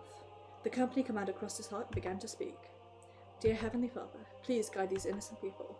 The sacrifice will save the lives of many others to come. Please forgive us for committing this sin. Please forgive us for being here today. The company commander is a Christian. In fact, he doesn't follow any religion. However, he prayed because he felt the need to ask someone for forgiveness. He wasn't even sure if he was saying it correctly, but he still prayed to God. He asked forgiveness for committing a sin and continued to pray. Takano was speaking in a soft voice. She was talking to herself. If ye know not what hour your Lord doth come, but know this, that if the good man of the house had known in what watch the thief would come, he would have watched, and he would not have suffered his house to be broken up. Therefore be ye also ready, for in such an hour as ye think not, the Son of Man cometh. One man heard her murmurs. That's from the Gospel of Matthew. Is it? My grandfather always said that to me. He was telling me to work hard every day, because you'll never know when you'll be rewarded. I just had the thought, which is that at the very beginning of this, we got a note to my granddaughter, and I always thought it was to Rika. But I have to read it again, because it may be to Takano now. Ugh. Is this a reward for you? Yes, although you might never understand it. Excuse my rudeness, but I believe that the descent of God is a merciful thing. I think what you're saying is inappropriate for a time like this. He was trying to tell her that using that verse of the Bible was inappropriate for the occasion. However, Takano simply laughed as though she'd heard something very funny. I'm sorry, but you have no right to judge. Tonight is the night when I become a god. The moment of silence has ended, and with the end of the silence, execute the operation now. The order was given in as hollow and reluctant a manner as an order can possibly be.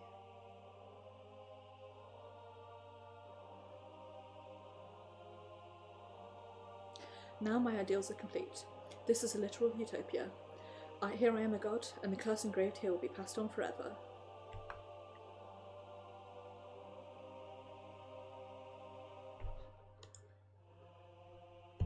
People were packed into the classroom. They were afraid. The troopers closed the door of the classroom. The people inside had no idea what they were doing now. However, they didn't suspect anything at all. One old man walked up to the door to open it, because with it closed it was far too hot inside the room. But he collapsed all of a sudden. His wife tried to walk over to help him up, but she also collapsed. Then other people also started collapsing inside of the room. It really was a very odd sight. Don't know if odd is the word I would use, but what would make for a good example? Be pretty amusing if they were dominoes. However, they're human beings. People sitting by the window watched a strange event happen before their eyes. They opened those eyes wider to try and understand what was going on. A god has reawakened from a long slumber thanks to the Danwa, who curses non-believers on the sacred night of Watanagashi. Year after year that god reawakened. The mighty Oyashiro-sama awakened, and so they regressed to their primitive fear of the curse. And then it turns out the actual Oyashiro-sama is mostly just an anxious little girl who's had to live far beyond her years.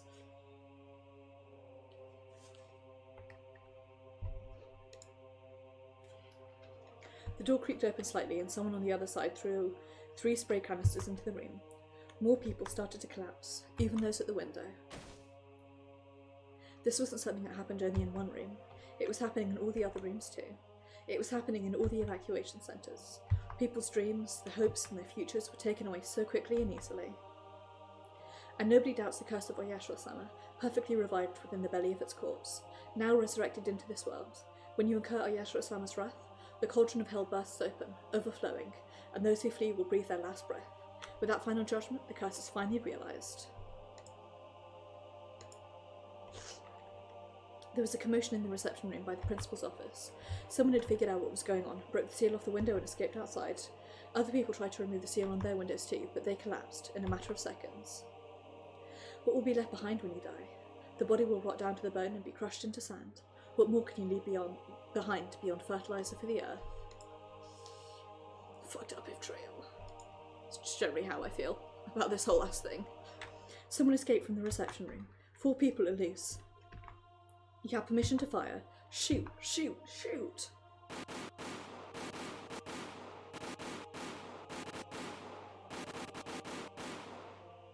The soldiers shot the people who tried to escape in the back. The sounds of gunshots echoed in the silence. It was a noise filled with cruelty. They helplessly fell down to the ground. Their deaths were so pitiful compared to the silent deaths of those before them. The residential police officer was one of the escapees. He tried to shoot back at them with his own gun. His shots could be heard throughout the building. The soldiers ducked into the shadows upon hearing the noise. The officer seized his chance and ran towards the gate, but that was just a waste of time. Not only was the range of the weapons they were using longer than the length of the schoolyard, but as trained professionals it'd be nothing for them to shoot him from that distance. Sorry for the noise and the flashing. The villagers had no choice. Either they'd die from gas without realising what was happening, or they'd find out about the mission and be killed. What happened? Did they fight back? Respond! We saw all of the fugitives. One of the residential policemen shot back. Collect those bodies. Do not put them with the other corpses. The soldiers walked over to the 4 fallen bodies. They needed to make sure they were all dead, not just injured. I will remain. A name, a great undertaking, a curse left behind. My presence will be forever deified in this land, and those who escape today's curse will be in awe of it. They'll pass that fear on to others. The memories of those herds of people will sublimate into me, and I will transcend.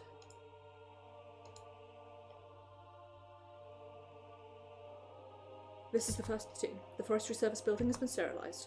4 escaped, we took them down. This is the 2nd platoon. Sterilisation complete. No one escaped. This is the 3rd platoon. More than 10 escaped. We're conducting a sweep. It will be over soon. This is the 4th platoon. Sterilisation complete. No one escaped. This is the 3rd platoon. We've taken out all 13 fugitives. Sterilisation is now complete. Roger, start counting the bodies. Make sure the total matches the original number taken earlier tonight. Takano was laughing to herself inside of the van. She didn't physically see all those people dying silently. But she saw it anyway.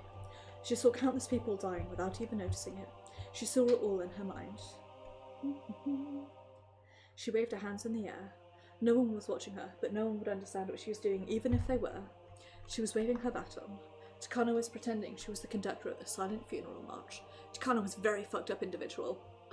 That's about as much as I can say. Major, the sterilisation is complete.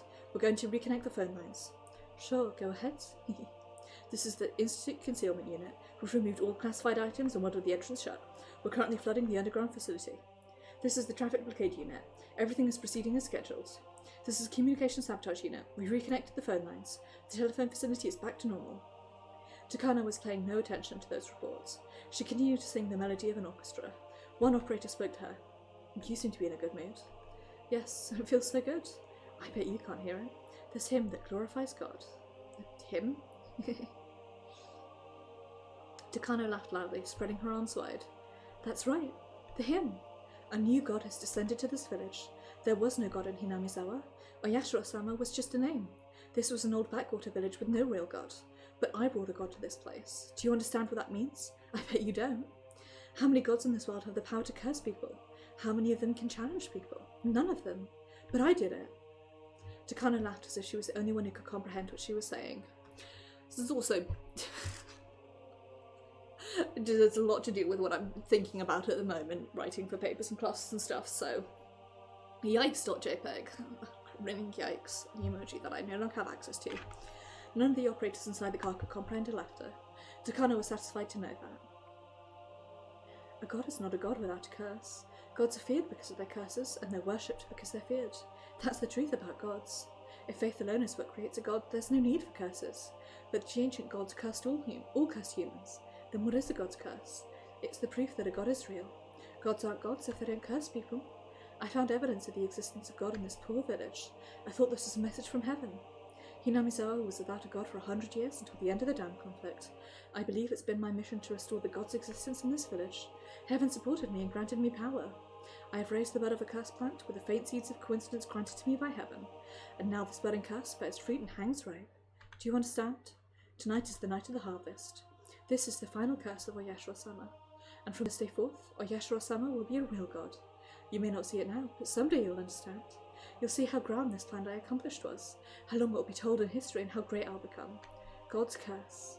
I make that curse happen. I am the curse of Oyashiro-sama. Worship me and be fearful. I create not only death, I'm writing history. History will speak of this curse and remember my existence forever. I'm the curse itself. I've transcended this flesh. My legend will endure forever beyond my mortal life. My existence is eternal now. Curse yourselves and curse your powerlessness. Realize how great I am. I am Oyashiro-sama. I am a god now. My flesh may die eventually, but I'll remain in this world forever.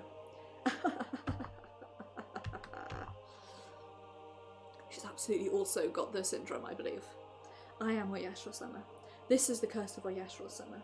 They'll worship, idolize, and fear me. When I move, they'll beg for no curse, no death. My work will be historic. My existence and the existence of the history of this curse will be told for ages. I've transcended beyond my body of flesh, becoming the curse. Even if this body decays, my work will remain in history forever. Now I have gained immortality. Humans, flesh is your curse. When your body decays, you can't leave anything behind. Your malice, regrets, fear, and you'll know my greatness. I become Oyashiro-sama. Now I've reached the realm of gods. Even if my body is destroyed, what I've done here will be passed down forever. I have achieved eternal life. Takano is really fucked up. Well, that noise made me jump as well.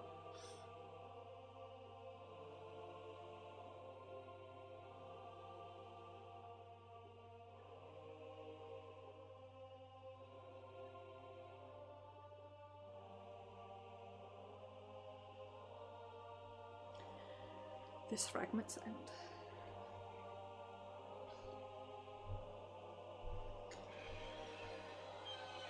Scenario mode has been unlocked. And tips and staff room. The Great Hinamizawa Massacre. The achievement for this is had a chat with Ryukishi 07, but it should be something else. Imho.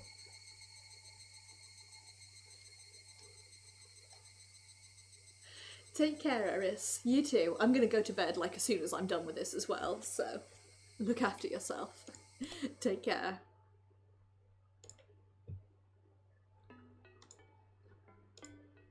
Let's read this. I guess Rika finally managed to assemble all of the pieces to a puzzle, but we don't yet know if her memories will pass on to her next life. Rika always loses the memory of her death. I don't know if she can retain the memories of what she's discovered. See ya! That's such a cute emote.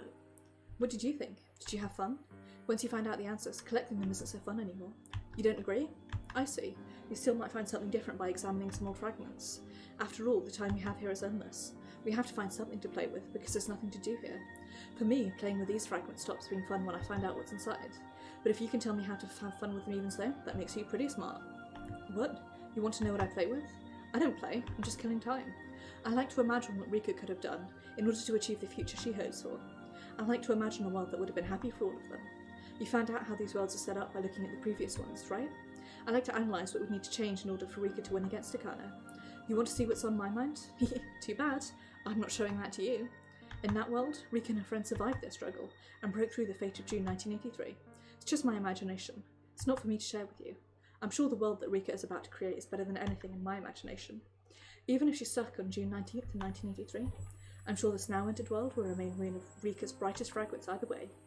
No matter how much she struggles, if she actually overcomes her fate, it will be the most brilliant fragment of her story. I'm sure the life Rika lives makes for a better story than my boring imagination. You want to know what happened to Rika? She made a decision to redo her life once again with Hanyu. She's trying to live her life with all her might. That's what she learned from this world. Her next life has already begun. I do wonder what that life is like. I'm going there now to check. Do you want to come with me? Sure shit do! So the inverted commas sequel series to this is, oh my god, I looked it up the other day and I've already forgotten the name. What's wrong with me? Bugger, I have to Google it quickly.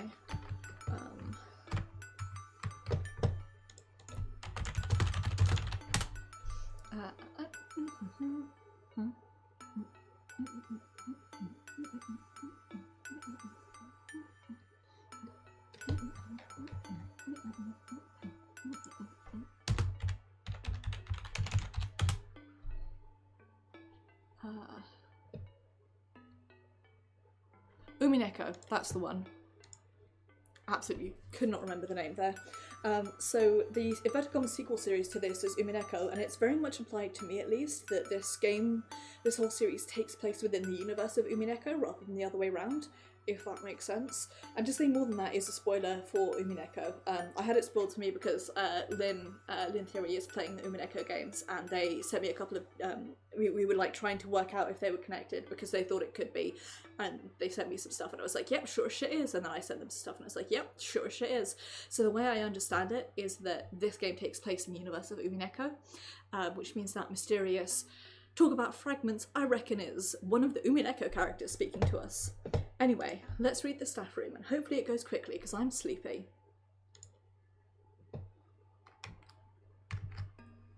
Hi, this is Higurashi 7. Thank you for playing Higurashi When They Cry, Chapter 7, Minagoroshi. This time around, the scenario is almost like the answer page in a book of riddles. Or maybe the scenario was like a side dish we enjoyed alongside all the scenarios up to now. You can take it however you like. I just hope you enjoyed it. I was very nervous about releasing the scenario, because a mystery is only good when it's still a mystery. The scenario marks the end of that mystery. There's still some aspects of it that are mysterious, though. To be honest, I didn't want to release this chapter for a while. However, way too many similar stories are being published with no answers at all. A book of riddles means nothing if there's no answer page in the back. Coming up with an answer when you have no way to see if it's right or not is a little sad, I think. If there are no answers, you can't get any joy out of reading a book of riddles. I regret to see that there are way too many stories out there that don't offer this kind of joy. That's why I decided to release something that you can compare your answer to for the series. Since this world had a rather irregular presentation, there may not have been many people who reached out and might be called the right answer. But it's not really about whether your answer was right or wrong. It's much more about how many questions you raised when reading the story and how many answers you were able to find. The number of times you get like a tiny hint and then abruptly you're like, oh my god, all those things make sense now. Like, the fact that Kuma and Oishi disappeared makes perfect sense now, whereas before it didn't. Rika's death being the catalyst for everything else also makes sense.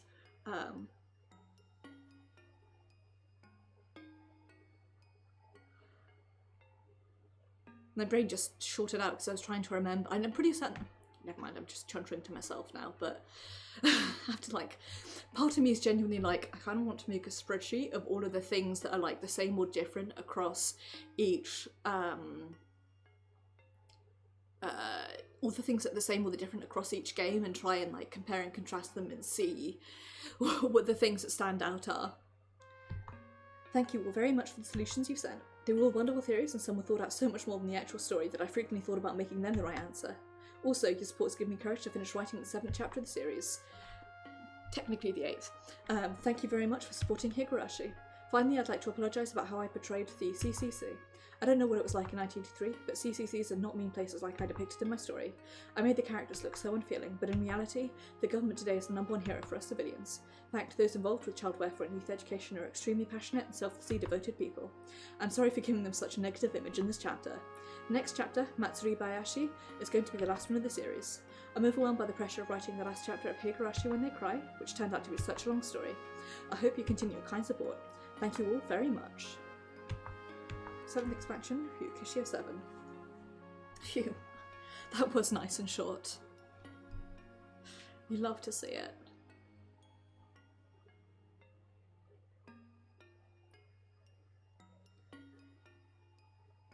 Well folks, I am now going to end stream off here. I'm going to say thank you so much for watching, it is very much appreciated, and I do hope that you enjoyed. I will be streaming Nier Automata on Saturday. I'm going to be beating up small philosophers in revenge for all the pain they're putting me through this week. And actually what's going to happen is I'm going to try and get as much of the Emerald's Memories quest done as possible. And then get back to the main story after that. I want to try and get as much done as I can reasonably on stream before going into the Drowned City.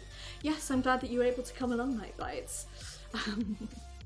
It's been nice to chat to you again. It feels like it's been absolutely ages. Sunday will be Destiny 2, where we will be doing Season of the Hunt, starting that up, which is exciting. Then next Tuesday will be Final Fantasy 14. It's 5.4! Oh my god, it's finally happening. Definitely has. Cannot believe that 5.4 is coming out next Tuesday, so I'm going to be doing that. Tuesday and Wednesday are both going to be Final Fantasy 14 streams. The plan is to do the 5.4 main story on Tuesday and then do everything else, so Eden, Werlet, all the other things on Wednesday. I'm not going to be doing Ishgard Restoration because I'm not a crafter, but I'm going to try and get as much of the other stuff that I can do done as possible. Then next Thursday it will be Higurashi When They Cry. We'll be starting the final chapter, sort of, chapter 8, Matsuribayashi. So take care everybody, have a wonderful evening, do look after yourselves and be excellent to each other. Thank you so much for coming along.